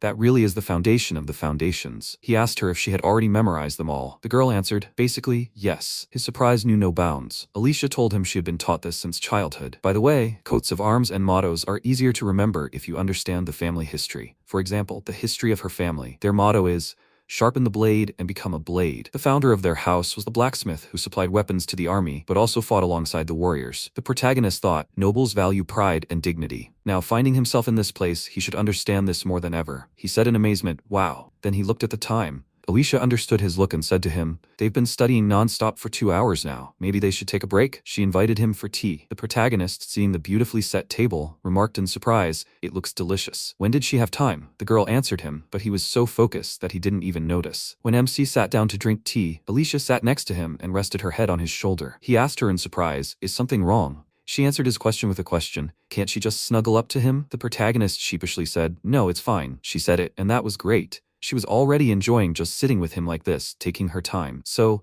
let him not overwork himself with his studies. Her father also said there was no need to rush. He promised her that he would do his best. Alicia was satisfied with his answer. Sometime later, during another study session, he exclaimed, "About half the answers are correct." Alicia admiringly told him, "He's already memorized so much. That's a wonderful result. He has a very good memory." She praised him for being smart and patted his head. The protagonist was indignant. "What is he? A child?" The girl laughed and said, "A very good child." The protagonist remarked that she would make a very good mother. Alicia exclaimed sheepishly, "Mom?" He wondered surprised. "What's wrong with that?" Then the double meaning of the expression dawned on him, and he, too, fell silent, embarrassed. At that moment, Leffy came to them and politely apologized for disturbing them at such a time. The girl asked her if something had happened. The maid answered, "It took a while, but she brought a report on the results of her investigation of that very forge. She had made arrangements with Lord Rigg and stationed a few soldiers there for observation for a few days." She laid out the results in the report she brought back for them. After carefully reading the report, the protagonist said in surprise, "Any particular problems discovered?" Leffy confirmed, "Yes, practically none." They had also hired a blacksmith, and he had been working in the workshop. Nothing had happened to him. She continued, regarding the notoriety, as the report showed,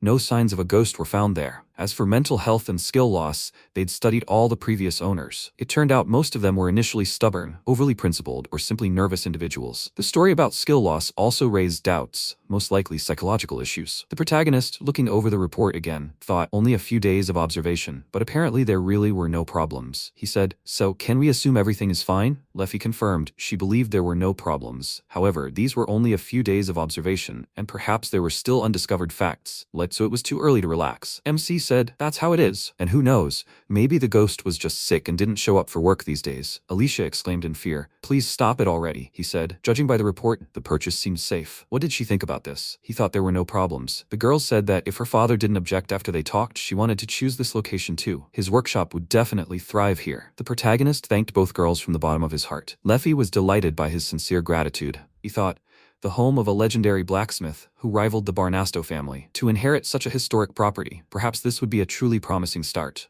After dinner with Goral, the Lord turned to the protagonist and told him he'd heard about his decision and had read Leffy's report. Was he really sure about this purchase? MC exclaimed. "Yes, he wants to buy this very shop," the Lord said in surprise. "Really? So he plans to coexist with a ghost?" Alicia called out her father's name disapprovingly. Goral asked her if she was sure she agreed with this decision. She'd been the most against his purchase. The girl answered, "Yes, indeed. But if Leffy investigated and there were no problems, then everything was fine. And this workshop was perfect for Fake. so she was also in favor of this purchase. He was about to object, but the girl interrupted him and suggested that if he was so worried, maybe he could spend the night there himself to check. Goral looked at his daughter in confusion, and after a while he said hypothetically, if he did meet a ghost there, what should he do? The protagonist looked at him in surprise and said, try to engage in a dialogue. Lord, dumbfounded, asked him if ghosts could even talk. MC replied, well, he'll try to establish contact with him. Goral asked him, what if he attacked? Fake said he'd then use magic to defend himself, grab Alicia, and immediately leave the house. Lord, worried, asked, does magic even work on ghosts? Alicia was also waiting for an answer to this question.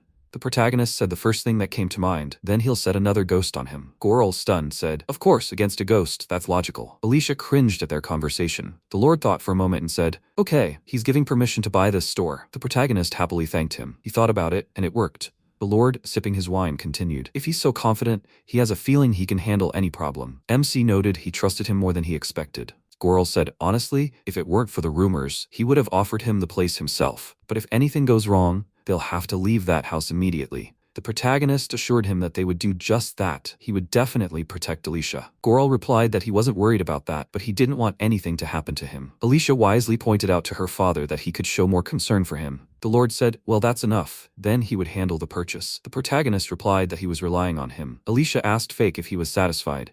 He replied that it was true. It seemed they had finally decided on a location. The girl remarked, yes, indeed. Now he'll have to try even harder. The protagonist closed his eyes and thought, he had been given such an opportunity. He couldn't afford to fail. He would do everything possible to ensure both the shop and his training in noble manners were perfect. Alicia remembered that once the location was finally confirmed, they would need to obtain permission to trade with the Craftsman's Guild. The protagonist had noticed. Exactly. He wasn't at all familiar with these procedures. The Lord remarked, the Craftsman's Guild is the guild that governs blacksmiths and other craftsmen in each city. There are others, like the Merchants Guild. Registration grants permission to open a shop. Trading in the marketplace doesn't require reapplications. Paying the daily market entrance fee serves as permission to sell that day. However, if you're opening a permanent shop, it's best to complete the necessary paperwork right away. Registering with the Artisans Guild allows them to advertise their workshop among adventurers and craftsmen's guilds. Alicia added, the Adventurers Guild's bulletin board can be used for a limited time to announce a shop opening. The protagonist, listening attentively, said,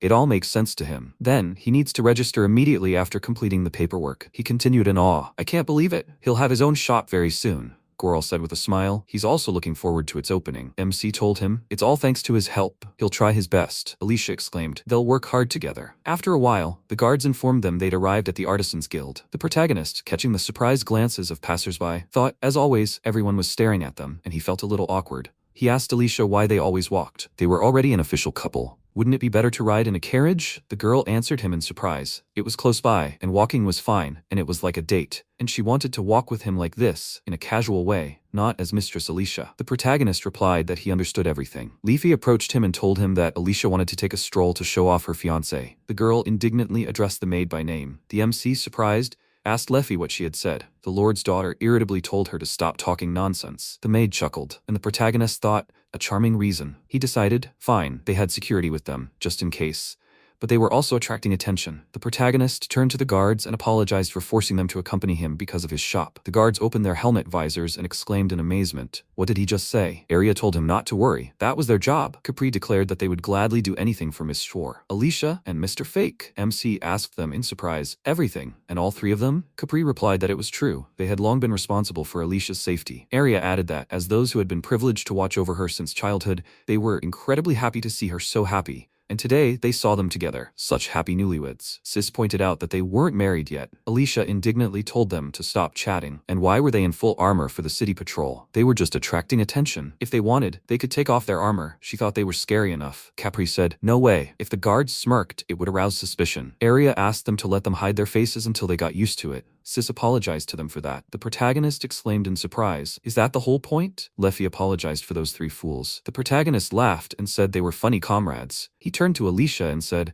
look how much she's loved. She replied, she wouldn't say that, and he shouldn't forget his manners. The protagonist suddenly caught himself. He thought, his attitude toward the soldiers is wrong for a nobleman. He should behave with more dignity. At that moment, Ivas and Weather called out to him and wished him good morning. The protagonist, surprised, addressed them by name, wished them good morning as well, and asked if they were on a mission. Ivas replied, yes, but are they on a date? As always, passions ran high. He even envied them. He looked at Alicia in surprise and asked, isn't that Lord Goral's daughter? Does he have a new girlfriend? Alicia smiled at them, and the protagonist replied that they weren't on a date. but going to the Craftsman's Guild. Ivas was astonished. So they were going to the guild? Suddenly, Weather hit his comrade on the back of the head. Ivas exclaimed in bewilderment. What's wrong with him? His friend asked him if he didn't know who she was. He answered, Fake's new girlfriend. So what? Weather exclaimed that he was an idiot. It was Lady Alicia. He was from this city. He should have at least seen her. Ivas exclaimed in amazement. Is this true? Is it really her? The girl answered with a smile. Yes, indeed. She had previously introduced herself to them as Ali. She added that although they weren't close, she would be happy to see them again. Ivas was completely confused. So she was the masked girl? And he had been babbling, knowing nothing. Let her magnanimously forgive him, Alicia countered. He had nothing to apologize for. She had hidden her identity for obvious reasons. Let him not worry so much. Ivas immediately smiled broadly and exclaimed, Really? The protagonist thought about how quickly he had switched gears. The guy turned to the protagonist and said, So, he's the rumored groom Alicia is? MC replied, That's right, they've heard about that too. Ivas said, He's heard, yes, here and there. He joyfully exclaimed that they congratulate them and that they'll definitely come to their wedding. Weather told him irritably, But it's a noble's wedding. Commoners like them can't get in. Alicia countered, That's not true. She really wants them both to come to the celebration. The protagonist added, That's true. If it weren't for them, he might not have succeeded as a blacksmith in this city. Ivas turned to his comrade and asked him, Can he see and hear this? That's so wonderful, Weathers said sheepishly. But is it worth it? Being surrounded by nobles, the very thought of it makes him so nervous that he feels ill. Fake thought with a smile that he would have felt exactly the same way in his place. Eva suddenly realized they had to go on a mission. Weather agreed with him. It was time for them to go. The protagonist told them then, they'll go to the guild. They'll see each other again. Ivas told him, yes, they'll stop by the market sometime. MC thanked them and informed them that he was opening a store soon. The adventurers exclaimed in surprise, really? That's so great. The protagonist said, he'll tell them all the details once everything is decided. Ivas replied, he'll really look forward to it. They'll definitely come. Fake asked Alicia, so, can they go yet? The girl agreed, and they left. The adventurers watched them go with admiration. When they went inside, the protagonist asked Alicia in surprise, so, this is the Artisans Guild? There are far fewer people here than in the Adventurers Guild. The girl answered that usually those with specific business come here. The guild secretary Mira greeted them and asked how she could help them. The protagonist told her his name and said he planned to open a blacksmith shop in this city. He was told that if they said he was a blacksmith from House Barnasto, they would be understood. Mira replied that it was true. Lord Goral had already notified them. Let them fill out these documents. As the protagonist signed the necessary papers, he thought he'd need identification. But Alicia was nearby, the best proof. Mira asked him if he'd bought that building. He answered that it was true, and there were rumors about this shop here. The secretary answered, in a sense, yes. The MC was surprised, really? He handed her the form and asked if there were any errors in the documents. She replied, yes, he'd filled everything out correctly. She'll invite the guildmaster for a private meeting now. They should wait here.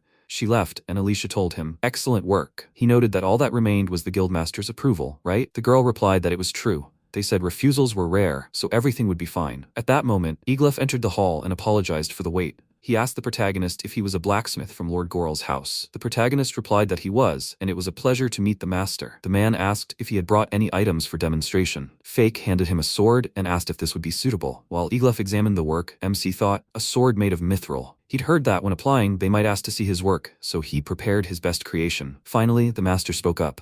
I understand. As expected from a blacksmith from House Barnasto, impressive skill. The protagonist, surprised, thanked him for such a response. The man, noticing he'd forgotten to introduce himself, told Fake his name and added that he was the master of this artisans guild. He said his application had been approved. Fake thought, looking at Eglef, he was probably a few years older than him. It was great that he was already leading the guild. The master looked at the protagonist and summed it up. So, he chose that very forge. He bought it knowing about the rumors? The protagonist answered, right, something's wrong? The man said, no. Rumors about a ghost master blacksmith. He hoped he could dispel them. The protagonist answered, of course. He thought his research hadn't revealed any problems, and he hoped everything would be fine. It occurred to him to ask Eglef if the ghost blacksmith was the same Bestel. The master said, perhaps. Ghost stories aside, the legendary blacksmith died at work is a fact. The man asked the protagonist to be careful. Fake thanked him for the warning and promised he would be on his guard. The master handed him a document and said, here's his license. He should display it prominently in the workshop. Outside the guild, Alicia told him that something really was wrong with that workshop. He admitted it was. Although the investigation had yielded no results,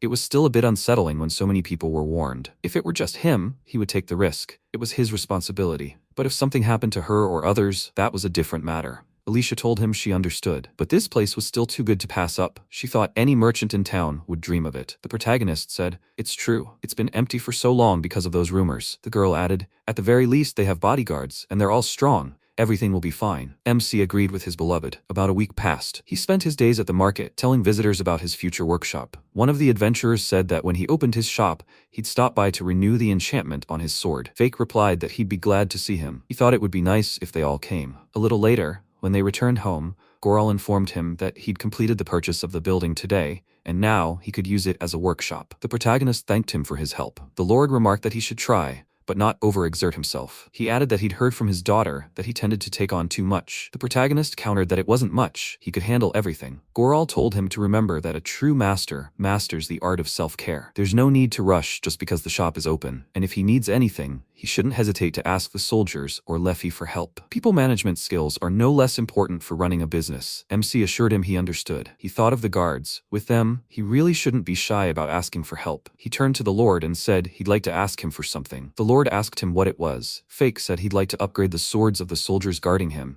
Could he make that decision on his own? Goral, surprised, asked, "The soldiers' swords?" The protagonist confirmed, yes. He'd heard they all use standard swords of similar quality. Since Alicia would be helping him in the shop, he wanted to provide them with more reliable weapons. He thought their current swords looked acceptable, but thinking about the future, he felt uneasy. Of course, it was also a gesture of gratitude. He'd like to give these 3 new blades. The Lord said thoughtfully that if they didn't mind, he saw no problem. But there was no point in giving them overly powerful equipment. Better to reward them with better swords as needed. The protagonist exclaimed that he understood everything and thanked Alicia's father for the advice. Leaving the office, the girl asked him, "So the preparations are complete?" He told her that they were. He could only hope that nothing would happen in that building. She said. Leffy and the soldiers checked him several times. Everything was fine. By the way, what swords does he plan to give them? The protagonist noted that tomorrow was training day in the garden. Right? He thought he'd talk to them then, let them choose suitable blades from those in the workshop. He thought about the swords issued at the estate, being mostly made of Ilian mithril steel. For something better, he'd have to make them himself. He said aloud, "Their current swords are universal ones made of Ilian mithril steel. The ones he wants to give are also made of the same, but with enhanced enchantments and forging. They should surpass even Dirian mithril steel. It's just an improvement in quality. But they are strong warriors. He's sure they can handle it." Alicia said she thought they'd be very happy. Just recently, some of them were thinking about chaining swords. Fake exclaimed. So he'd thought of that at a very opportune moment. The next day, the protagonist came to the training grounds. He saw the guards training and said, "So there they are." He thought, Capri, Aria, and Sis, they must all be a little older than him, in their early 20s. The guys, seeing him, greeted their master. They noticed he rarely showed up at the training grounds. The protagonist thought again, looking at them. They were close in age, but they were so different. They had remarkable physiques. No wonder they were soldiers. Fake said he needed to tell them something. Did they have a minute? The guys readily responded to his request, asking him what had happened. The protagonist said he spoke with the Lord yesterday, saying they would continue to guard them, and he wanted to do something for them. They exclaimed, "Is that true? How lucky they are." Aria said, "Guarding their lives is a pleasure." The protagonist asked him in bewilderment, "What kind of pleasure?" Sis said, "They can actually witness the happy life of the newlyweds in person. They exude such an aura of happiness." MC wondered, perplexed. "Who are the newlyweds?" he exclaimed. "They haven't gotten married yet." Capri said, "But Lord Goral has already given his consent. It's all good. They will definitely get married." The protagonist silently asked them not to tease him. He was trying his best himself. Out loud, he told them, "Okay." They'll drop the subject. He wanted to give them swords he made. The guards, in disbelief, exclaimed, "His swords?" The protagonist confirmed that they were. He added, "They will guard the store as well, right?" Just in case, he thought it best to upgrade their equipment. Would they accept them? Sis asked, puzzled. "Swords for them?" Aria exclaimed. "So they'll be able to use their amazing swords? How lucky they were." MC tried to dampen their excitement, telling them not to get so excited. They were merely slightly better quality. Capri said in surprise, "No, that's more than enough." Fake thought he was simply offering them a choice of swords in the workshop. Would he disappoint them? He asked them, Ben, if they would follow him to the forge. The guards exclaimed that they would. And not just to the forge, but to the ends of the earth. The protagonist said, embarrassed, "Well, they're exaggerating." Arriving at the workshop, the protagonist led them to a rack of swords and told them he planned to display these weapons in the shop. They were all well made, so they were quite good. Let them choose whichever they liked. The boys couldn't believe their eyes and ears. Was that true? What luck for them. Each of them began examining the weapons on offer. MC thought with embarrassment. Their reaction was weaker than he expected. He felt so awkward. He asked them if everything was all right. They should excuse him. But these swords were made of Ilian mithril steel, probably the same material as their current weapons. Aria asked him in surprise, "Were these swords made of the same material?" Sis admiringly remarked, No, they were a level, no. several levels higher in quality, Arya declared, and there will be plenty of these hanging in the shop. Capri asked the protagonist in surprise, could they really take them for free? This was simply unbelievable. Fake asked them if the difference was really that great. Arya exclaimed, it is! He pulled out his old weapon and told him, even he, who doesn't know much, could see the difference. The protagonist examined the weapons himself and thought, there really is a difference. He looked at the guy's old sword and thought, these swords were made with simplified processes for mass production, and the enchantments on them are weaker. He said out loud, that's right. If they carefully approach the enchantment and magical forging, the quality of the material could approach what he gives them. But in general, if they have no objections, let them choose freely. The guys, in a burst of gratitude, told him one after another that he was simply an angel, and they would serve him for the rest of their lives. He sheepishly asked them if they had found swords that suited them. They each showed him the weapon they had chosen. The protagonist said with a smile, well, excellent. If the enchantment weakens, let them just tell him, and he'll always fix it. Sis replied with a smile that they understood everything. They were so grateful to him. He'll use his sword thinking it's him. Mr. Fake. MC chuckled. Will they always wave it around then? The guys laughed. And Arya said, let him forgive them. He'll think of him and take care of his weapon. The protagonist remarked again, and it seemed he'd said the same thing. Looking at the happy guards, he thought, this is the most joyful moment for a blacksmith. Seeing the happy faces of those who handle his work, he enjoys this even more than the process of creation itself. He will try his best to see as many smiles as possible in his future workshop. After a while, Fake stood near the building, looking at it, thinking that from now on, this is no longer the Bestel Forge, but his shop. This is his first step towards his dream. The purchase was paid for with the money he earned in Lord Goral's service. The Lord himself covered the remaining balance. His gratitude was boundless. He would be giving him the bulk of the income from this. Alicia peeked cautiously around the door and asked him if the cleaning outside was finished. He told her it was. She noticed he was staring again. MC chuckled and said he still couldn't believe he had such a respectable workshop. Alicia suggested that if everything was ready on the outside, maybe they could take a look inside. When they entered, everything was arranged, every item in its place.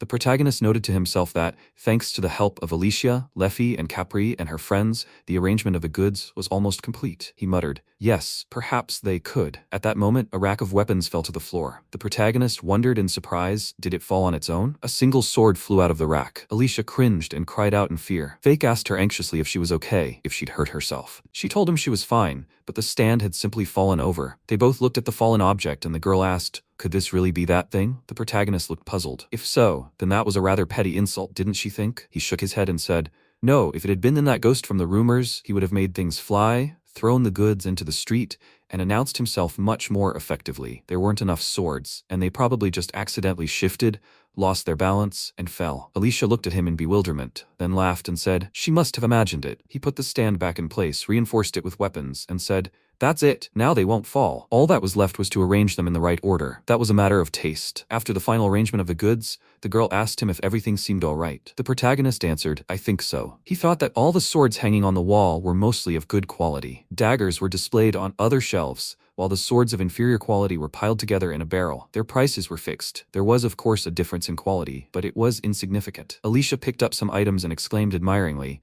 he can make such a wide variety of swords. It's amazing. The protagonist answered, no, he just recreates in his own way what he once saw. The girl asked him if the shop preparations were almost finished, right? He exclaimed, oh yes, opening day. Maybe they should open the shop after the fair at the end of this week? He had already mentioned the shop at the last fair, but he would like to do it again, for the last time. Alicia told him that she thought it would be good. The latest advertising could determine how many customers they would have in the future. They'll be busy starting next week. He noticed she was right. He asked her if she really would be standing behind the counter. The girl exclaimed, of course. The protagonist said he was a little worried. Alicia countered, it's fine. Security said they'd help if anything happened. MC said, I see. Then he was calm. Right now, the only employees were them and Leffy. If they could help, he'd be thrilled. They could hire some vendors, but for now, considering there might be no customers at all, they'd be enough. They'd open for now, and then they'd see how things went. Alicia asked Sis and Arya, where is everyone? The boys told her the others were cleaning up in the kitchen on the second floor. She exclaimed, they'll be done soon. Then she's going to make dinner. The protagonist, surprised, asked her, she? The girl laughed and told him, that's right, she learned to cook too, so he should trust her. He sheepishly said, yeah, he's looking forward to it. He thought, this is the first time I've ever tried food she cooked. He felt a mixture of anxiety and anticipation. Will everything be all right? Bake told her he'd go forge while she cooked. Alicia said, okay. She'd call him when she was done. Entering the workshop, MC thought, light filtered into the forge itself, so it wasn't dark. But because it was made of stone, it felt somewhat oppressive. He liked this enclosed space. He could focus on his work. He'd replaced some of the old tools, but most were still usable. So, what should he do? He didn't know how long it would take Alicia to cook. it would be better to make something that wouldn't take long. Speaking of cooking, maybe he should make kitchen knives and pans. Maybe he should make the shop more appealing to housewives. His life in a small village before becoming the court blacksmith, though he made swords for the occasional visiting adventurers, was more like working in a general-purpose shop than a weapons workshop. He made not only farming tools, blades, and swords, but also pots, teapots, and cups, basically, things used in everyday life. Such nostalgia. Thanks to that time, he became who he is today. There are people who need his weapons, a fiancée who supports him, and he was even able to fulfill his dream of opening his own shop. True, he's been too lucky. He certainly didn't expect to become a nobleman. After making a couple of pans, he thought, done. For his first attempt in such a long time, he'd made a good one. Suddenly, he smelled the aroma of dinner cooking and delightedly remarked on how pleasant it smelled. Perhaps Alicia's food was ready too? Taking off his gloves and apron, the protagonist left the workshop and looked back. A sudden jolt of electricity shot through him as he saw a silhouette where he'd placed the kitchen utensils. He flung open the door, and suddenly, everything vanished. He wondered, perplexed, did he just see that silhouette next to the pans? Or was it his imagination? Most likely, that's exactly it. He must be seeing things because he's so tired. The MC closed the workshop door and went up to the kitchen. Alicia, who was busy working near the stove, exclaimed joyfully. It was him. She asked him how the forge was going. Fake replied that he'd just finished. The girl praised him. He was doing a great job. Dinner would be ready soon, so he could just wait a little. The protagonist told her he understood. He offered to at least set out the plates, and Alicia thanked him for his help and concern. After the protagonist had set everything out, he sat down at the table and said, Leffy and the soldiers should rest too, don't you think? The girl replied that she had already told them they could take a break during lunch, but the soldiers couldn't all leave at once, so she had already given instructions on the order in which they would rest. The protagonist smiled and replied as expected of her. Alicia countered that this was normal. Finally, after a short while, she told him the food was ready. Placing the food in front of him, the girl informed him it was a stew. The protagonist exclaimed, "It looks delicious." He thought it would be the first time he'd tried something Alicia had prepared. He didn't know how good a cook she was, but he was a little uneasy about the taste. This uncertainty stemmed from the fact that she was a noblewoman. He had the impression that nobles delegated all the housework, like cooking and laundry, to servants. Therefore, he didn't know how good she was at cooking. If the taste is unexpected, his reaction must be calm. He must react immediately so as not to offend her. Alicia watched his thoughts with a slight smile. The protagonist decided they could begin. The girl wished him bon appétit. When he tried the food, his amazement knew no bounds. Alicia, with impatience and anxiety, asked him, "How was it?" The MC joyfully exclaimed, "It's delicious." The ingredients were perfectly stewed, and the tenderness was just right, and the flavor of the ingredients was fully revealed. Incredibly delicious. He thought, of course, ingredients are important too, but this taste, achieved thanks to her soulful cooking, was simply sublime. Alicia exclaimed, "Is it true?" She was so glad he liked it. The protagonist, dipping bread in the stew and devouring his meal, thought again, "Delicious, too delicious." He asked her if he could have more bread. The girl exclaimed, "Of course, there's more of the stew too." She giggled and remarked that he ate so deliciously. MC responded, "Because it really was delicious. She was a genius." Alicia asked him jokingly, "But wasn't he worried at first?" The protagonist countered, "Nothing of the sort. He thought she'd noticed. He never thought she'd care about his opinion of her food." She frowned and looked at him carefully. Then she said, "Anyone could learn to cook such a dish." The protagonist was surprised. "Really? So nobles cook too?" Alicia told him they had classes for noble women at school, and cooking was one of them, so she assumed everyone had some knowledge. Whether they cook or not is another matter, but some do it as a hobby, or even open their own establishments. The girls scooped up a spoonful of stew, blew on it, and brought the spoon to the protagonist's mouth, asking him to open it. He asked her, perplexed, "Why this?" Alicia answered sheepishly, she'd always wanted to do this. Would he try it? MC obediently opened his mouth and ate it. She asked him, "Well, how did he like it?" The protagonist replied that it was delicious. She was delighted to hear this. Fake said, "Now it's his turn." And he too spoon-fed her like a little one. They continued to amuse themselves like this for a while. After a while, Aria, examining the swords, said that all the weapons in this shop were too high quality. Capri remarked that yes, this increased the likelihood of someone breaking in and stealing. The protagonist, hearing their words, wondered, really that much? The best swords he has for sale are made of magical sire iron, about 10 of them. Swords of lower rank are inferior. Aria, noticing his thoughtfulness, asked him if something had happened. He answered, "No, just a short break. He came to check out the security situation. Is everything all right?" The guys told him everything was fine. They were just thinking about where to post guards. The protagonist apologized for adding extra work. The guards retorted that it was his job, that it was theirs.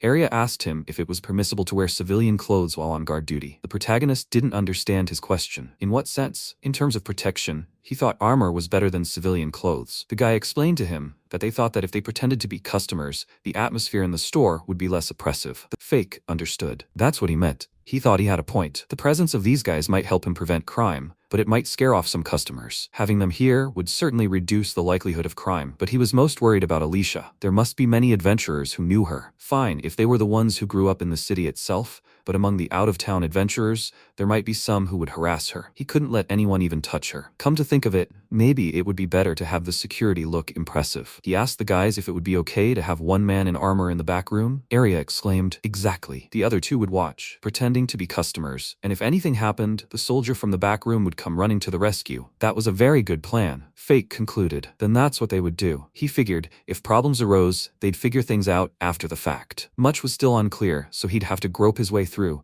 but there was nothing he could do. Alicia told him she'd increase the space for knives and pans. The protagonist thanked her and added that he'd do more. She asked him not to overdo it, to work, but to remember to rest. The protagonist said that he knows this, and that he is actually resting now. She joked with him, resting, but thinking about the store? The girl looked at him, laughed, and told him not to act so confused. It was fine, she understood everything. MC laughed back, thinking that if he really went to check the store every break, it couldn't really be called a break. But the sight of Alicia's face gave him more strength than anything else, and calmed his soul. The girl, noticing his intent gaze, asked him, "What's wrong?" Fake said, "Well, he thought looking at her face was the best medicine." She exclaimed, embarrassed, "What's he saying out of the blue?" Everyone would hear it. The protagonist caught himself, and oh, right, he teased her out of habit, although of course, everything he said was true. The guards were also embarrassed by what he said out loud. Then they laughed. Capri said, "It's fine," Arya remarked. "Let them give them as pillars in the house," Sis said with a laugh. "And he's a wall. Please, let them continue." Leffy said yes too, and she did too. "Please, let them ignore them and keep flirting. They're having fun here on their own." The protagonist thought irritably, how can he not be embarrassed? Idiots. So now if he teased Alicia, it would backfire on him. He turned, told her they'd see each other later, and ran off. The girl called after him. Will he just leave her like that? After a while, the opening day drew closer. Yesterday at the fair, while the protagonist was selling swords, he told some adventurers he knew that he was opening a shop.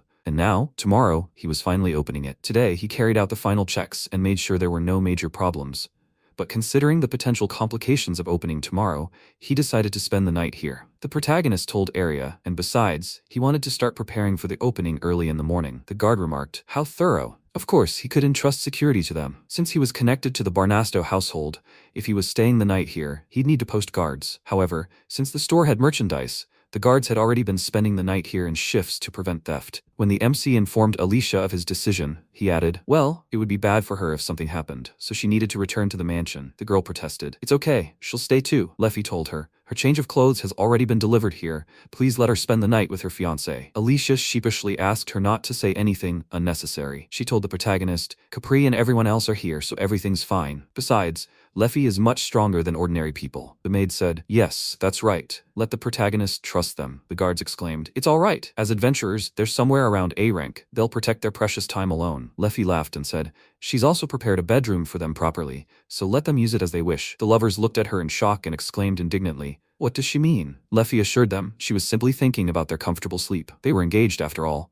so she figured it wouldn't be a problem if they shared the same room. The look of her and the guards showed genuine joy for the newlyweds. The protagonist, burning with shame, thought, "No, it won't be a problem? Yes, it will. It seems that nobles are not allowed to enter into such relationships before marriage. Although, they're not planning on doing anything like that. Then maybe it wasn't such a big deal, I guess." Calming down, he looked at Alicia. The girl asked him sheepishly if he'd be uncomfortable sleeping with her. He told her that if she didn't mind, he didn't see a problem either. So it was decided that they would sleep in the same room. The guards told him to call them anytime. They'd be in a spare room nearby, so they'd always be ready. Leffy met him outside the bedroom and wished him a good evening. The protagonist asked her if Alicia was already inside. The maid replied that she was getting ready for bed. He muttered, "Okay." He thought, he wasn't planning on doing anything, but for some reason, he was starting to feel nervous. Of course, he thought the day would come when they'd sleep together, but he didn't expect it to happen like this. Leffy told him, well, if they needed anything, they should call her right away. She'd be resting in the room right below them. If they stomped hard on the floor, she'd come right away. The protagonist was surprised, but the room downstairs was some kind of storage room. There were a lot of things and it was cramped. Was she sure? The maid told him everything was fine. He continued, there were still free rooms. Maybe she could choose another place. She insisted that she liked it there. MC asked her if she was doing this specifically for them. He admired her professionalism. She should forgive him for always causing her trouble. Leify said he shouldn't worry about it. The protagonist countered. He certainly did worry. Because of him, her life had changed a lot. The maid retorted that it wasn't true. Protecting their smiles was her happiness. Besides, she hadn't chosen this room right below them for work. She thought that from there she would be able to immediately find out if the two of them were doing anything. MC simply flushed and thought irritably he was taking it back. All his respect and gratitude vanished in an instant. And anyway, What kind of face could he make entering the bedroom now? The door to the room felt so heavy. Entering the bedroom, he glanced at Alicia, embarrassed. The girl had asked him. Leffy said something strange, right? He clarified. Had she heard everything? Alicia confessed to him. The door was slightly ajar, so she must have done it on purpose. She pointed out that if he stood there, he'd freeze. Let him go to bed. He thought it was sweet. She was scratching at the last vestiges of his composure. She was so cunning. The protagonist glanced at the double bed and wondered when they'd managed to bring this in. The girl had told him. Leffy and Capri told her they brought it in pieces and assembled it while they were resting today. He sighed heavily. What are they even doing? Fake and Alicia sat down on the bed. The MC asked her if he should get into the sleeping bag. She looked puzzled. Why was he saying that? Fake said it wasn't that he was against it, he was just embarrassed. Did she understand? The girl sheepishly said that if she could, she'd want to spend all her time with him. What about him? The protagonist responded that he felt the same way. They decided to go to bed, and the protagonist turned his back to the girl. Alicia said, offended, that she wanted to see his face. He responded, didn't she always see it anyway? Suddenly, Alicia hugged him and said that she wanted to see him even closer, that he should turn around and face her. The MC meekly complied with her request.